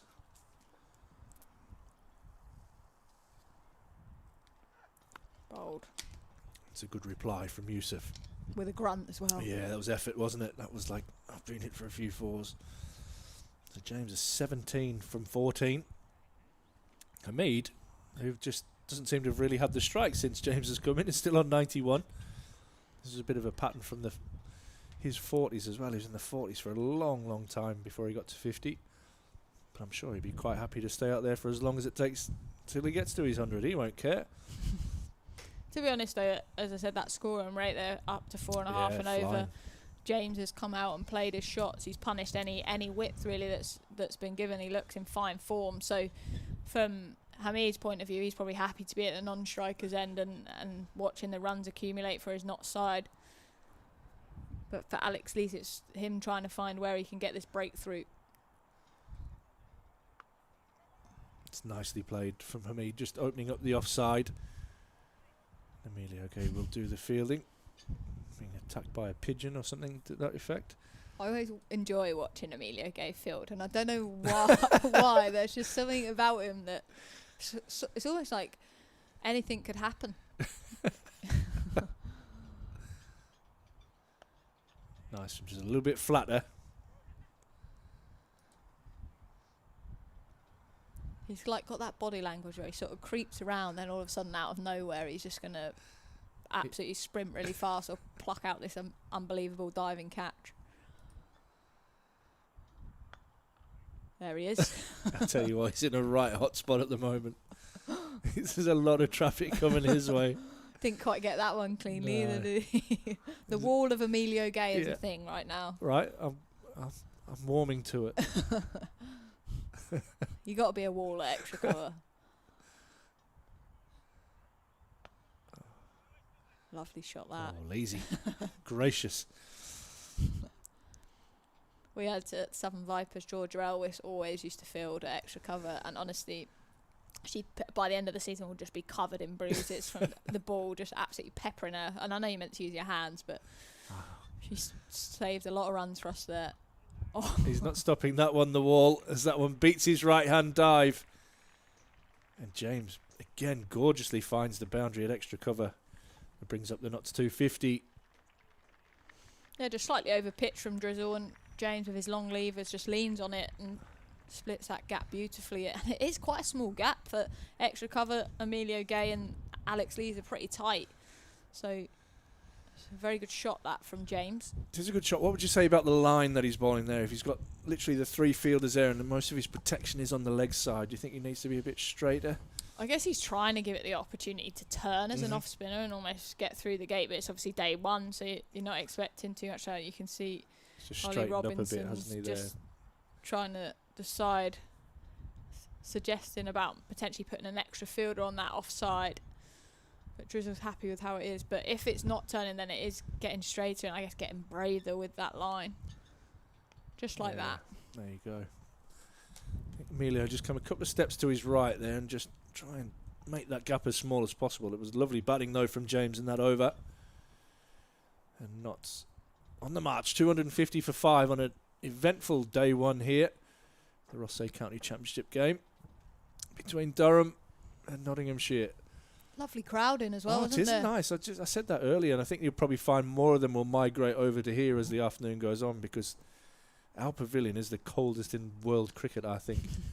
It just ends up in shade and the wind always hits it, and Lucky they've got heaters on it now. They never used to have heaters back in the day, and I tell you, it was... I think it's only for the home dressing room, though, you know. Of which... I like that. Yeah, but what about us? Well, you just claim that side of the balcony anyway. I'd put your towels down at 6 in the morning. You're one of those then on holiday, are you? Definitely not. I'm not up at 6 o'clock in the morning. Or is it 4 a.m. from the night before you put them down? Definitely not that either. Too old for that, mate. Never too old. Oh, I'm definitely too old for that. Yusuf. Nice area. Hamid just happy to defend that one out into the offside. Colin Ackerman. Probably in a pretty square gully. McKinney's still in at slip. Got Emilio Gay. Bryden Cass in the offside. Alex Lees. Mid-off. Ben Rain at mid-on. Got Minto back down at third man now as well. Shot. Straight to Ackerman. Couldn't have timed that. Is that a square gully? Would you go with a square gully where he's at, or is he just a backward point? Quite like He's in pretty close though, isn't he? Yeah. Straight in the hands as he's signalling. He's almost reliving it for us. He was getting his hands back in for the hand warmers as well. You can hear the wind, can't you, on the howling. effects mic? That's just Ross upstairs, that. Easy single for Hamid as he patiently moves his way through the 90s. Excited to see James Minto back playing in the first team. I think so good. He's such an exciting young cricketer that's got a massive future ahead of him, signing that rookie deal as well for the club. I think great signs, and really lovely quote about how he said growing up playing here and how proud he was to be sign his first contract with Durham and now straight back into the first team. And what a way to get out. He's hit some lovely boundaries through there, but Yusuf does what Yusuf does, and he just finds a way to take wickets. And it's another edge, a healthy edge, through to Robinson, who does the work. And James will be hugely disappointed with that. That's a soft one for Durham. James goes for 21. Yeah, brilliant from Durham. Another wicket before tea. Hits that hard length. Yusuf, as we said, he makes something happen. And he's picked up 4 now in his spell so far. So really attacking these Notts batsmen. And they had a good start, Nottinghamshire, but they're falling away here. 6 down on what looks to be a good pitch there. They've got to find a way to find someone who can bat with a captain, Hamid, but from a Durham perspective... Just keep picking up wickets, don't they? And that's the key on these pitches. That the first innings score, I think I talked about a little bit earlier, is so big in this game. With the pitch being as dry as it is, will it deteriorate? There's a lot of grass on it, but we're going to see Liam Patterson-White come to the crease, who again is another handy all-rounder, left-hander. But Yusuf has done a fantastic job, and just what you want from your overseas player. Yeah, definitely. I think he's been a brilliant signing for Durham. I think he's just, as I said, he's exciting with the ball. He's someone that you want to watch and make something happen. And I think as a fast bowler, some days you can be moving the ball, doing all sorts, but not pick up the reward, and it's your mate at the other end. But today, it's nice to see he's picked up 4 so far. And I mean, he doesn't look like stopping anytime soon either. I don't think you're going to get the ball out of his hand at the moment. Why would you as well? Yeah. He's got the breeze, he's got everything going in his favour. Bowled a lot of overs so far relative to this game. He's into the 17th over, so he's putting in a fair stint here, but Alex Lees sees him as the man that's going to get him the breakthroughs as he's been doing so consistently. Yeah, 4 for 81. 2 slips for the left-hander and the new bat.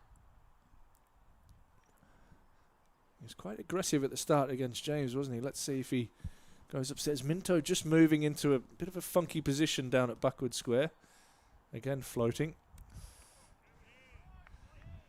Nice delivery, that. Yeah. Reminds me a bit of Ian Blackwell, Patterson-White. I don't know if you saw much of Blackie play cricket, but he spent a bit of time up at Durham. Somerset lad.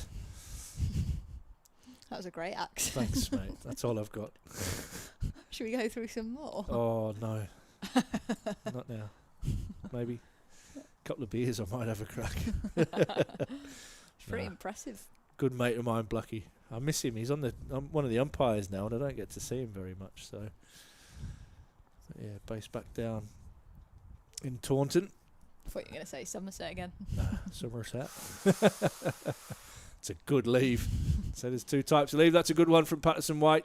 Ends a successful over from Yusuf Notts. 251 for 6. Hamid 93. Patterson White yet to get off the mark, and Yusuf has 4 for 81 from 17.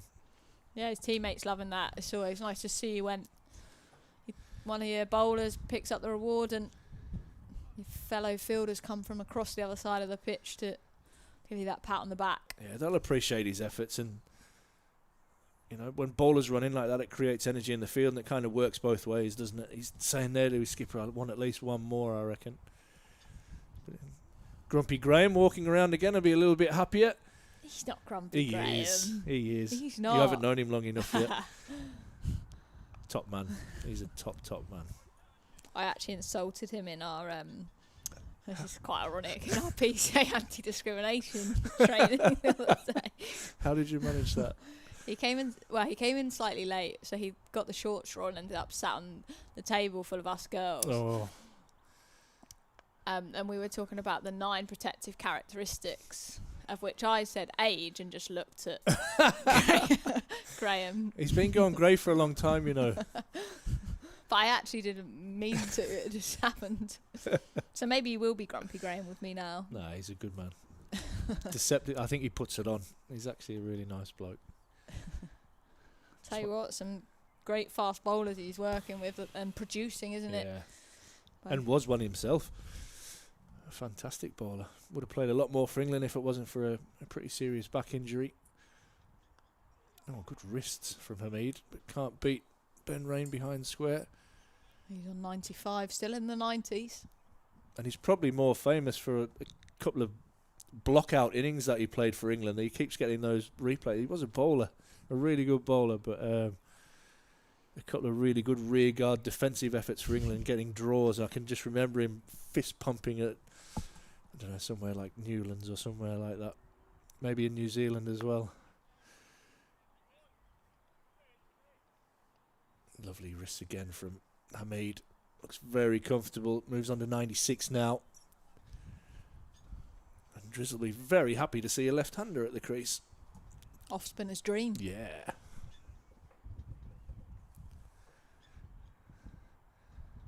Bringing in that extra cover as well, in nice and tight. Ben McKinney there.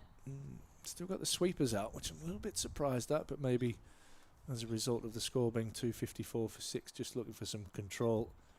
Gone straight through him. Straight through him, George Drizzle. Well done. And that'll make him feel really good.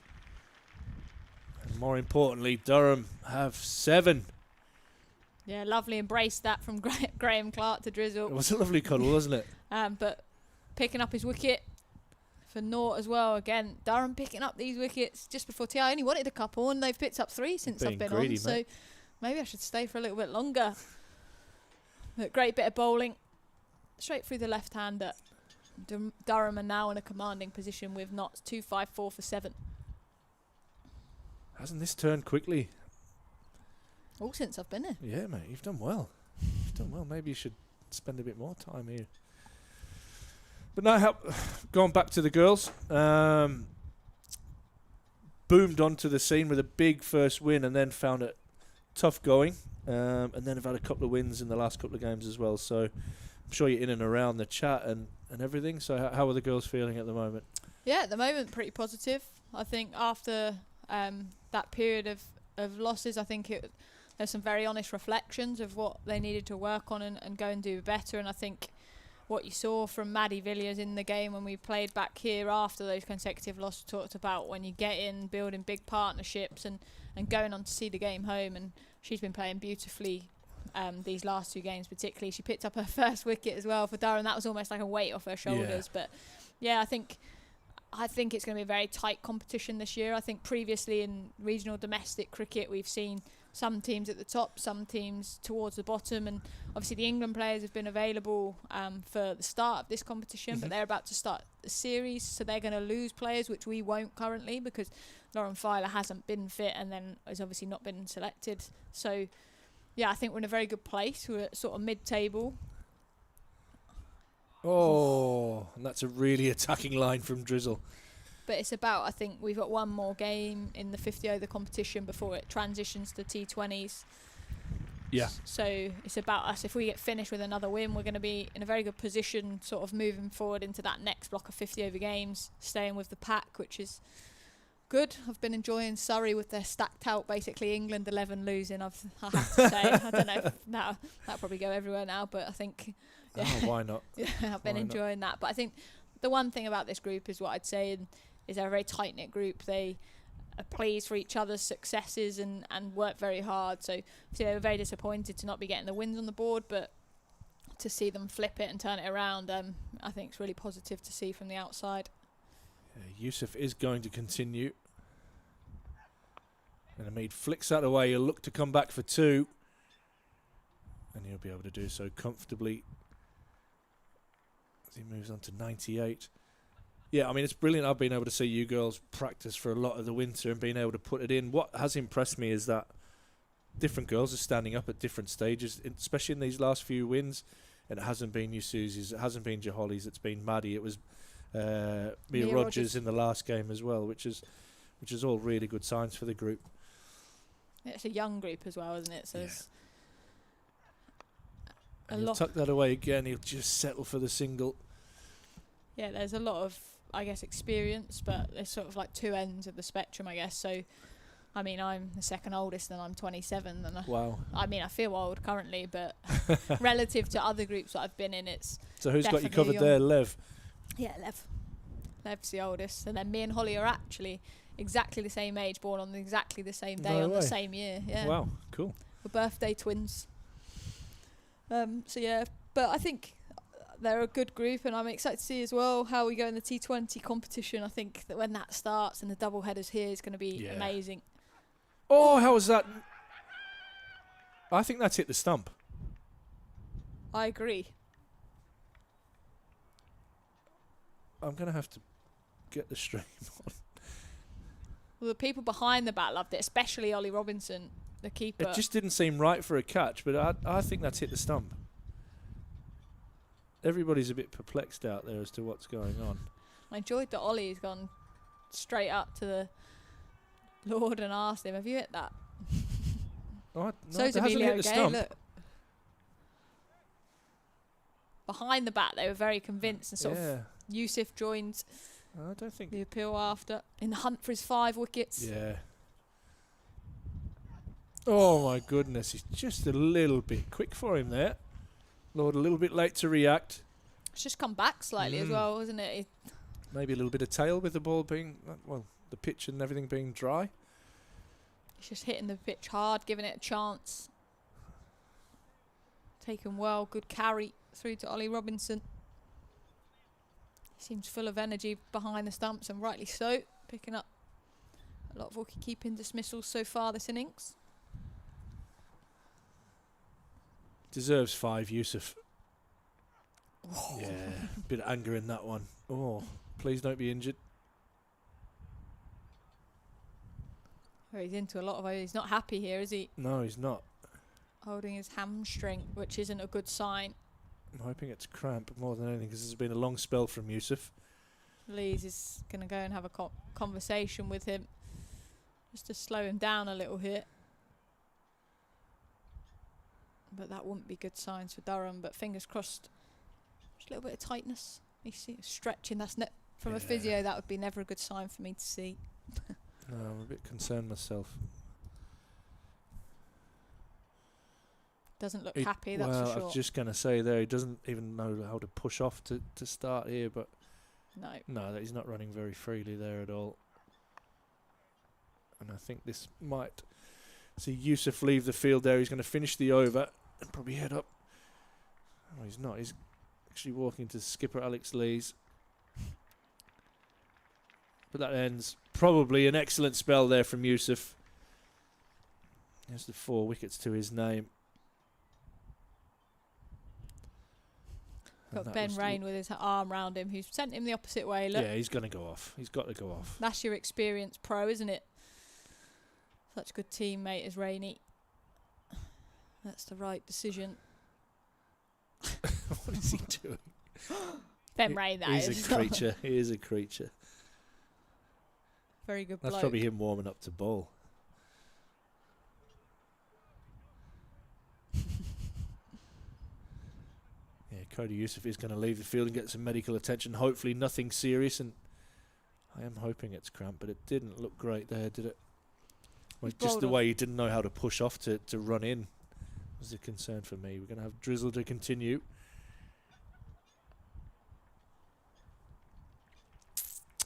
That will bring Hamid back on strike, who is on 99 and has played beautifully. Probably a couple of overs, he had a bit of luck there with Minto and getting a couple of inside edges. Probably, I think there was 4 of them actually, back past the stumps. Oh, he's just given Hamid the 100 there. I'm not sure that's right. I hope not. You imagine if he gets out now? Well, he's 100 now. And you can hear the scream from the Notts fans and probably his teammates up on the balcony. He'll get at least 2, and he's going to settle for 2 and just relax and bask in the glory of a century. Fantastic innings from Haseeb Hamid. Getting a lovely round of applause. Congratulations from his partner, Rob Lord. But nicely played. And in the context of this game, a huge innings. Yeah, crucial knock for Hamid. Captain's knock. But he now needs to go on. His job's not done from in the position the team are in, so it's about refocusing now. He does like to bat. He's a greedy man. Tucks that one out into the leg side, and we'll just take a little breather at the non-strikers then and just take it all in. Do you know what? It is good to see him churning out the runs as well. He's one of those that got put into England, didn't he, very young, and sort of fell away a little bit. Yeah, how many kind of... Oh, has that beaten everything? I think it has. That must have turned. Tell you what, we'll have a look. Yeah, there was a handful of them, wasn't there? As a bye is signalled there. Yeah, that just got kind of given that opportunity, couldn't quite take it, and then he had a couple of finger injuries, and it's nice to see him back scoring runs. Oh wow, that has turned a lot over the top of the stumps. Slog sweep out into the deep. Good bit of fielding. Ah, there he is. Your man. The wall is out in the boundary. Nickname him Hadrian or something like that. He's done well. I mean, he just looks so reluctant to be in the field, doesn't he? He's just like, this is just something I have to do. But then he does that. Yeah, that was pretty cool. Just waddles back to a starting position. That's what I do. Good diving stop there from Amelia Gate.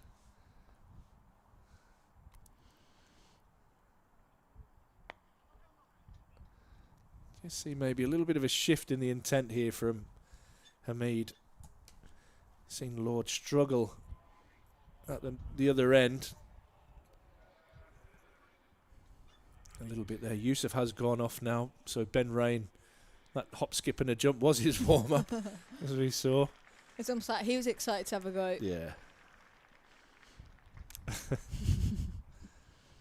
The leader of the pack is back into the attack. Tell you what, you have some great lot of one-liners. I just talk rubbish. Healthy edges. Now a little Have you not heard healthy edge before? Surely. No. I've nicked that off someone. I just haven't gone healthy edge.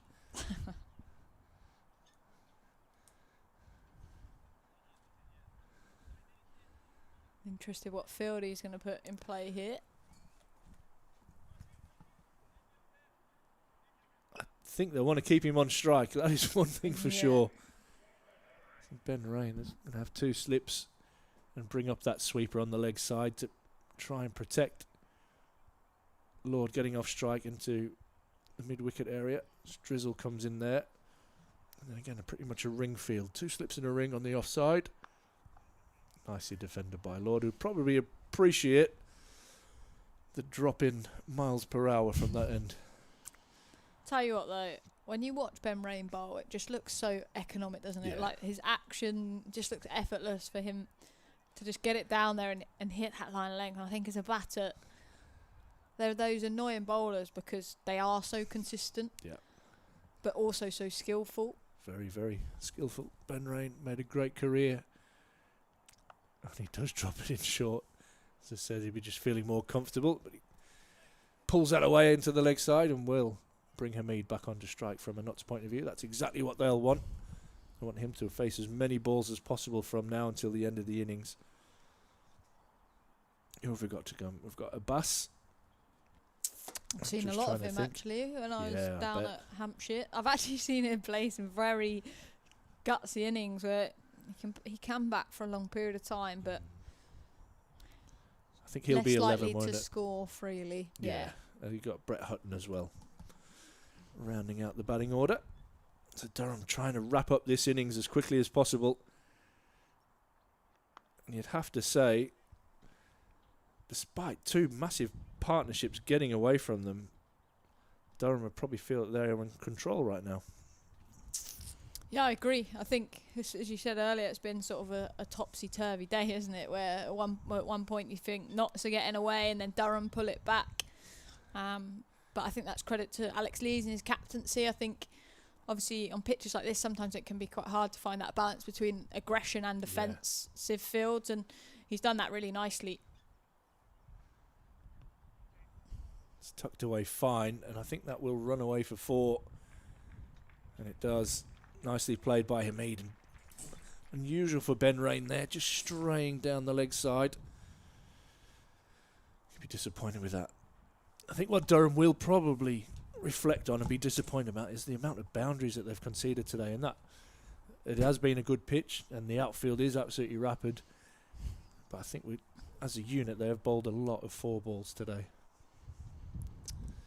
Yeah, but it seems like that margin's pretty small, I isn't agree. it, on this pitch? I do agree with that. But obviously, with this Durham side, they're going to be aggressive, but in doing that, holding your line and length sometimes is important. But I tell you what, if I was Ben McKinney stood at first slip, I'd be like, I can't wait to bat on this. I'm excited to see him play again. Fortunately, missed out down at Hampshire with his back spasm, so good to see him back in the side. And I nearly played against him on Saturday. That would have been... Would you have bowled? Yeah, I did bowl. I did. He wasn't registered in time to play. I just thought, thank God for that. Were you in charge of the registration? I should be. Did you have anything to do with it? I should be. Put the blockers on. No, but bizarrely, because he's a Durham contractor player, you have to re-register them for the next season. So he was at the same club he was last year. And unfortunately, the club that he played for, Burnetfield, thought that his registration just carried through. So when they've selected him, the league have turned around and gone, well, you haven't registered him. So our fortune, their loss. I would have got him out anyway. How? Go on then. Give us the wisdom that not many last year I got him to chip one to cover him. Luke Robinson bloody dropped the dolly. Couldn't believe it. But yeah, there you go. Nice attacking line. I think the line that he was bowling at James earlier is probably now going to suit bowling against the tail a little bit more. Yeah, and they've got that extra cover, haven't they? Yeah. On the offside, sort of a catching cover, being Ben Rain and Graham Clark at a standard extra cover. That's what you don't want him just to get away easily, and Lord would be very happy to just keep ticking over the singles and giving Hamid the strike. And just bringing that one man over Ben Rain goes from that catching extra cover to 45 on the leg side. Be interesting to see how Hamid plays result. We saw that slog sweep in the previous over, so he went after him a little after he got his 100, but happy to defend that one.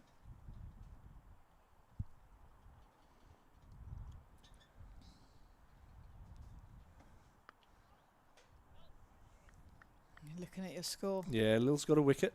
This must be the taping. Yeah, she said that. bless her. She had we went to Spain and she went on the flight all taped up, and she was like, I can't wait. What's going to happen with my tan if I want to get out? She's a great little character. Good bowler talented. as well. Yeah, she's talented. She's a good kid. Bowled us a lot in the winter when your Parkview girls came. Challenging. She flights it up, that's for sure. Yeah, she's got a funny little action, like a 45-degree angle that if it doesn't turn, it really slides into the stumps. I like what she's got to offer. I love her attitude as well. She's a real competitor. Tells you how it is as well. Oh, yeah. That's from where she's from. You'll realise that girls from that area, yeah, or even the lads from that area will tell you exactly how it is. I like that, though. Yeah.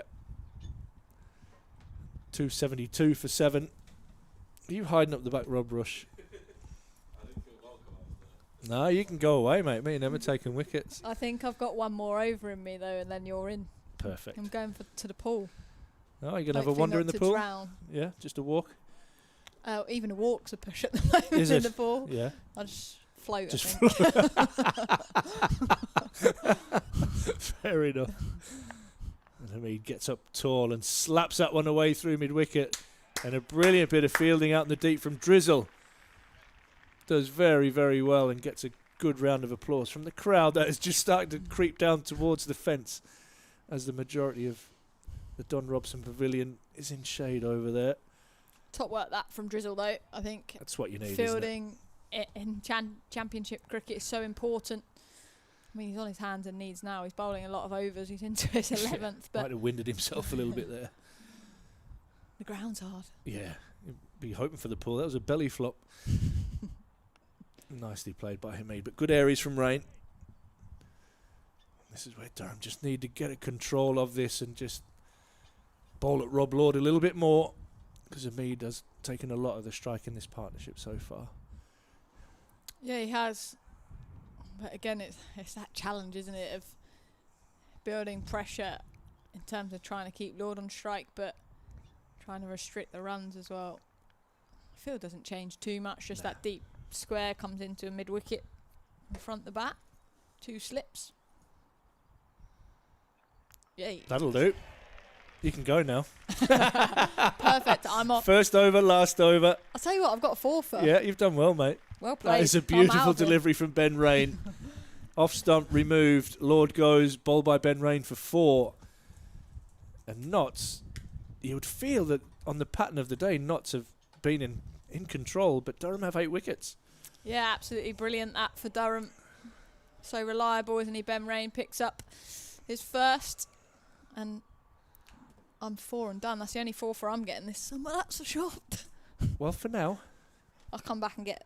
Actually, no, I want runs later. Yeah, well, no worries. No, thanks very much, Em. Been brilliant having you on. And hopefully we'll see you out in the park later on in the summer. But you're more than welcome back any time. Good stint. Picked up 4 wickets there. Emily wins that. It's been a pleasure having you on. Rob, I'll just go on my own, mate. Don't worry about it. I'll get the tail. Yeah, bless her, Emily. I wish get the camera on Emily here. She's hobbling out on her crutches. 8 down, 275 on the board. As Rob Rush is just about to saddle up. That's been a lovely little break for you upstairs, mate, and 4 wickets. I mean, yeah. there's not a lot else to say, really. I actually took myself up to the gantry and watched a fair bit from there. Lovely view. Yeah. Up there as always. Watching Cody in full flow is lovely experience. Saw that Driz wicket as well. Looked like I got a little bit of purchase out the wicket, a little bit of turn.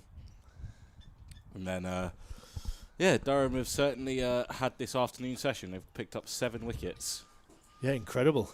Incredible turnaround from 133 for 1 at lunch.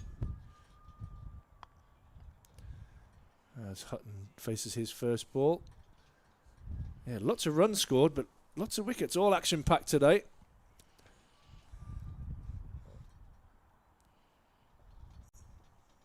.275 for 8.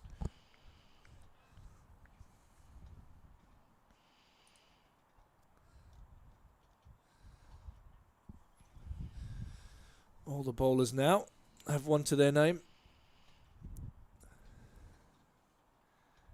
Oh, and Rain might have two as he just got a little edge on that. Started to go up and then aborted the appeal. Ben Rain 1 for 48. Bryden Cast 1 for 40. James Minto 1 for 58. George Drizzle has 1 for 37. And the star of the day so far is Cody Youssef, who has 4 for 85. He's unfortunately gone off the field, getting some medical attention on what looked like a potential hamstring strain. Hopefully it's just cramp at the end of a long spell. We'll wait and hear from Durham. It looked a bit more like cramp. Touch wood. We don't have a great record with our overseas bowlers, do we? But that ends a successful over from Ben Rain. As I said, he has 15 overs, 1 for 48. And I think now the scouts might go out. If Drizzle continues, there might be a few sweepers out on the boundary as Hamid would look to cash in on as many as he can here. Yeah, safe to say the two that are left aren't exactly... Yeah, Abbas just in the shed to come. Brett Hutton out there at the moment. To tell you what, though, those Hutton and Abbas will be looking forward to getting their hands on a brand new Duke's ball. No doubt. At probably some point this evening, you would say. But the way that Hamid has kept his cool and kind of, while wickets have fallen all around him, as you mentioned, Ashley was in the 40s for a very long time, and then has seen I think 2 or 3 partners come and go while he was in the 90s. So the ability to keep his head. He'll take a single there to Minto. What have we got? Is this the last over before tea? Last over before tea. 32 overs remaining after this one. Durham very happy with their afternoon's work after what was I don't know if tardy's a bit harsh for the morning session. But it was a punishing morning session, wasn't it? 133 for 1 at lunch.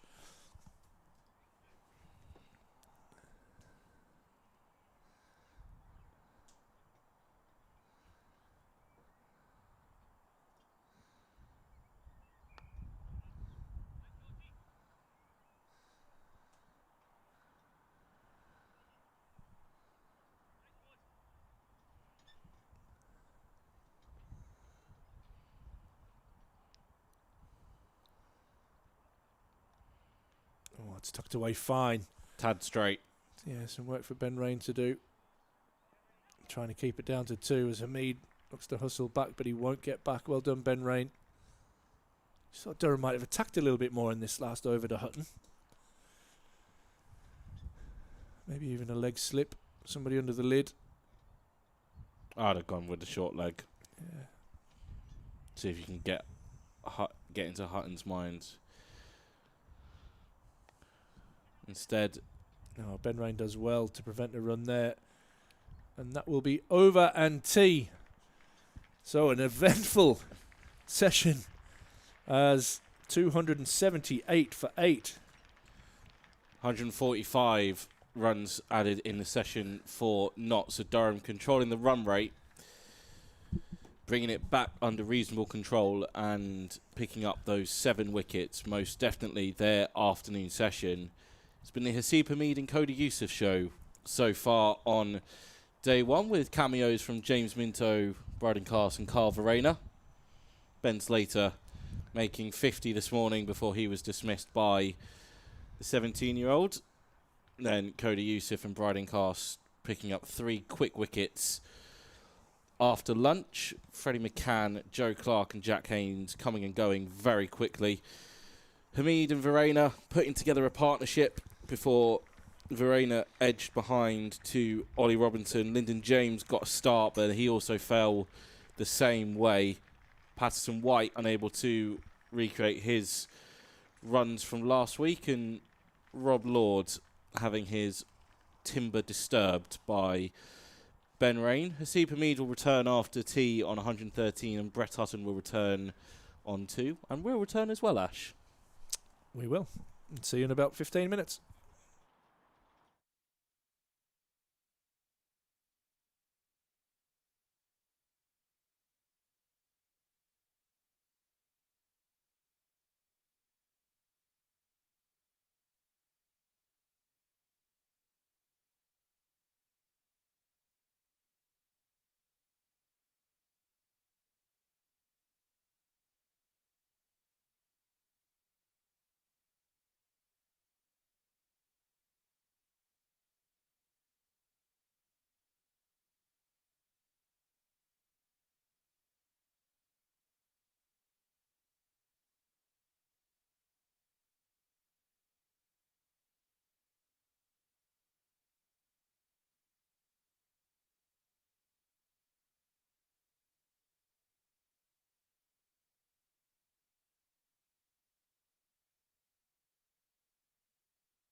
Well, welcome back to the afternoon session of day one of the Rothesay County Championship game between Durham and Nottinghamshire. It's been a crazy day of cricket where there's been lots of runs and lots of wickets, so if you've been watching, I'm sure you've been royally entertained. But we sit here at 276 for 8. Star man with the bat is Hasib Hamid, who has 113 from 160 balls and has really kept this Nottinghamshire innings together, and at times they've looked like they've been about to run away with the day and with the game, but Durham have managed to peg wickets back in 2 clumps, 2 4-wicket bursts. So Cody Youssef being the main man behind that. He has 4. I think it's 4 for 81. I'm just going to check the scorecard. 4 for 85, sorry. He did, however, leave the field with what looked like a little hamstring, either a strain or some cramp. So it'll be interesting to see if he returns after tea. We have Bryden Cars, who's warming up away to our left. Just out of shot, you can... Oh, mate, you guys are far too good. I love your work today, lads. Not that I didn't before, but today you've been exceptional.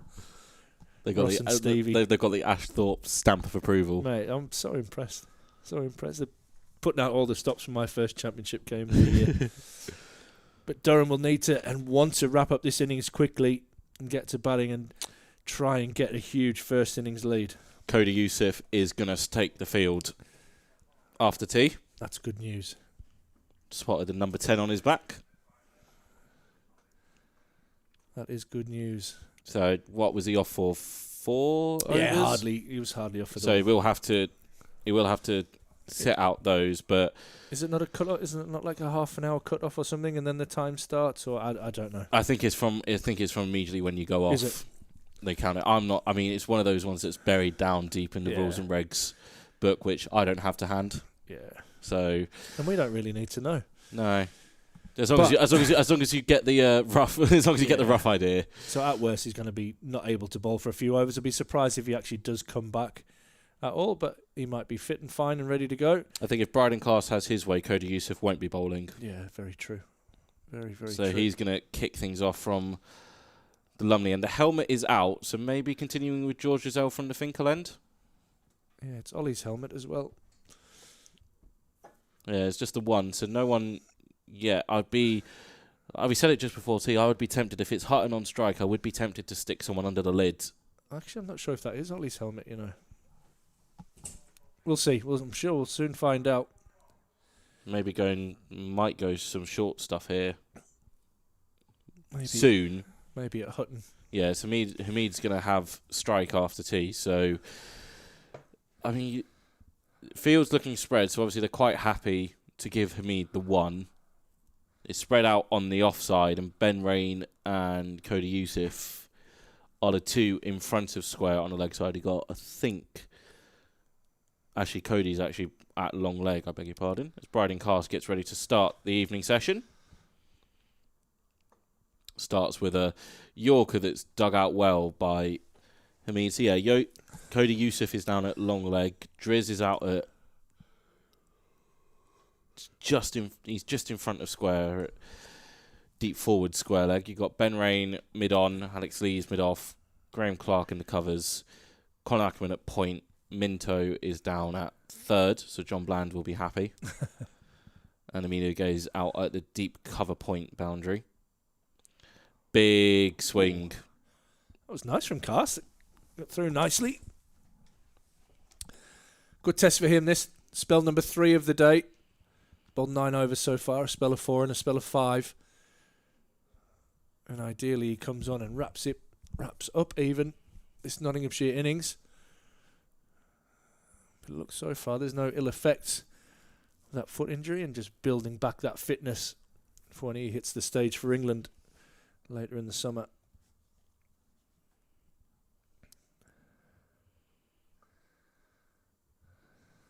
Delayed reaction there from Hamid, but Hutton eventually gets the call, and now we'll see what the plan is for Hutton. I think it's going to be some chin music.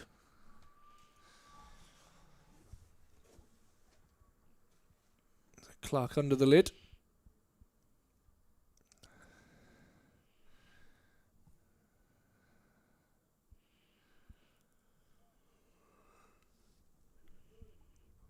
This is the worst thing for Hutton. He knows what's coming here too.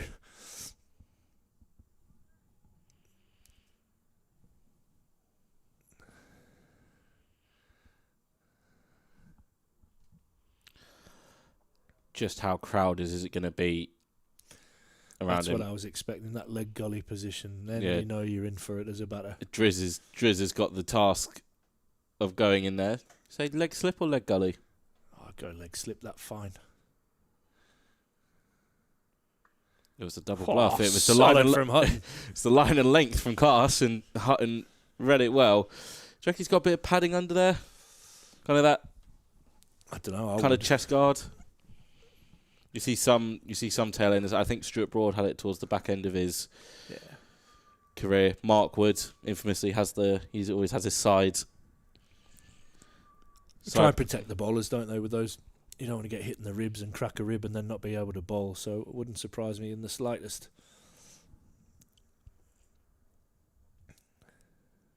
There it is. One ball of line and length. Little nod from Hutton back to Cass. He's a tall bloke as well, is Hutton. He's Big not man, isn't he? not the shortest. He's done well to duck underneath that. So maybe Ben Rain from the Finkel end.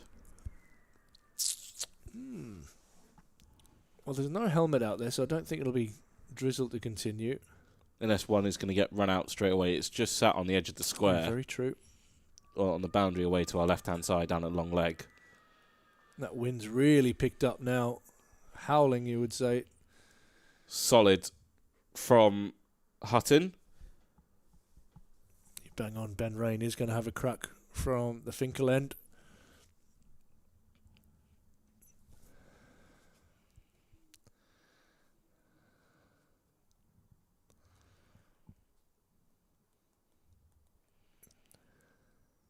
He now gets to work on instructing the field.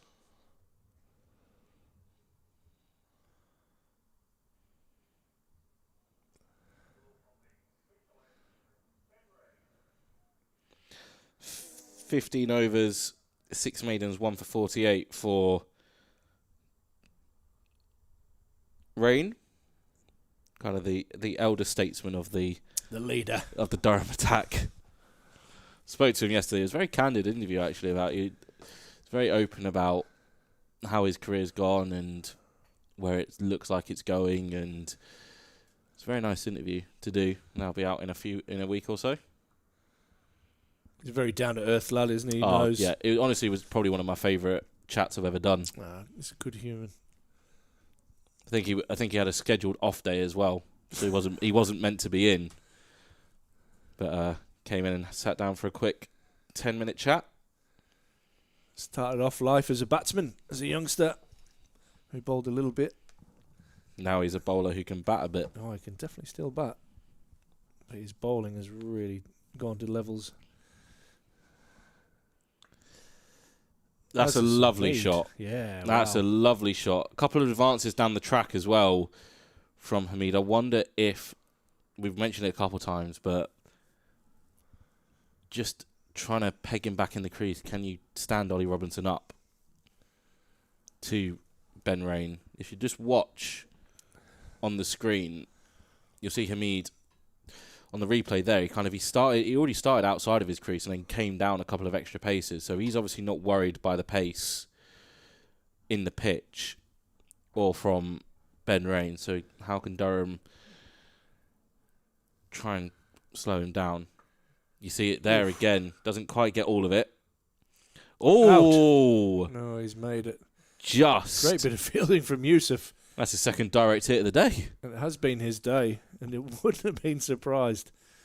Kind of languishing run there from Hamid a little bit. He came down the track again, tried to swing it away more so through wide mid-on than anything. Ended up going pretty straight to Yusuf on the bounce and had to get his skates on and just made it home. Durham looking to pick up maximum bowling points again. Pretty close, that. Unable to see where the bat was slid in due to the score banner down at the bottom. Our producers, that's absolutely rubbish, that. Come on, lift your game, Ross, Stevie. Oh, wow. That's short and absolutely punished out into the deep.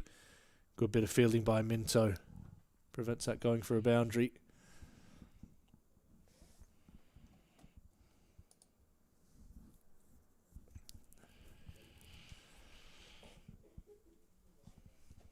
So much has happened in this day, and there's still 30 overs remaining in the day's play. It's crazy. It's been one of the wildest days of county cricket I've ever seen.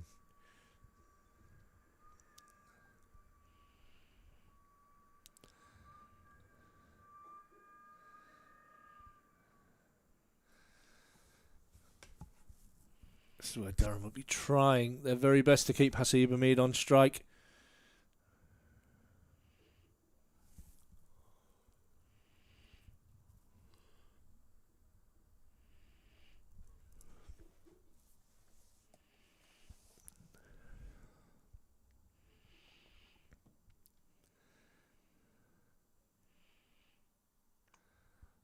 That's pulled away. It's pulled away in front of square. Minto has work to do. Oh, and a little bobble. And Minto allows that one to run away into the rope. Disappointing end to the over. The only positive is that Hutton will remain on strike, but Hamid picks up another boundary and moves on to 123, and Notts move on to 293 for 8.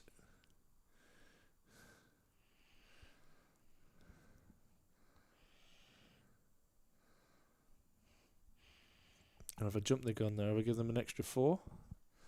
Oh yeah, 289 for 8, sorry. And again, another over. That's in double figures.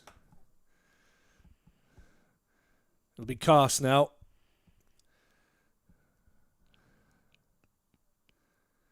Tries to go full and straight, and this one's down the leg side. So I don't mind that. You've got to keep him thinking. You've got to... Yes, the field is kind of set for that short pitch stuff, but still got to try to test out that technique.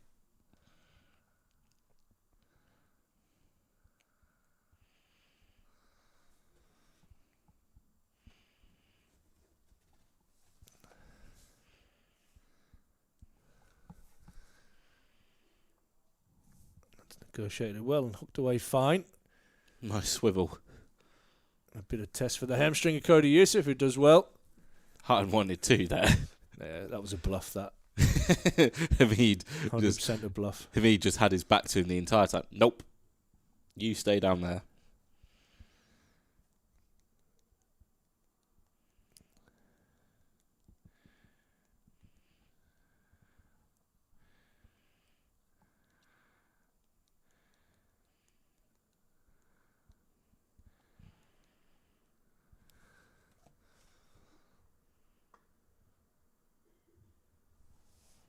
Is that your knees again, mate? Yeah. Is that the marquee upstairs next to... is that what... Nah. It's down. Ross has gone, no, it's not. It's not us. It's not... Sorry if you can hear the rattling up there, but that just tells you how strong this wind is. There's probably some scaffolding and things like that that are running riot out there. Wind's basically hitting straight towards us in the media centre at the Finkel end. Right at the back of Carson. Oh. Hamid drives gloriously through mid-on.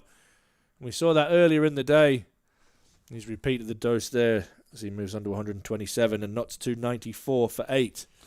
Yeah, the one he played earlier was a little bit of a checked drive against Cody Yusuf, and it was the ends were reversed, but that one's arguably even nicer. Ben Rain standing at a wide mid-on there, not straight.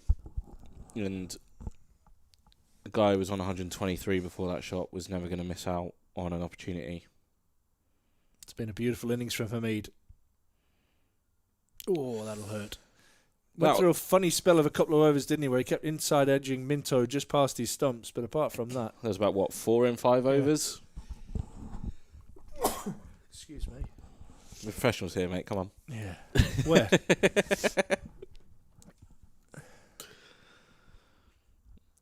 Well, some of us are professionals, i.e. Ross and Stevie. Yeah, definitely not me. The lads. Dream team.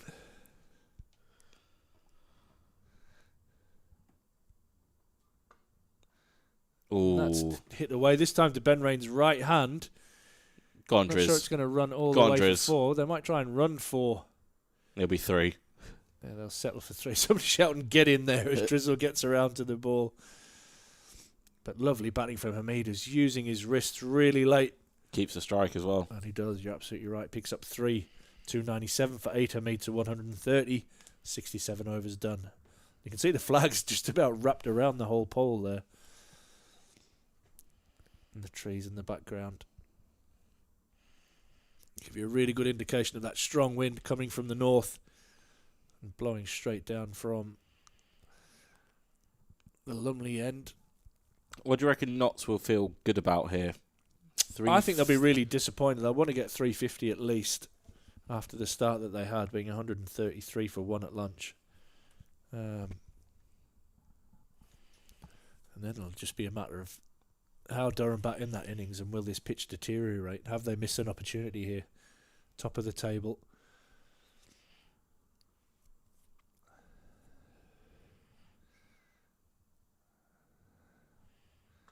Oh, Hamid hasn't missed an opportunity there as he climbs into a pull shot.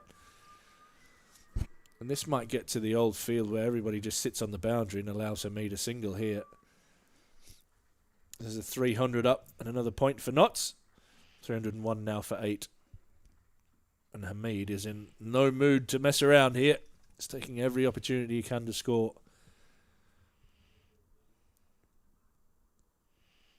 There is still lots of cricket left to play in this game as well, but it has moved forward really quickly today.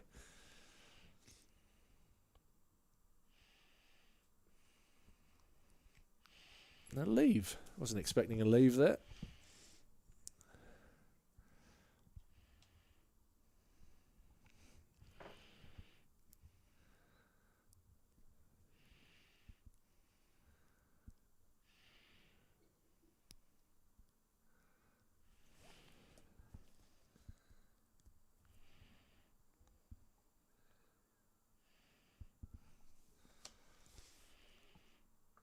Yeah, nice area from Rain. Zoning back in on his channel.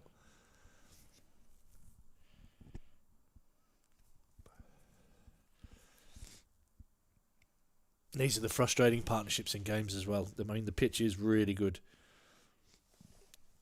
And not to be disappointed to be 8 down at tee.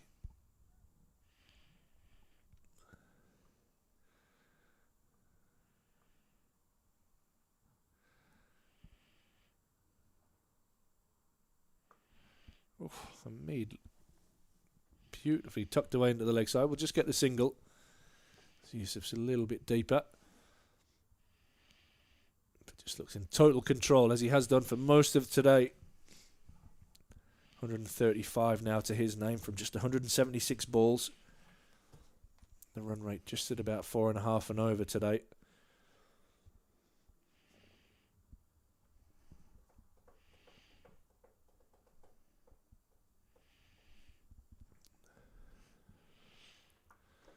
Hutton solid in defence. He's a good ally for his captain. He's 4 from 14 at the moment.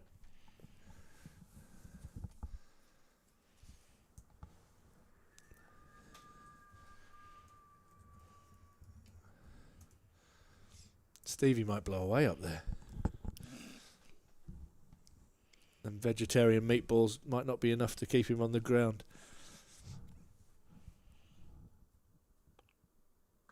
Lovely areas from Rain and lovely in defence from Hutton.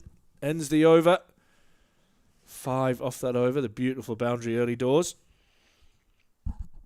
He's got 650s in his first class career, Brett Hutton. High score of 84. So, if he can stick around for his captain here, not only will he give Alex Lees a headache, he'll allow his captain to put even more runs on the board and, as you say, Ash, move them closer towards that 350 that they would have hoped for minimum when they were 133 for the loss of 1 at lunch.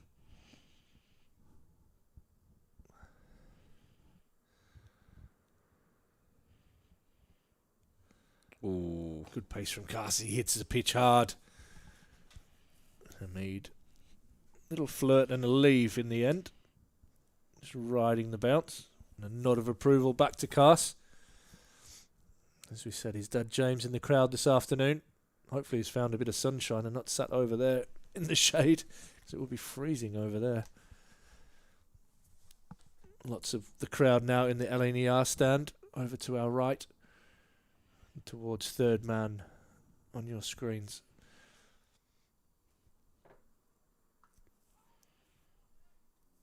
Good work from Cass.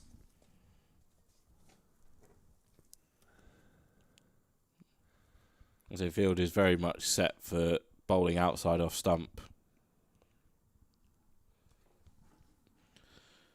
with 5 men on that offside.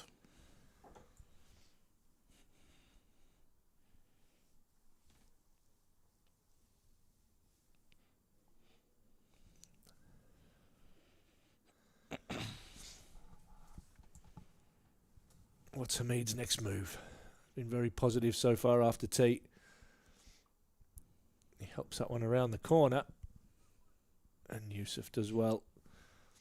Fires the throw back into Ollie Robinson. Keeps it to 1 as well.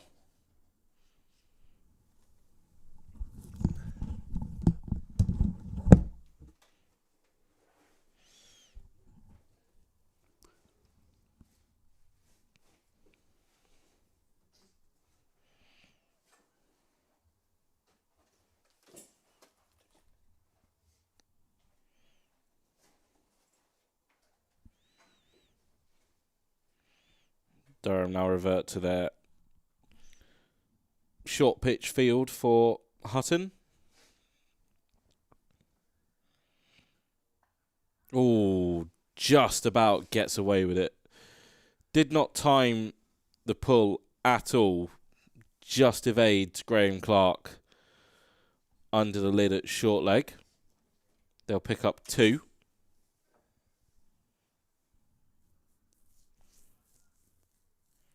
Again, we've mentioned it. I've talked about it so many times.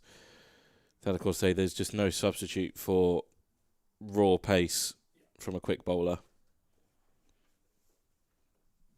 He's going to come around the wicket now. Really going to try and target the body. He's going to move Colin Ackerman out a second slip. Where's he going?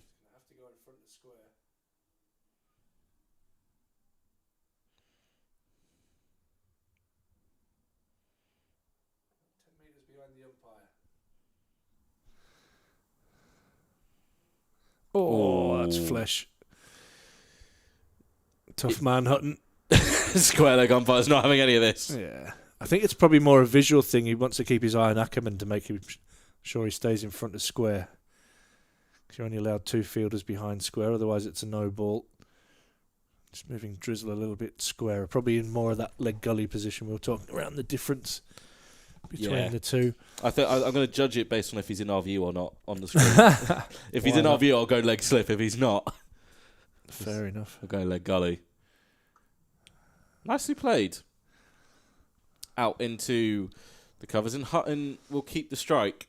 11 overs until that second new cherry. For Notts, 306 for 8. Hutton 7 from 18, and Hasib Hamid reigning supreme. 136 from 179. What a glorious sight that is. Playing beautifully. Here, lots of blue sky. Day 1 of the Rothesay County Championship game here at the Banks Homes Riverside. Notts 306 for 8. The captain has batted beautifully today. Led from the front. 136 not out. As you can see there, the crowd's migrated across into the LNER stand. Bathed in sunshine. As Ben Rain continues from the Finkel end. Oh, that's a little bit of shape away from Hutton as he holds his defensive pose. That one goes straight through to the keeper. Lovely bit of shape from Ben Rain.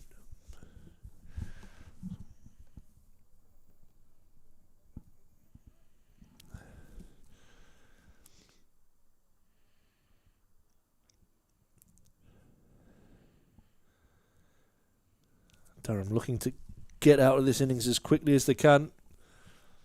Notts trying to eke out every run from this pair. Hutton nicely pushes that one out through point. You get at least one. And they'll settle for the single as Ackerman does the fielding.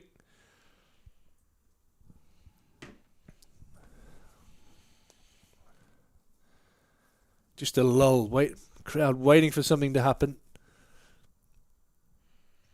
I mean, it's been the trend here at Banks Homes Riverside that wickets do tend to fall in clusters. They have done this year, but I guess it's a factor of the dry pitches. If you can get yourself in, there are runs to be had. But if you put the ball in the right areas as a bowler, you've seen Cody Youssef do that in the afternoon session to a T. You can get reward.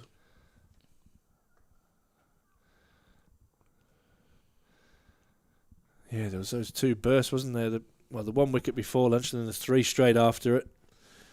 And there was the partnership of 86 between Verena and Hamid, and when that was broken, that brought 4 wickets in itself. So it's been a crazy day. Still got 26 and a half overs left. Yeah.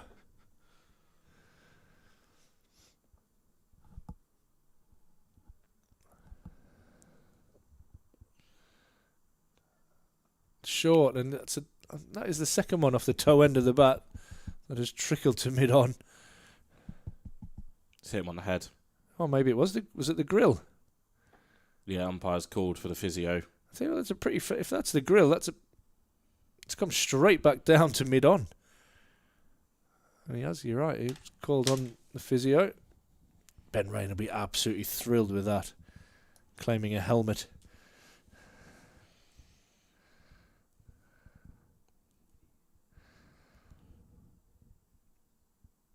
Yeah, right in the badge, I think. I think it showed the awareness of Hamid that he's okay. He actually went to protect his stumps after that hit him, just in case it ricocheted up in the air and towards the stumps. You have to change the helmet.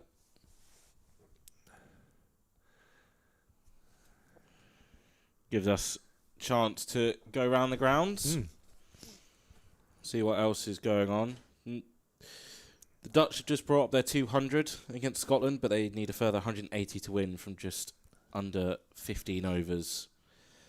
Looks like tall order for them. Somerset, 259 for 5 against Sussex. Sussex are 3 overs away from being able to take the second new ball. Yorkshire down at the Oval, 237 for 6. I think Johnny Bairstow has been in the runs today.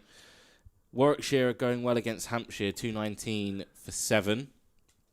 Worcestershire recovering nicely, 231 for 7 against Essex, but Essex have the 2 bonus points. Northamptonshire have been skittled for 185 by Glamorgan. Glamorgan just about to get their innings underway. Kent recovering nicely, 267 for 6 against Gloucestershire. Lancashire, 197 for 3 against Derbyshire. And Middlesex have lost their 7th against Leicestershire, 204 for 7.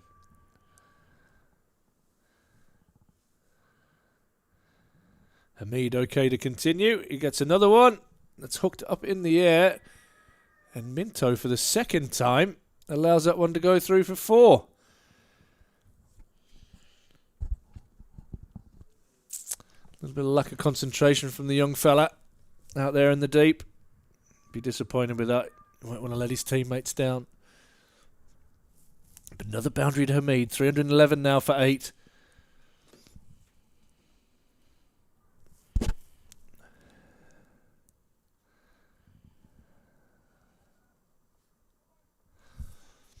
Durham need a little lift here. Oh, that's so clever. So good from Hamid. Splitting the gap between keeper and Ben McKinney at slip. All the way along the carpet for 4. Just using the pace. And picks up another boundary to finish the over. 9 from that one. I can't remember seeing Ben Rain go for this many runs in a day. It's not that he's bowled badly, though. No, just runs have flowed, wickets have flowed. That's been one of those days of cricket.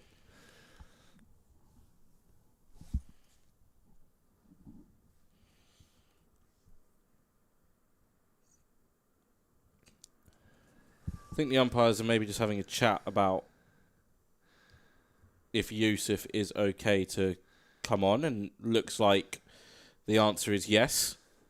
So just a short 3-over spell there for Cast, but it has been a lot of short pitch stuff, so I think sensibly Alex Lee's reducing that spell length.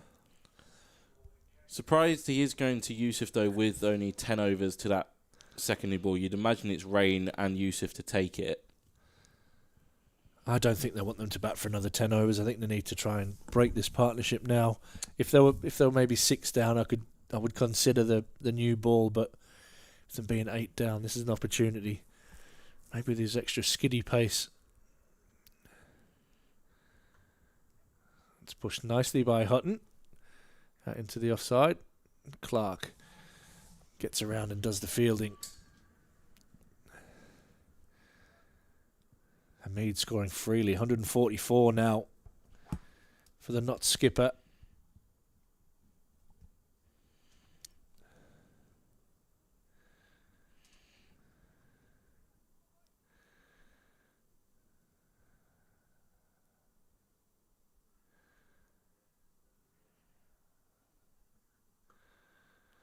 You pick up another single here. He tucks Yusuf way out to drizzle in the deep. It's almost been, dare I say, effortless from Hamid. Bar that rough patch where he edged a few off the inside. Yeah. Against Minto. Apart from that, it's kind of been controlled, hasn't it? Very controlled.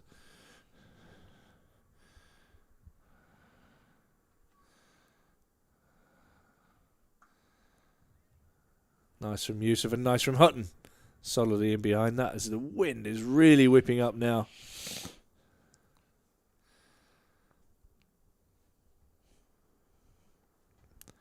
I think Hamid's temperament has given the Durham batters a good idea on the template to bat on this pitch. If you get something loose, then really commit to your shot, but respect the balls that have been decent. So he's gone through phases where he hasn't scored a lot of runs and phases where he has really climbed into the bowling. It's been an excellent innings to watch.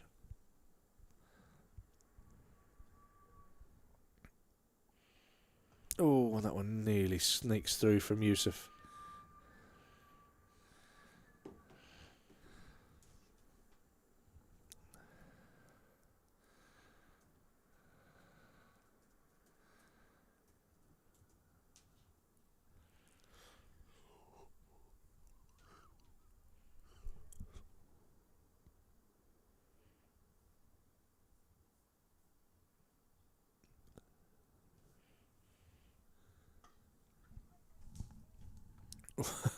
Cast nearly wrong-footed there in the covers. searching for his first Durham 5 for his Cody Yusuf. Picked up 4 against Worcestershire, second time around in Durham's first victory of the season. Then picked up 3 for 83 down at Hampshire in Southampton. It's got 4 for 87 after 19 overs so far. Yeah, it's a solid over. That could come back. Didn't think we'd be seeing Yusuf bowling again today. He looks to be moving okay there. 3-1-7 for 8 now. 71 overs done. You mentioned the new ball, just 9 overs away. 25 overs still remaining in the day's play. We might lose a couple of those if Durham managed to bowl out knots for the change of innings.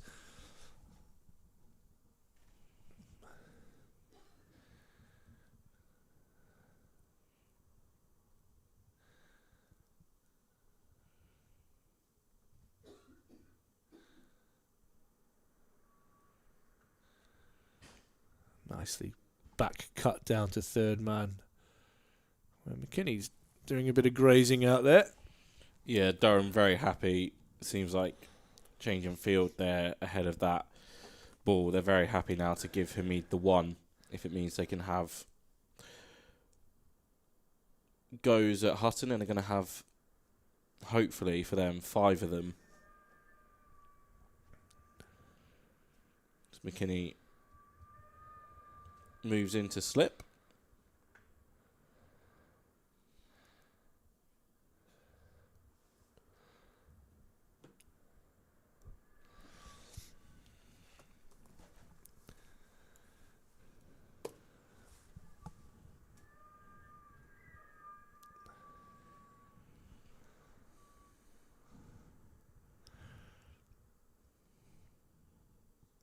Ben Rain.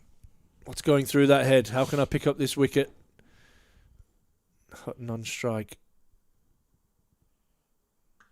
It's lovely areas that from Rain, but nice and solid in defence from Hutton. Full face of the bat back to the bowler. It just shows if you can get through that initial period that this pitch is incredible to bat on. But you're right, you said earlier that, oh, bless you, that wickets have fell in clusters. And a 3-wicket burst after lunch and then a 4-wicket burst just before tea. These two now steadying the ship. Oh, and Rain goes right through him. Just waiting for the bails to explode there. You're trying to talk a wicket here, Ash, rather than walk it. Oh, my God, how was that, Mr. Stumps? Just trying to get in Rainey's head here. What's he thinking? That was a peach. That deserved a wicket. Pitched on off, went over the top of off.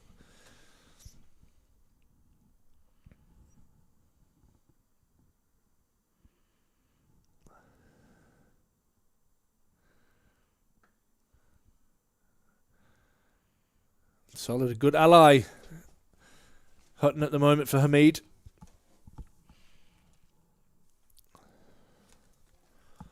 Good partnership building between these two.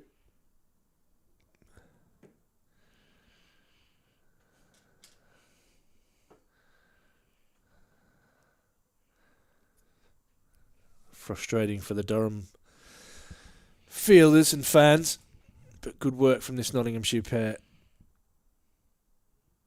Oh, and that's driven nicely through point by Hutton. Just got offered a bit of width.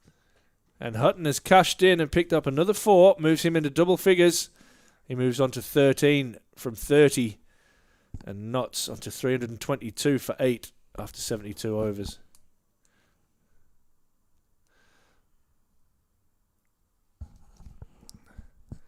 Physio back on again for Notts, just having another little check-up on Hamid. Making sure all's okay.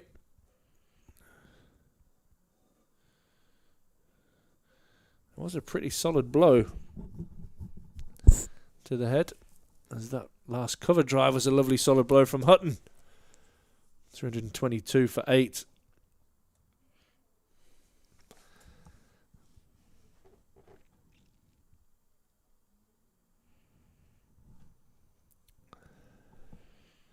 Be used to continue.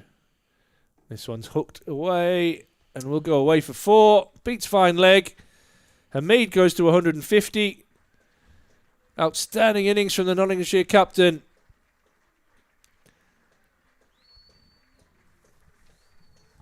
It's come in good time as well. 186 deliveries. 22 fours and 2 sixes. Also brings up the 50 partnership between Hutton and Hamid. Real flair in that hook shot. He knows how important this innings is for his team.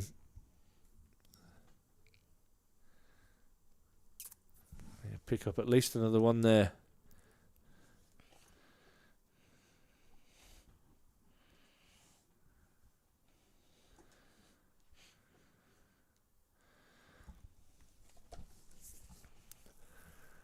Gonna get Emily Windsor back on. She's had a float in the pool.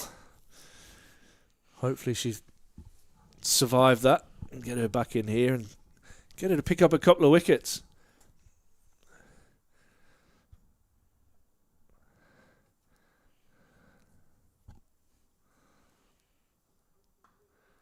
This one just angles back into Hutton, who's more than up to the task. He's been excellent so far in this partnership. Not just the 13 runs he scored, but it's the 31 balls that he's kept out, putting his team in a good position now as they approach that 350 mark that they would have thought would be minimum on this pitch.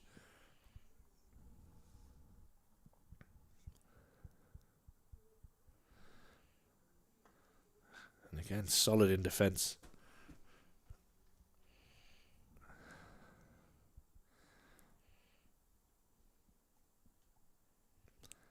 Challenging area that from Yusuf. Durham keeper and Slips just having a little chat there on what we can do to take this wicket.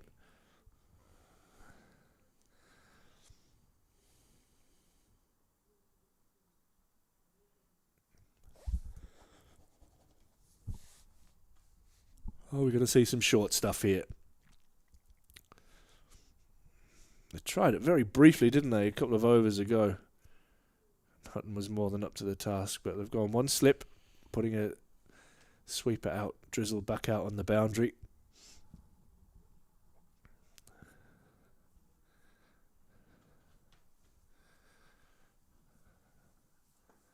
And he goes full and straight, and Hutton up to the task.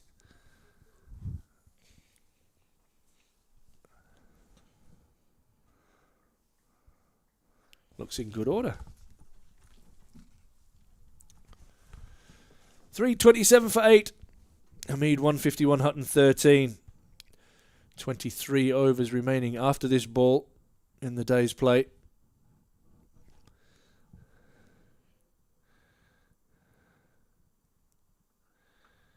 And that's hit nicely, but straight to Clark at point. And we'll end the over from Yusuf. So I think Robinson stitches up Emilio Gay, saying, I need the helmet. So that'll be, you'd imagine, George Giselle into the attack.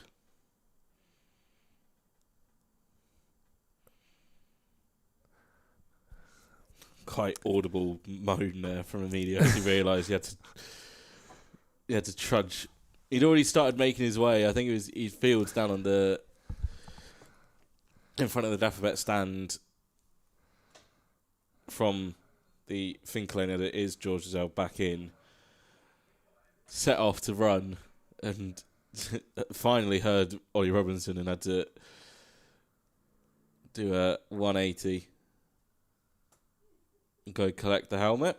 It's going to be a slip in. It's going to be Colin Ackerman there. You've got Ben McKinney, looks like he's going to be in a catching mid-wicket. Ben Rains round the corner on the 45. Got James Minto and Graham Clark. Graham Clark kind of hovering a little bit at deep mid-wicket. Minto at deep backward square. Got backward point. Extra covered. Long on and long off. And then Emilio is actually headed out to deep cover point.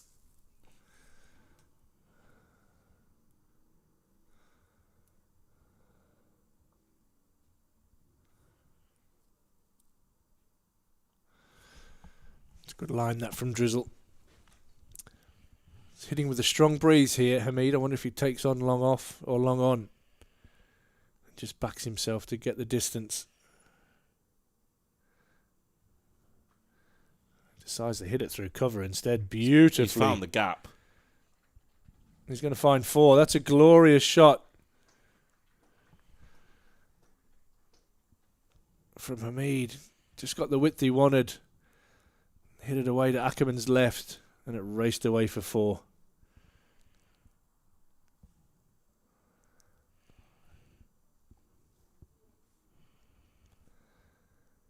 This partnership, real nuisance factor for Durham. And great work from this Notts pair. He'll pick up an easy single now as the field has gone back on the offside. What approach will Hutton take? To facing Drizzle.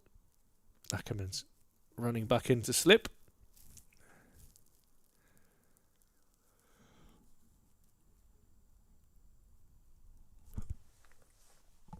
Bit more of an orthodox field here.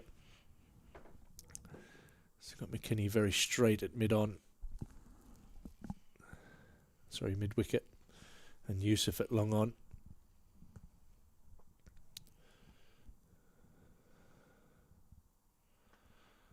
Nicely tossed up and nicely driven again by Hutton. It's proved to be an excellent partner so far for Hamid.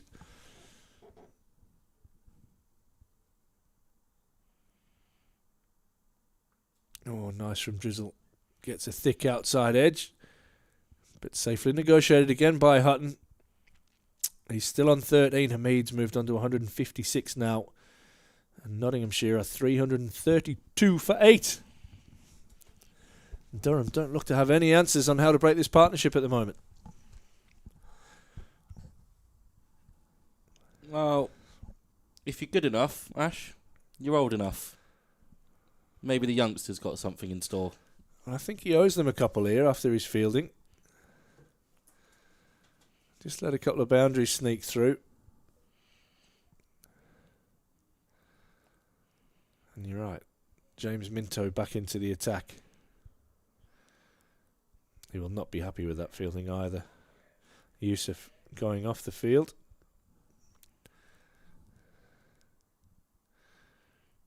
That Will Rhodes coming on. Is indeed. Your eyes do not deceive you for once. Well, I was going to say. They do quite often at the moment. What do you reckon? Short stuff? I think he's the one who's troubled Hamid the most today, to be honest, Minto. 6 overs to the new ball as well. So although we kind of talked about trying to knock them over before the new ball, that new ball is looming.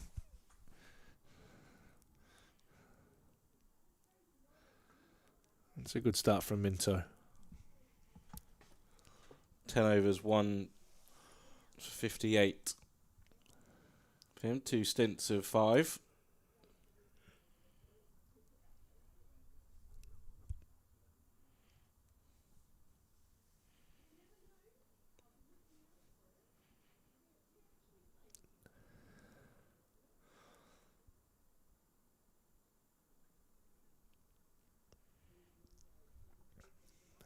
Right on the money from Minto. Good start.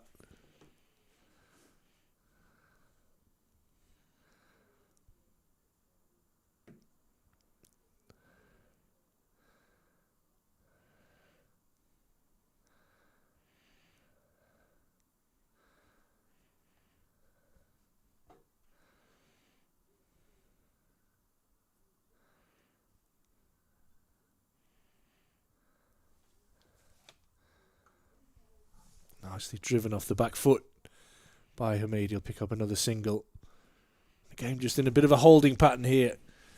It's not to continue, just to keep the scoreboard moving, mainly by Hamid. And moves on to 157. He's found a great ally in Brett Hutton, who's on 13 from 36.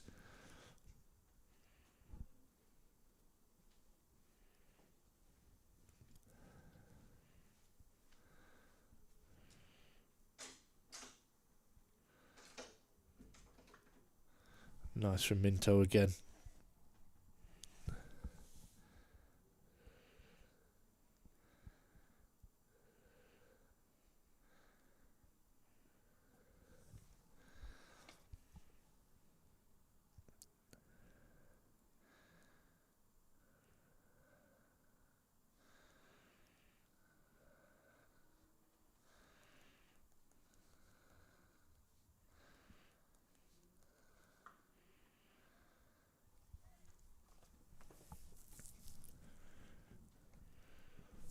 Just having a look around the ground now, the members is almost empty as it's in the shade. It'll be bitterly cold over that way. A few of the Notts lads sat out on the balcony watching. I'm sure we'll get the legendary Stevie to pan around from the members over to the LNER stand, just so the difference in the crowd. Minto down the leg side, collects the pad of Hutton. And Ollie Robinson scrambles away to keep Hutton on strike. He'll get a single, he'll get a leg by, in fact. That keeps the scoreboard ticking over. 334 for 8. So yeah, very, very sparse over that side of the ground. Oh, that's incredible panning. There's not many better sites than county cricket in full flow. Yeah, that stand at the moment that you're seeing there, the Daffabet stand, is under construction, ready for the internationals. Be done by the team, and as you can see, the crowd quite nicely populated over in the LNER stand. Thank you, Stevie. Top man. Earning his cash today. Mate, he's good, isn't he? For a vegetarian.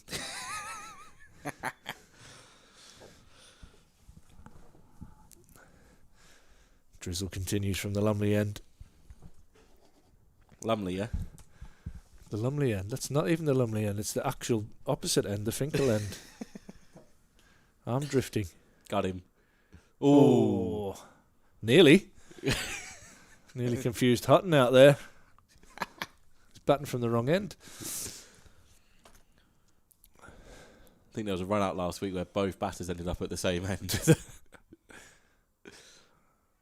Oh, nicely played. Good intent. Good work from the skipper. Alex Lee's getting round to that, preventing the single.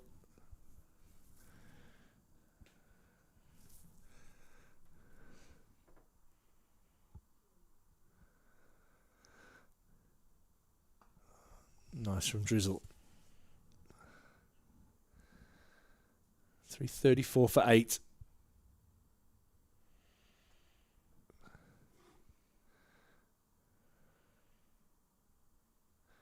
Nice good loop. Flight. Yeah, good loop. And nicely played by Hutton. He hits that one down to Cody Youssef. Just down in front of us. Deep long on. And Hutton will collect another single. I'm not sure I'd be spreading the field here. Seeing it's last ball over. I know he means on 157, but you're giving him a single to keep strike. Backing Drizzle, who bowls nicely. Or I'm just chatting absolute rubbish. Well, it's been said before.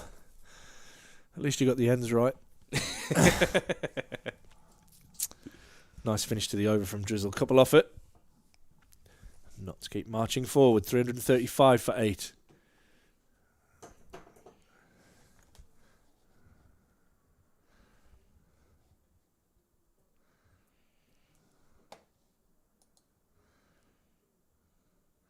I love that on one of the comments. Someone should do something.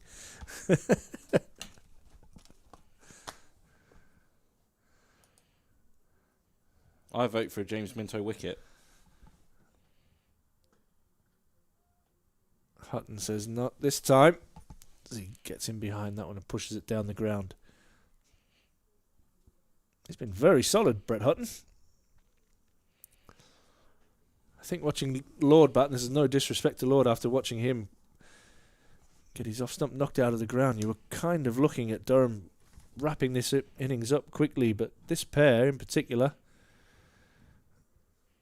have been outstanding. Whoa. And he says, have a bit of that, young fella, as he crashes that one through the offside for 4 more.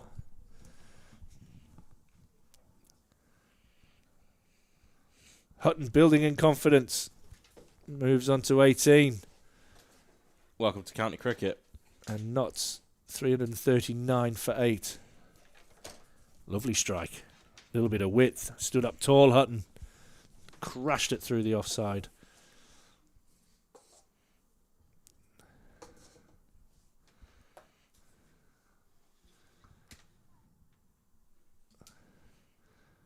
Growing in confidence with every ball, Hutton. It's ball number 47 negotiated now from the Notts seamer.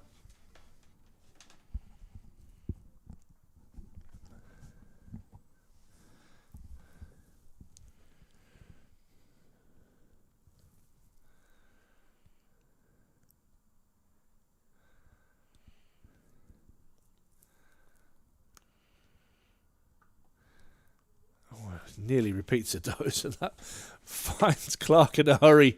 And he manages to get down and prevent that going for 4.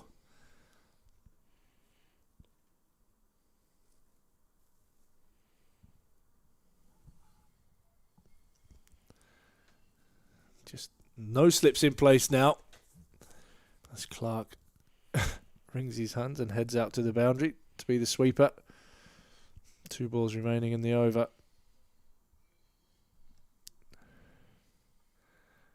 Gets a bouncer in. Is that high? No, it's allowed. It's 1 for the over.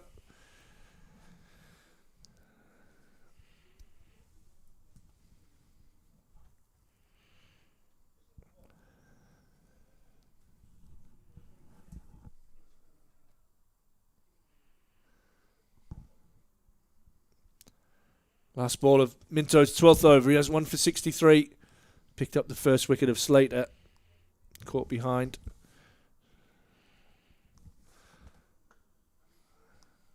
Brett Hutton looking $1 million as he drives that one, but can't beat mid off. That ends the over. Over number 77, just 3 overs even, till the new ball. As drizzle will continue. I'm going to nip out because George is back.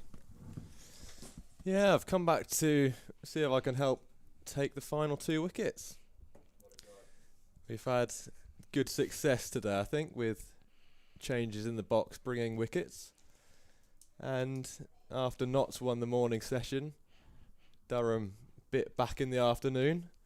I thought Hamid might run out of partners, but as it stands, Notts continue to pile on the runs, so hopefully a change brings a wicket.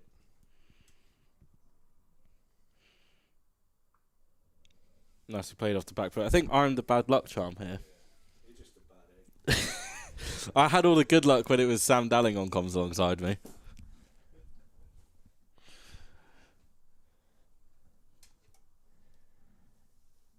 Unfortunately, it seems to have gone the other way. Slip comes in for Hutton.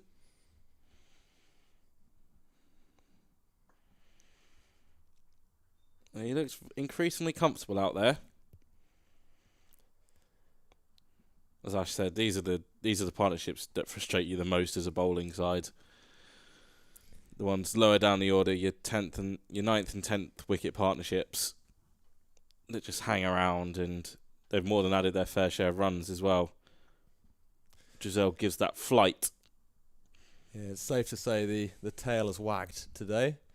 Very much so. And Durham are also pretty good at their lower middle order is good at wagging themselves, so they wouldn't have overestimated this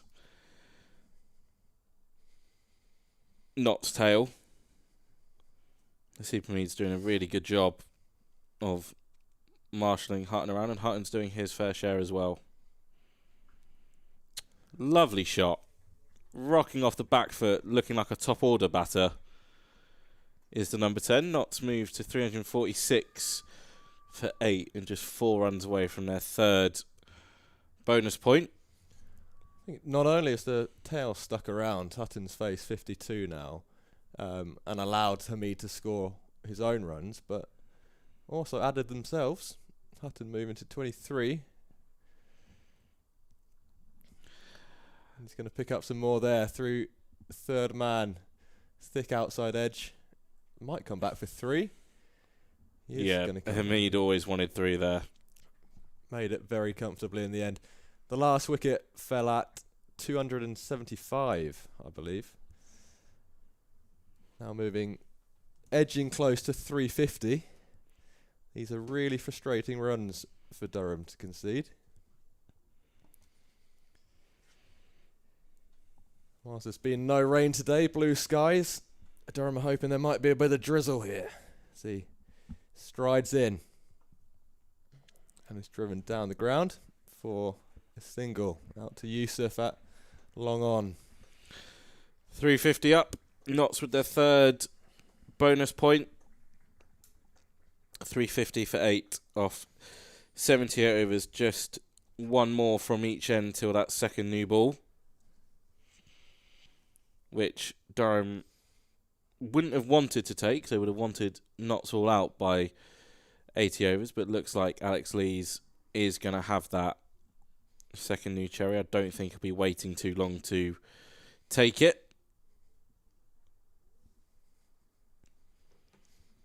It's been a sparky innings from Hamid, 160 off just 198 deliveries.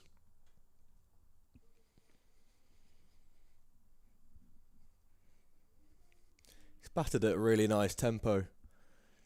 He got off the mark quickly. Then he had a slower patch around 30s and 40s, but he's batted really consistently.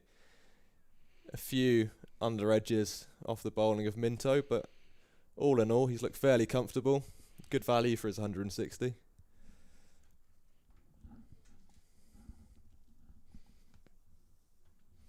going to be Minto again coming over the wicket to Hamid,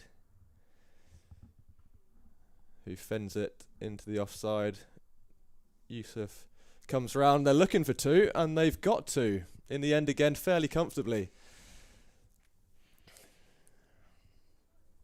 And again, this will be frustrating Durham.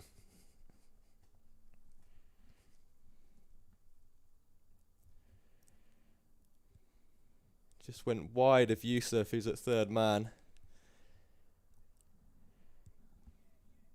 Hamid just with soft hands playing it, dabbing it into the offside.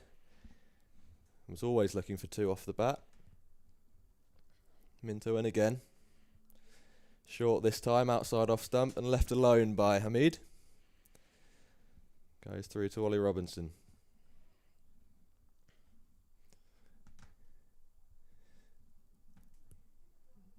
Hutton at the non-striker, engaging in conversation with the umpire about what I do not know.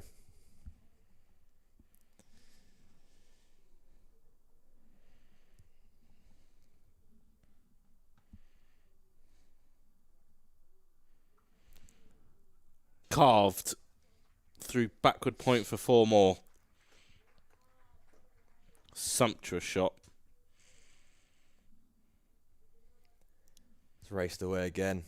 Hamid never looking for a run there.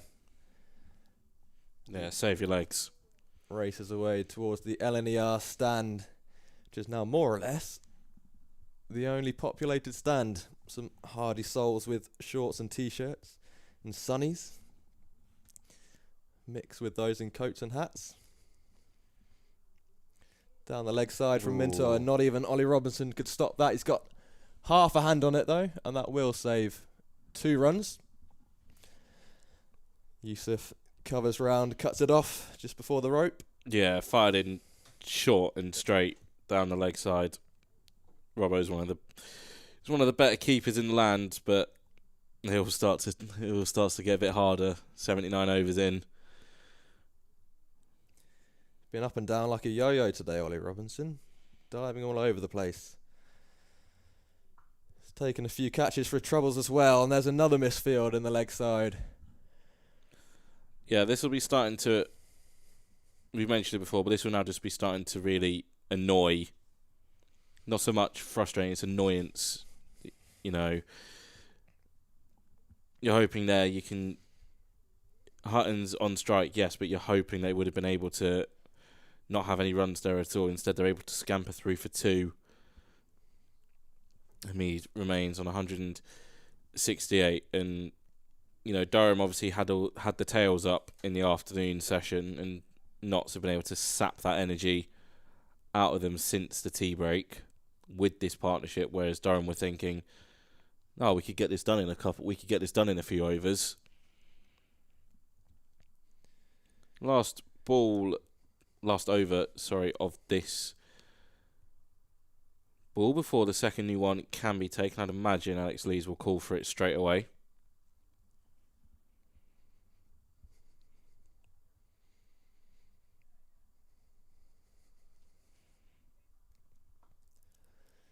On a day when it's been fairly tough going with the ball, the pitch isn't giving you too much. Got to make sure it's tight in the field. Durham perhaps have let the odd run slip in the outfield. Yeah, it's obviously long days, so it's tougher towards the end of the day, but there have been a few where you look back and go, should have been stopped there, or maybe shouldn't have went for a couple more runs than should have done. So that one's short from Giselle, just watchfully played into the leg side. It's a long old game there. There'll be plenty of twists and turns to come. Drizzle comes in again. It's driven down the ground. It's cut off. Dot ball. It's joys of 4-day cricket. Ebbs and flows. It's nothing like it, is it? Nah.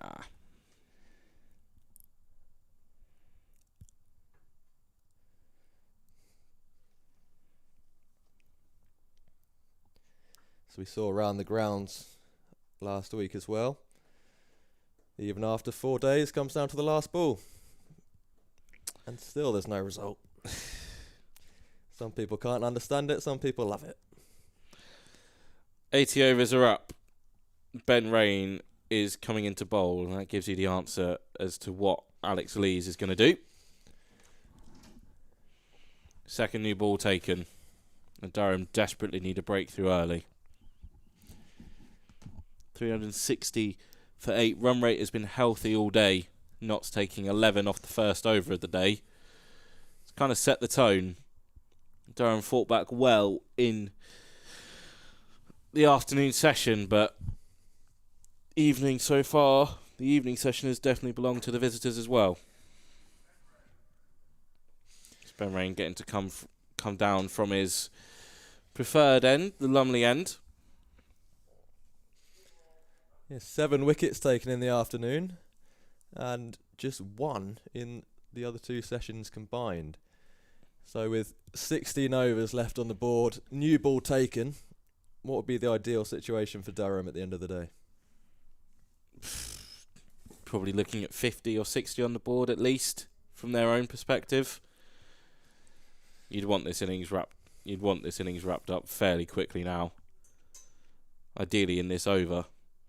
And then you'd be looking at getting off to a start. You just don't want to be in a position where you have to start thinking about rejigging your batting order for a night watch. But I definitely would want to make a decent start tonight. Give the bowlers a bit of a break before then coming back tomorrow, where conditions should be pretty similar. Looks like it's going to be very sunny across all 4 days. So, unless there's some clouds hanging around, it should be a pretty good game for batting. Whether the pitch will start to break up, we'll have to wait and see, and that would bring Liam Patterson-White into the game from a Notts perspective, choosing to go with, I think, his extra batting over Farhan Ahmed, who misses out. He's had a very good start to the season, though. Younger brother of Rayan. Looks like a very promising talent for the future. I think he's same age as Minto at 17, so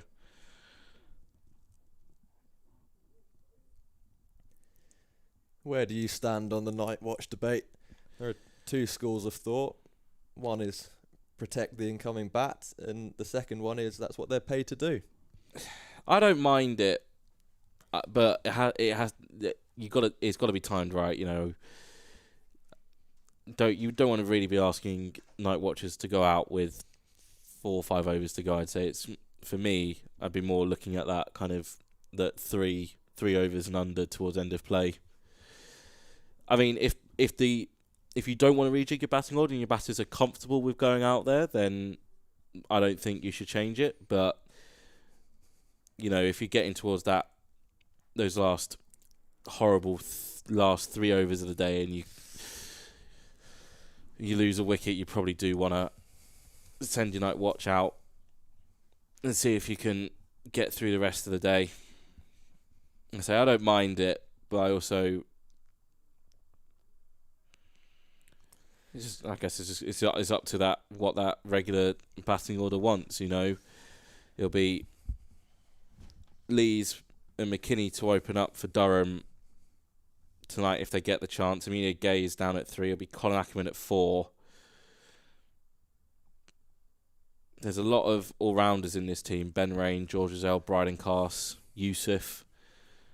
So it is a long batting lineup for Durham, so I could see them potentially not going with one because of how long it is. We'll just have to wait and see.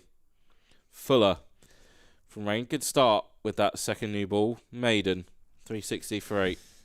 Said that a few times today from Ben Rain. That's his 7th, in fact. 1 for 77 off his 20 so far today. Whenever Durham have let the game slip a little bit, turn back to Ben Rain and trust that he'll bring it back. And it's a good start with a new ball. That's always what you're looking for. Not quite what he achieved in the first over of the day, but he's made up for it here. Just try and keep some pressure on. It's going to be Cody Youssef from the other end. He's already got through his 20. 4 wickets today. 4 wickets for 92.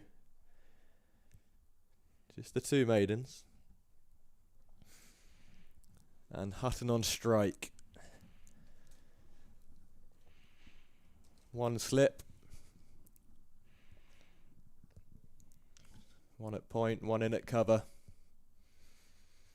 And it's left alone by Hutton. Lovely bit of shape, actually, there from Youssef. Just moving away from the batter. Yeah, if you could get it a little bit, you want it a little bit straight, a little bit more on that stumps. We saw him this morning really go stump to stump.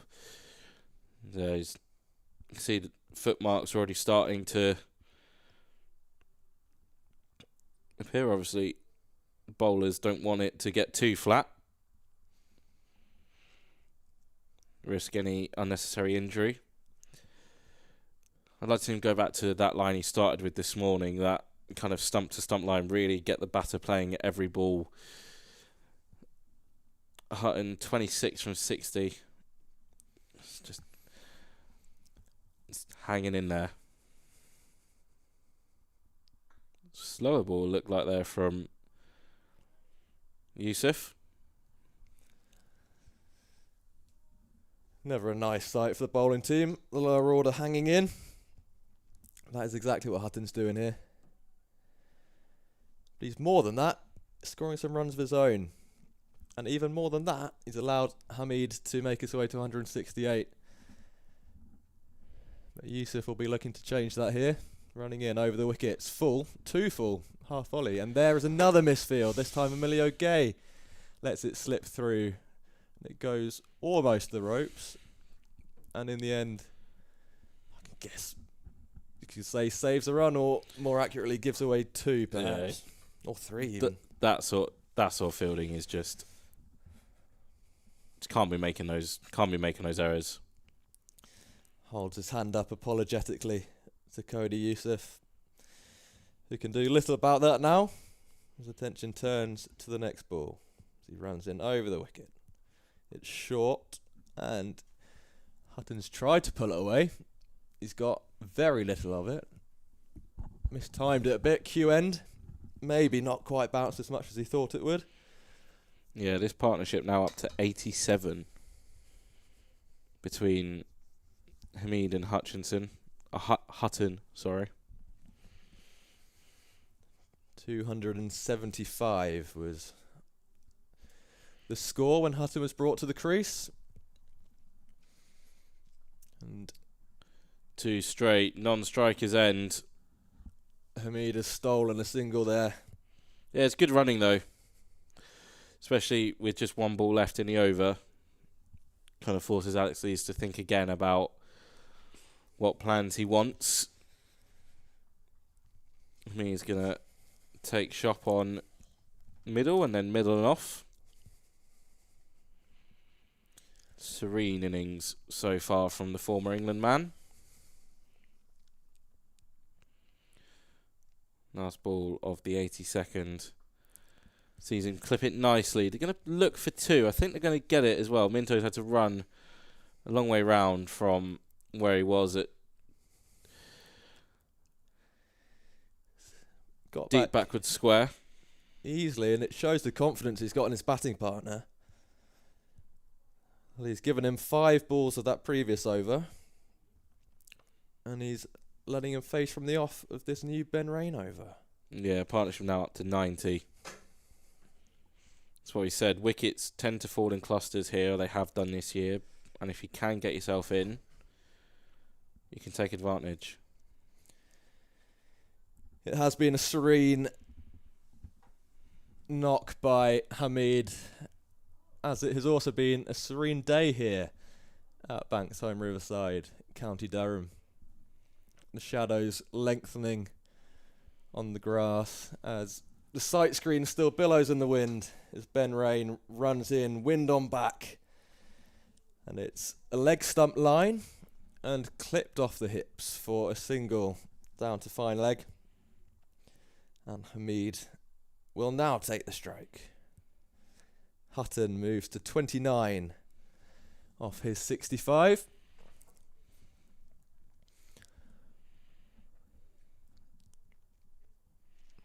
Hamid sets his right foot down carefully on his middle stump guard.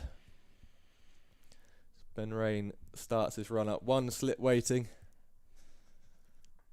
and it's defended so solidly by Hamid. Absolutely no way through that forward defence.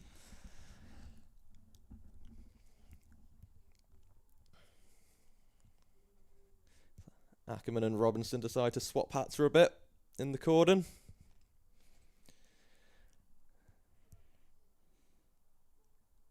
Or is it McKinney?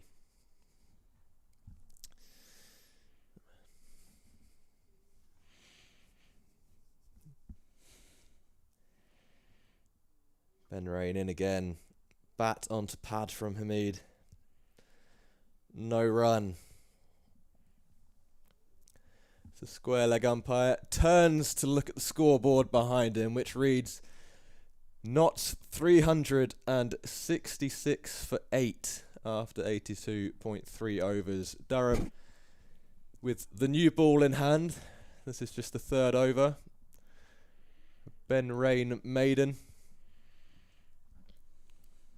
followed by Cody Youssef and Ben Rain again. Full and straight. Applauded by Ollie Robinson. And again, no run, just one off it so far. That was off the first ball. Hutton clipped it off his legs. Down to fine leg.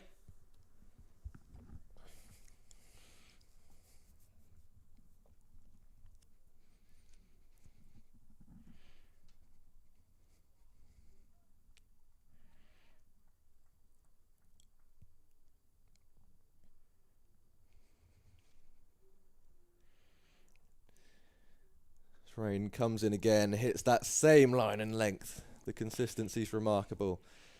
And again, Hamid with a strong forward defensive. 4:45 here. And no need for the floodlights. Still bright blue skies, long evening shadows. And almost every spectator currently sat at a wide-ish third man. Ben Rain comes in to complete the over. Good stop. It's well down. Good stop by Bryden Class. Mid-on. Saved 4 runs there for his team.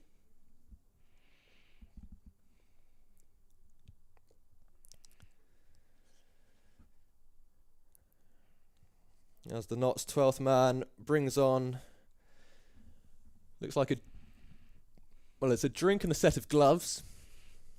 Well, I'm not surprised Hamid needs a... It looks like Hutton with a change of gloves and Hamid with the rehydration.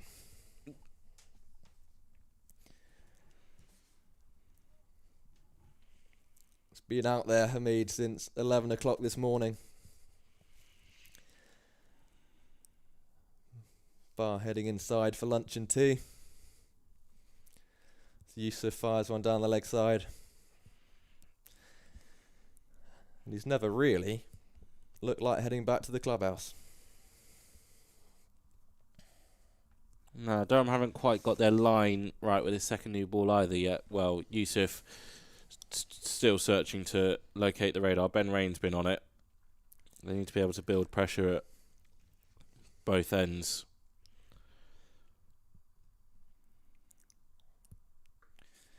That's more like it from Yusuf. Off stump line.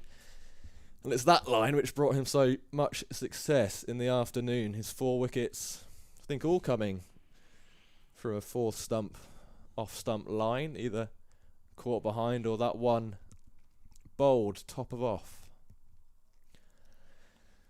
That's what they say, all the way from under 10s upwards, hit the top of off. And with the new ball, I imagine that's what Yusuf is aiming to do, with a little bit of a way shape in the air, but again, that's leg side. There is cover out on the leg side, deep square, and there is 3rd man on the offside, just the one catcher in.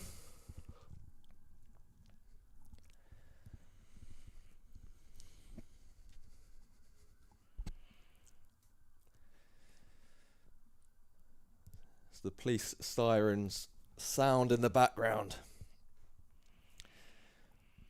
But there's not much to get excited about within the confines of the stadium at the minute. Hutton, 29 not out, faces up to Yusuf. Fends him into the offside. It's not quite been the vitality that I was hoping from the new ball. The Notts batters looking almost as set as they were with the old ball.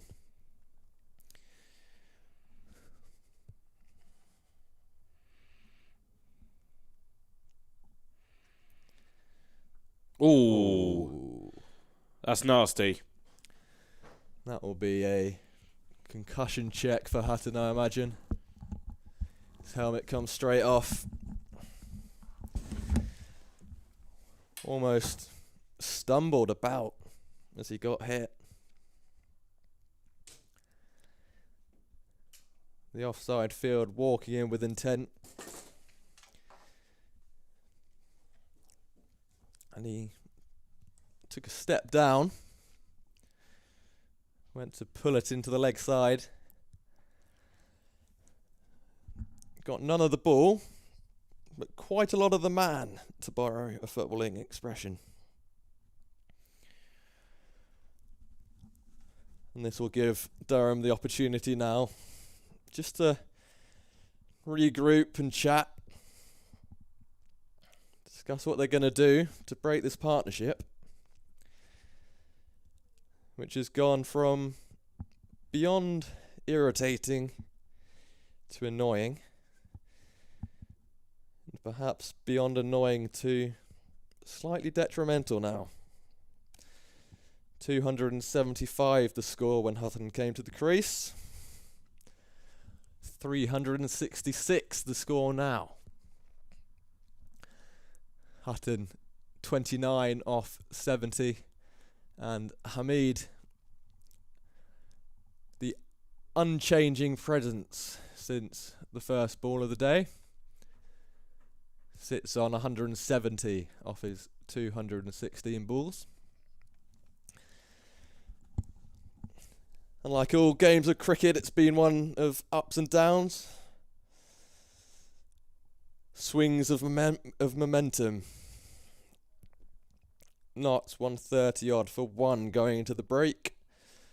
Lost 7 wickets in the afternoon session. Yusuf picking up 4 of them. Bryden Cast with a spectacular caught and bowled, sticking out his right grabber and making it stick. But no wickets yet in the evening session, as we're all set and ready to go again. Concussion check cleared as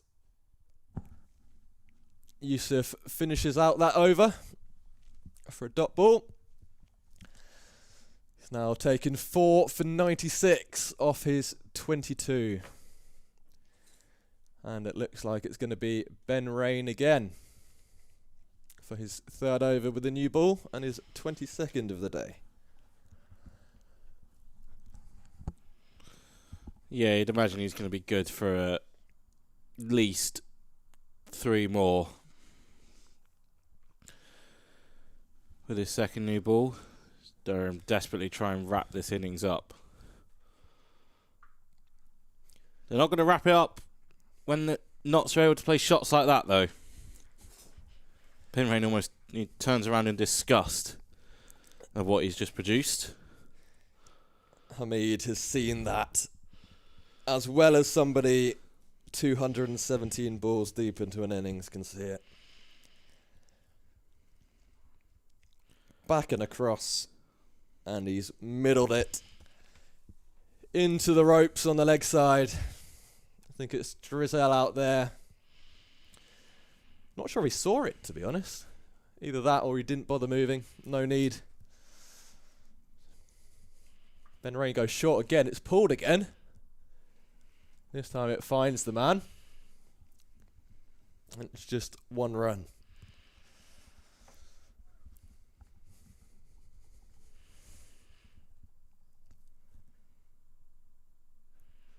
Moves Hamid on to 175 off 218. Gives Hutton the strike. Ben Rain coming over the wicket. Wind on his back. Fuller this time. To the lower order bat. And fended off for no run.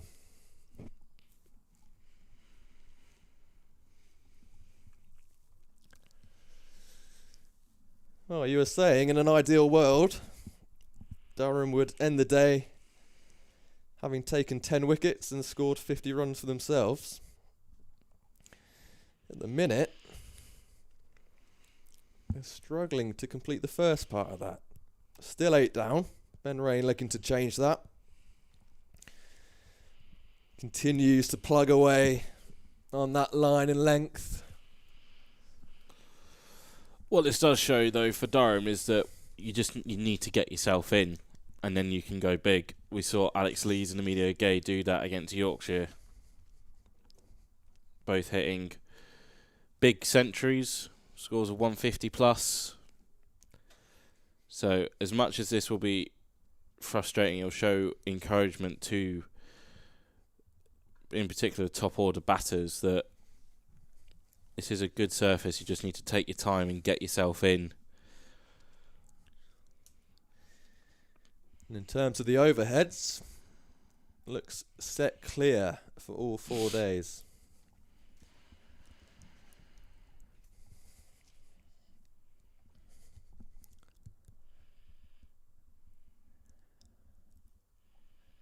Get yourself in and go big will be the message in the Durham camp.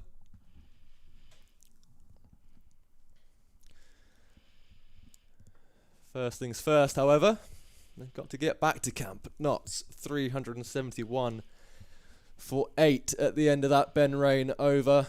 He's now taken 1 for 83 off 22. And I imagine Cody Youssef will be given another go.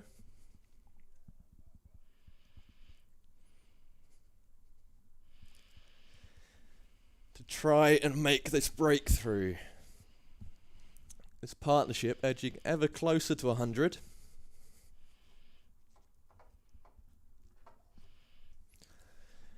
Youssef not far off his ton. 4 for 96 are his figures.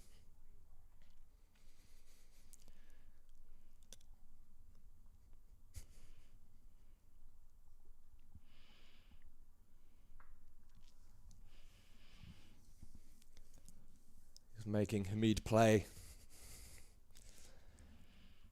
outside off stump.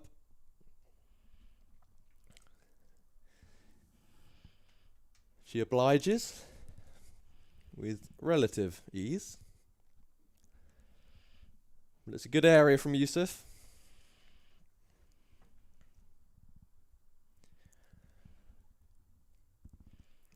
One more wicket needed for his fifer. When Hutton came to the crease 90 odd runs ago, may have thought that was quite possible.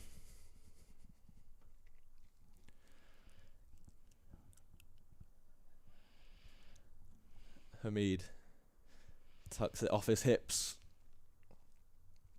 Out towards Minto on the deep square boundary.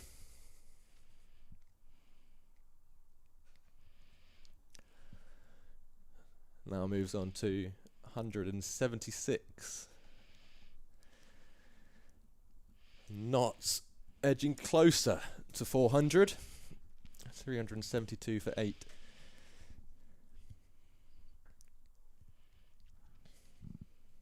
There's a slightly false shot from Hutton. Goes for a booming drive and finds the inner portion of the bat.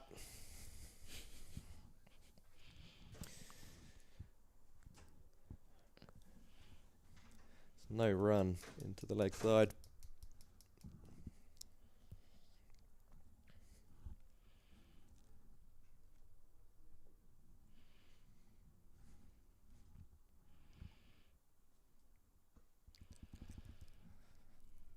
Thumps into the pads.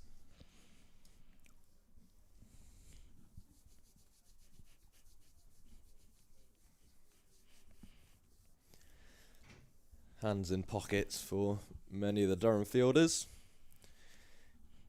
As the sun begins to set, the wind continues to blow and the temperatures, I imagine, start to drop.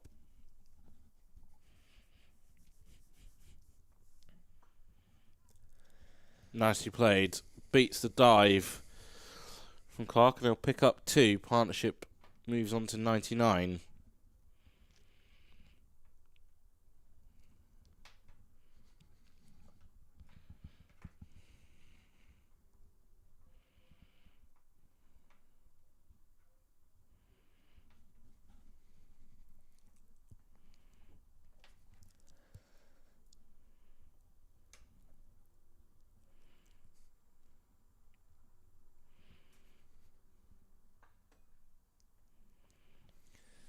Again, Hutton goes for a booming drive and finds the inside edge. A thick edge, albeit. He examines his bat to assess the damage. As he has a little chin wag with his partner Hamid, 99 the partnership.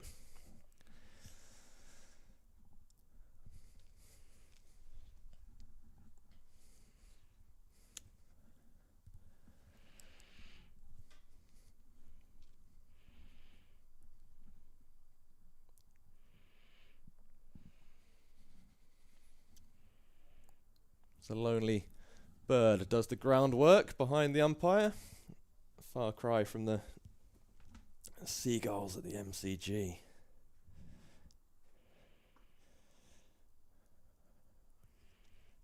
That's fended off towards Drizzle in the leg side.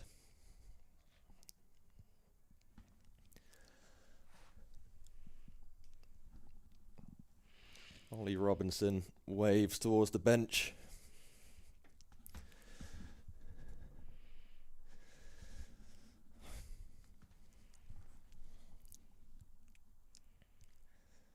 Ben Rain charges in again.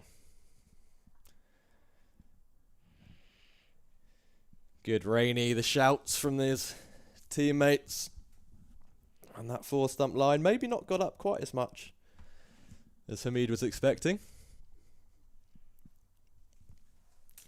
And Ollie Robb continues to talk towards the boundary. Inquisitively, I'd suggest.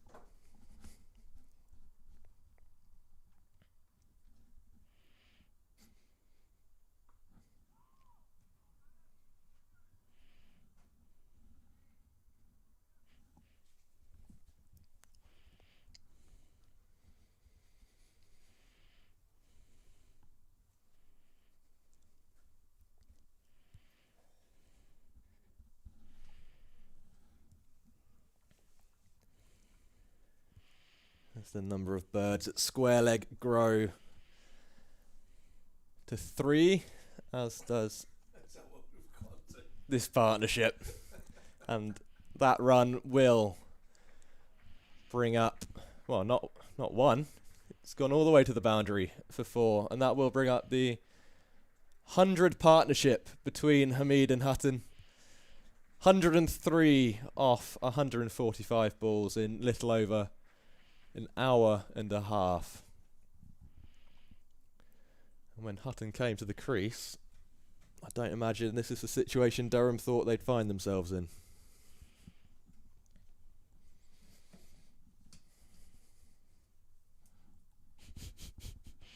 You're right there, Ash.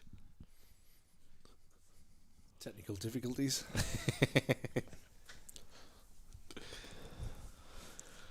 That's what we've come to. We're counting birds on the pitch. I love it. Red ball cricket, mate. What a partnership. What a shot. That's great work as well. Good cricket all round. This has been superb, hasn't it, from this pair going into tea. 278 for 8. Durham would have been expecting to wrap up this innings. But not now, on the charge towards 400.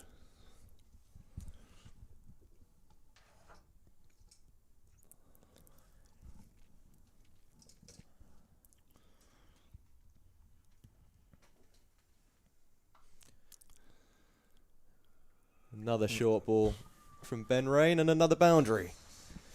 Yeah. For Hamid. Pulls it away in front of square. Running out of ideas here, Durham, to break this partnership. Excellent work from this pair. You'll be delighted to know, Ash, that boundary into the leg side has caused the birds to fly off. It scattered them. I love it. I love it. Absolutely brilliant.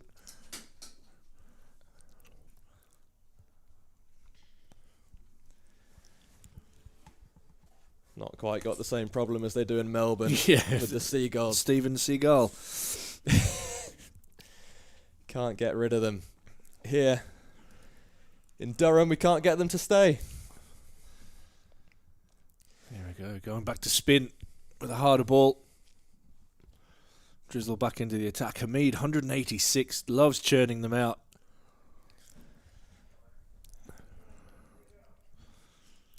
Will off spin be the key that unlocks this or breaks this partnership. 384 for 8. Cody Youssef, having bowled 3 overs with the new ball, now slips in at long on. A wide long on now. Almost cow corner. Hoping for a big hoik from Hutton. Almost trying to invite him there, aren't they? Lots of space. Deep square and a wide long on, but a big vacant area at deep mid wicket if Hutton chooses, not on that occasion, flicks it off his hips to the 45.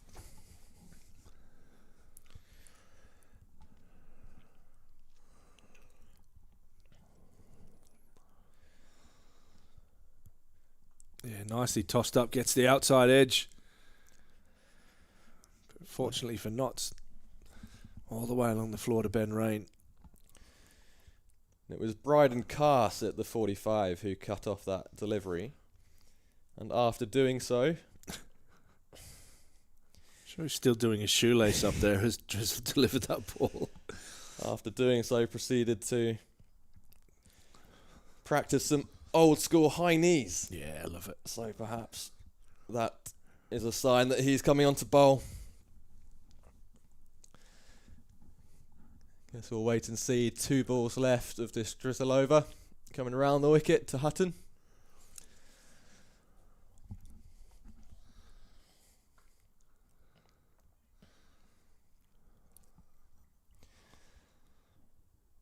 Who hits it straight back at him.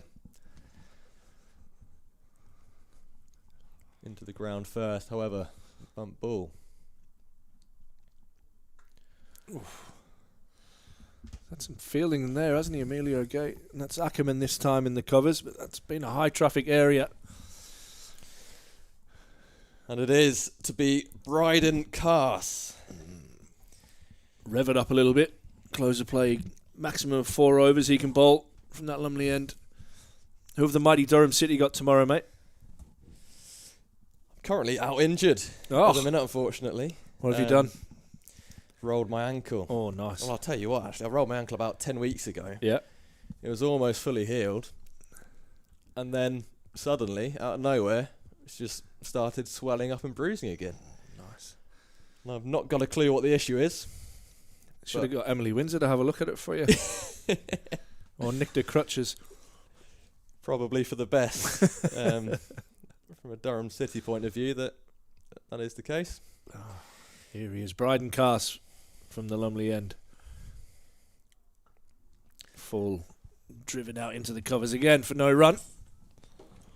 But nonetheless, set to be a fantastic day of village cricket across the whole of the northeast. The weather set fair. Although the skies are blue here at 6:05, the temperatures are starting to drop. But Bryden Cars is hoping to bring the heat. As he strides in over the wicket. It's a half volley on off stump, and Hamid says thank you very much. Drives it dismissively down the ground. Just watching Cars here, he looks like he's carrying his left foot again a little bit. Bit of a limp as he goes back to his mark. Didn't look very happy after he released that ball.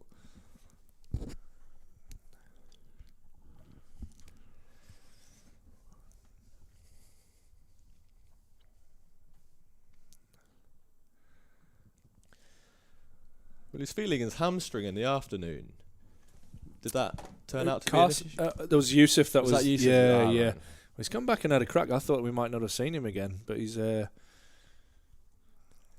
definitely given it everything today, Yusuf. Cars just first game back from injury. And another spell, which will keep England very happy, I would have thought, as long as he gets through injury free.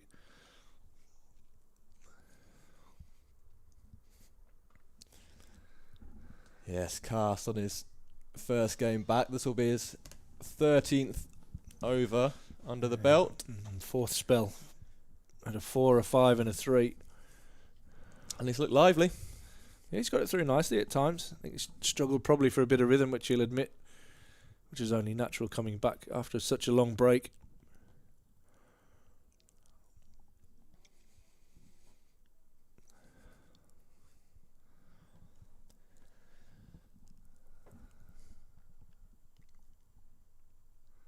Oh, wow, that's glorious from Hamid. We've seen that on a number of occasions today. A ball probably just on off stump that's whipped through mid-on. Beautiful shot for 4 more. It was a wristy shot. He's not far away from a double century now, 194. When you're on 190, see ball, hit ball, however you can. He's done well. He's found a great ally, hasn't he? And Brett Hutton, 31 from 85.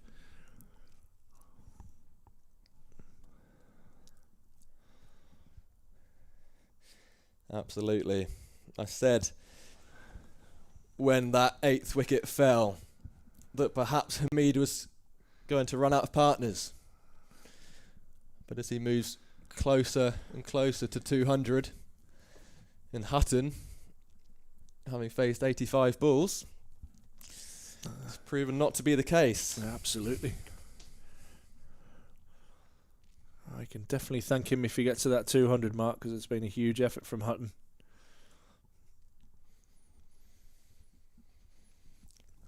Not only has he dug in for 85 deliveries, but he's made 31 of his own, adding to the total, which now stands at 392 for 8. Drizzell comes round the wicket for his second of this spell. Hutton rocks back and punches it down the ground to Yusuf at long on. Walks through for the single.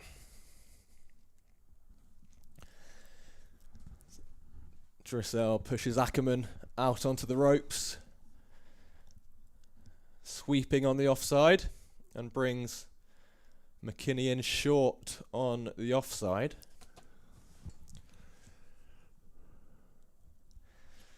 His tall frame and his wide brim hat. Going in. No, it was just a chat. I mean, long look at the pitch, isn't he, McKinney, as he walks down? Well, with any luck, he'll be batting on it before long. That may now come tomorrow morning.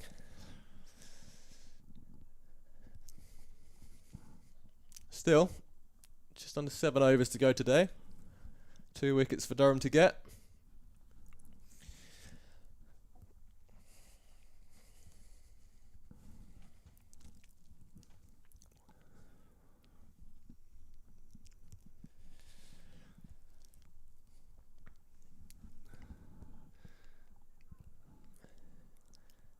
And this time, Notts have run well between the wicket, but this time Ackerman did manage to cut off the 2 from his sweeping position on the offside. We were saying, Ash, in the interlude, whilst you're away, that whilst Durham will be fairly dismayed that Notts have made it almost up to 400, they'll also be encouraged. Yeah, there's nothing to fear, is there, by the look of the pitch? What you want to do is really drive home that advantage where they had them 275 for 8. Can you knock them over for 300 and then build a big first innings score yourself, transferring that pressure back onto them for that third innings? But at the moment, this Notts pair is having none of that. 394 now for 8.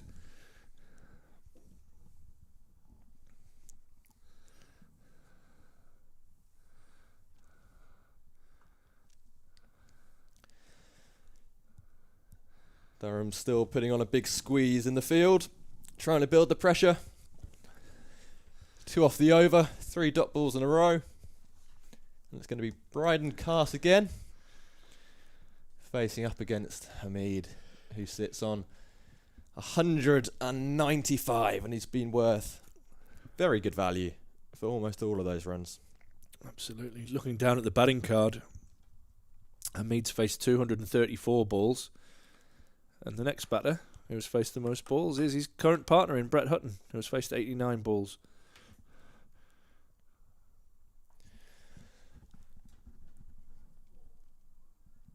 He looks in total control out there, moves to 196 now, Hamid. And he's done so without any risk. He's attacked at times. He's attacked along the ground.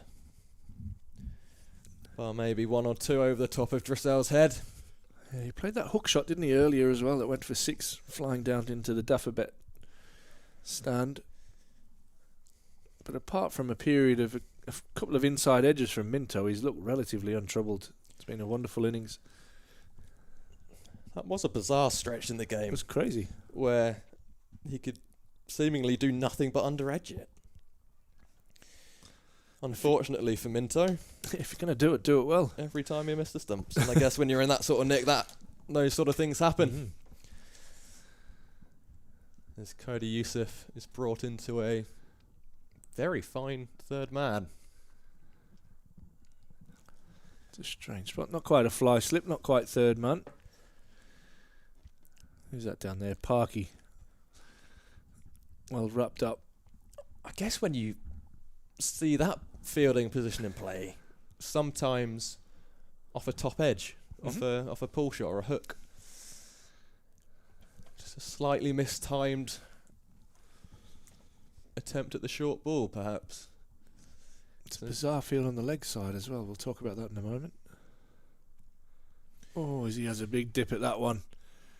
Hutton, yeah, we've got a fine leg in a pretty standard place, maybe about 10 yards further in than normal. Then we've got a deep backward square who is again another probably 20 yards in. Then a regulation man out just in front of square on the leg side. Then kind of a V formation patrolling the boundary. And he hasn't really bounced him yet either. So there's 3 fielders. I get the feeling that this one might be north of the belly button. No, it's right, targeting the stumps again from Cast. Maybe just trying to get in Hutton's mind. But he's been very good so far. And for the bird watchers out there, they're back. Taking up a mid-wicket position. Bill Laurie would be thrilled.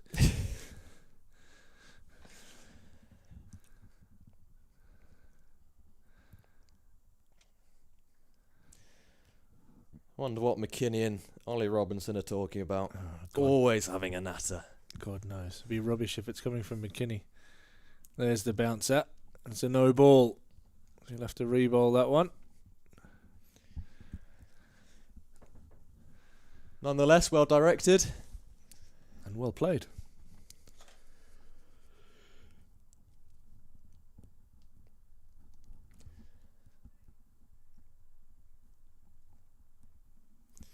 Wouldn't be surprised if we saw another short ball. Or maybe it's all a ruse. Time will tell. Cast at the top of his mark. Trundles in. It's in the air and it's caught.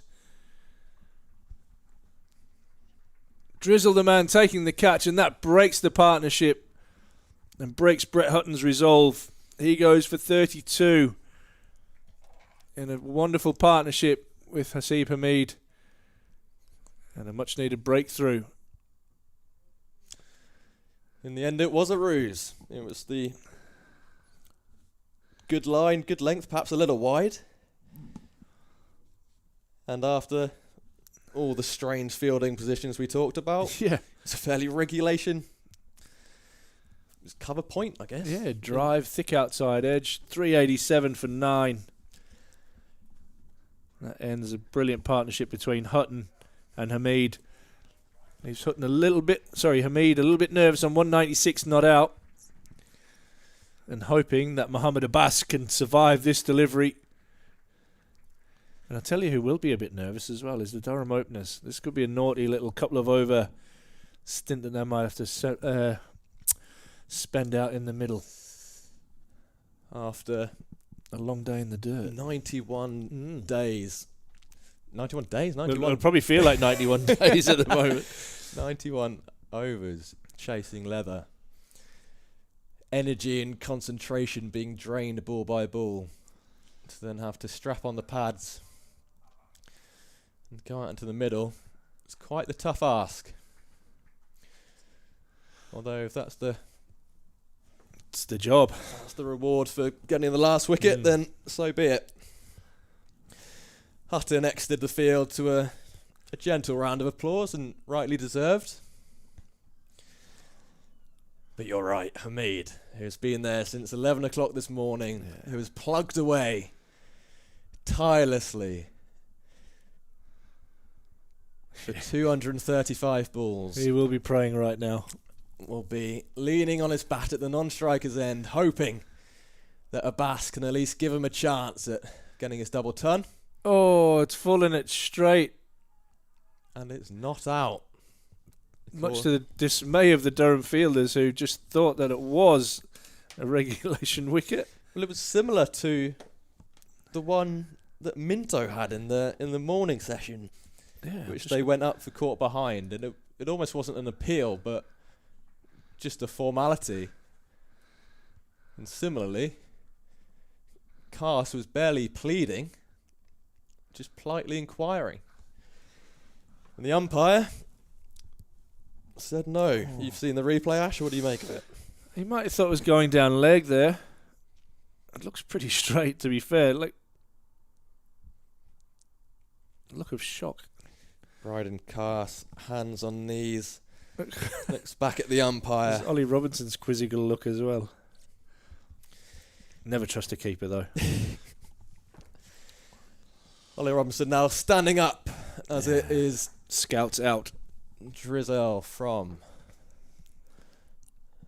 He's moving McKinney out of slip to further pack out this leg side. So if Hameed is to get to his double ton, and it is to be a hike into the leg side, it's going to have to go over deep square, deep mid wicket, cow corner, or long on.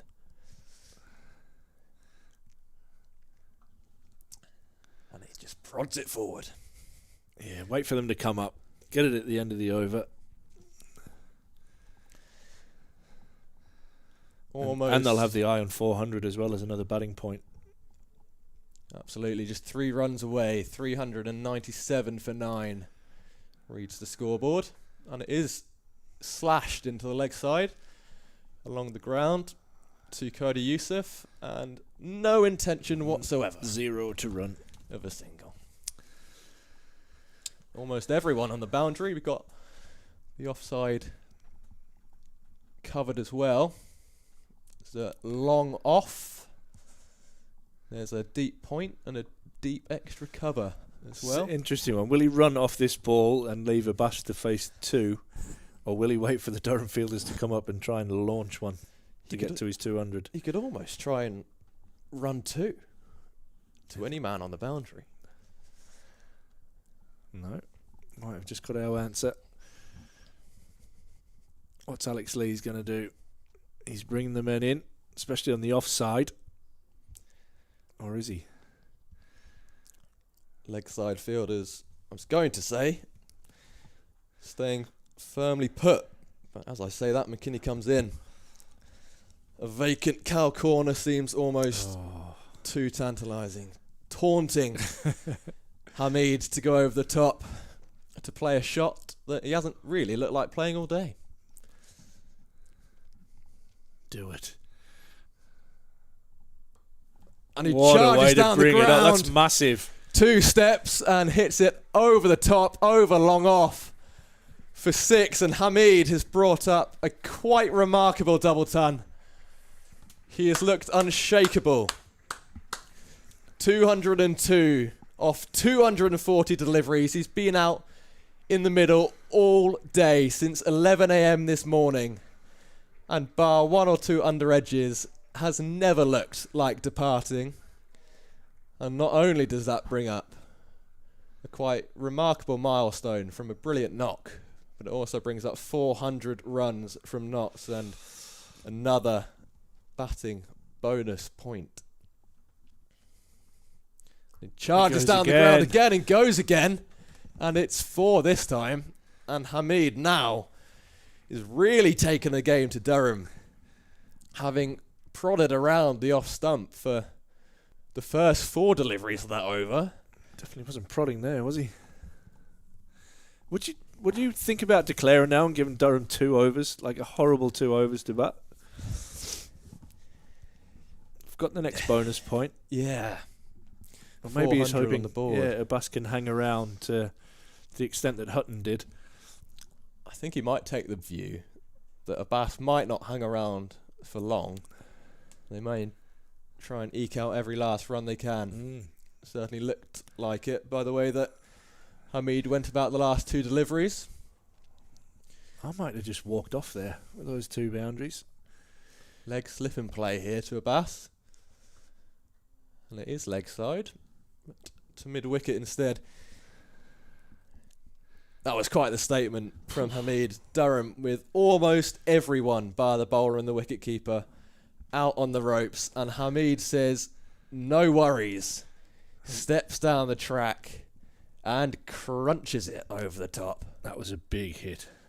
You can place 11 men on the boundary. You could probably place some in the stands and they wouldn't have caught that. And that is very well evaded from Mohammed Abbas. It was short, and as he ducked, probably realised it wasn't quite as short as he originally thought it might have been. He's got very low, and it's almost clipped him, but he got out of the way.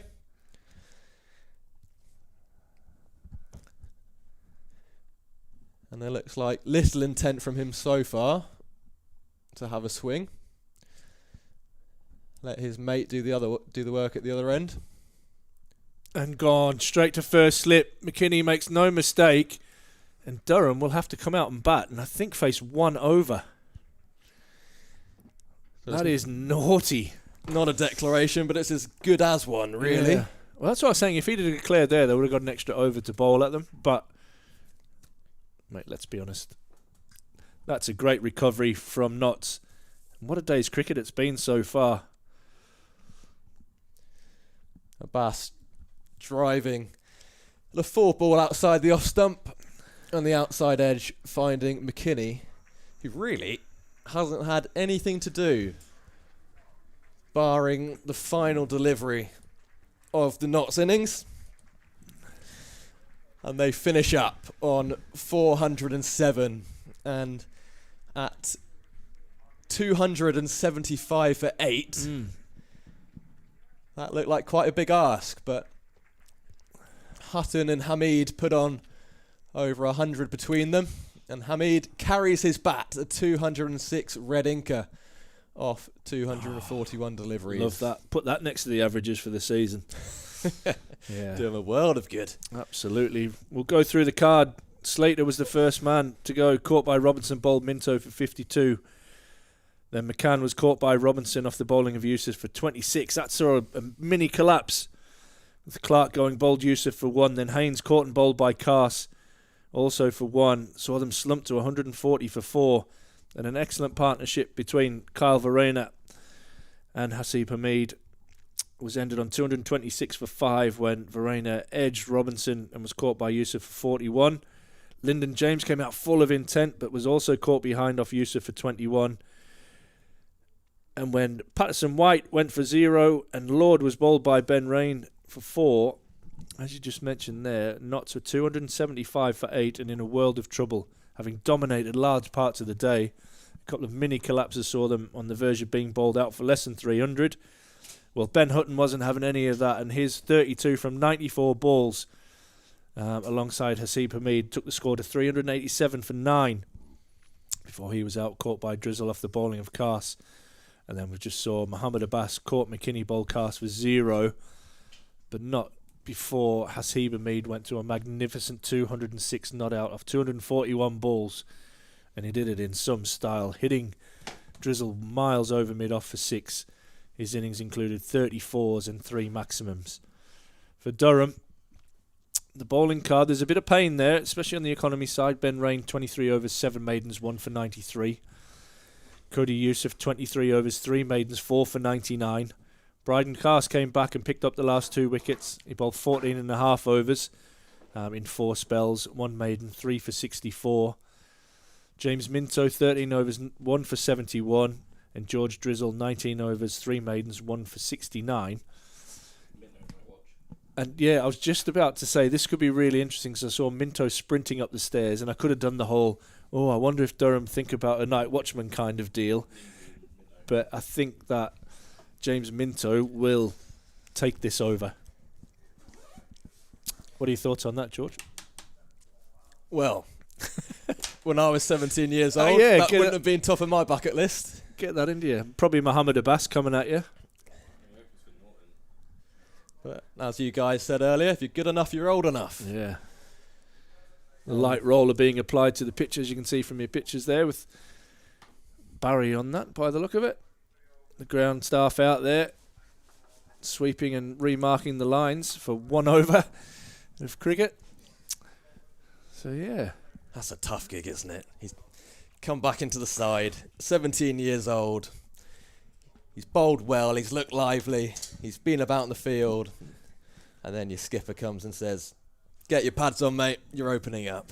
Love it. It's 6:30 on Friday evening. Yeah, there's many 17-year-olds thinking of doing lots of different things rather than going and open the batting at 6:30 on a Friday night. Most of them have just finished school, to be fair, a couple of hours ago. James Minto's been in the field, like I say, for the best part of 93 overs, and he's now going to have to come in and face the last over of the day. Brand new ball. Rather him than me. Love it. But this has been a classic day of red ball cricket, and this is what makes this sport so great. Is the momentum has swung back and forth, and it was Notts who won the morning session 130 odd for the loss of just 1 wicket. And it looked like they were in command, they were in control, until Durham fought back in the afternoon. 7 wickets left Durham really on top, I think. And then Notts fought back in the evening, and it was Hamid and Hutton together who spearheaded that, and throughout the day there have been two constants. One has been the weather, and the other has been Hasib Hamid at the crease. That will change, however, for the final over. It will be Durham donning the pads and gloves, making their way out to the middle as the umpires gingerly and somewhat second-guessing themselves walk onto the field.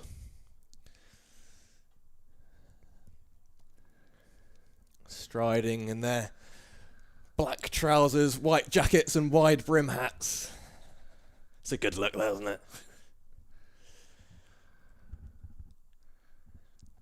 As Notts now make their way onto the field, as do the two Durham openers.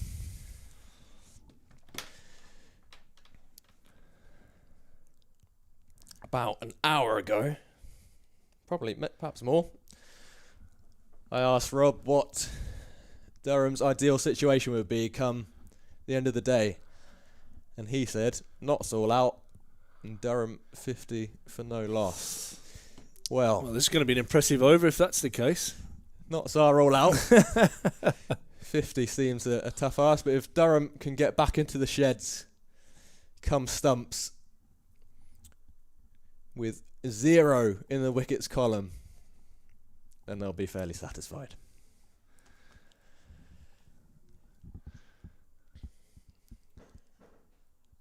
As we thought there with James Minto running up the stairs, he will be on strike. And Mohammed Abbas will take the new ball to the young left-hander. Just shows what they think of him.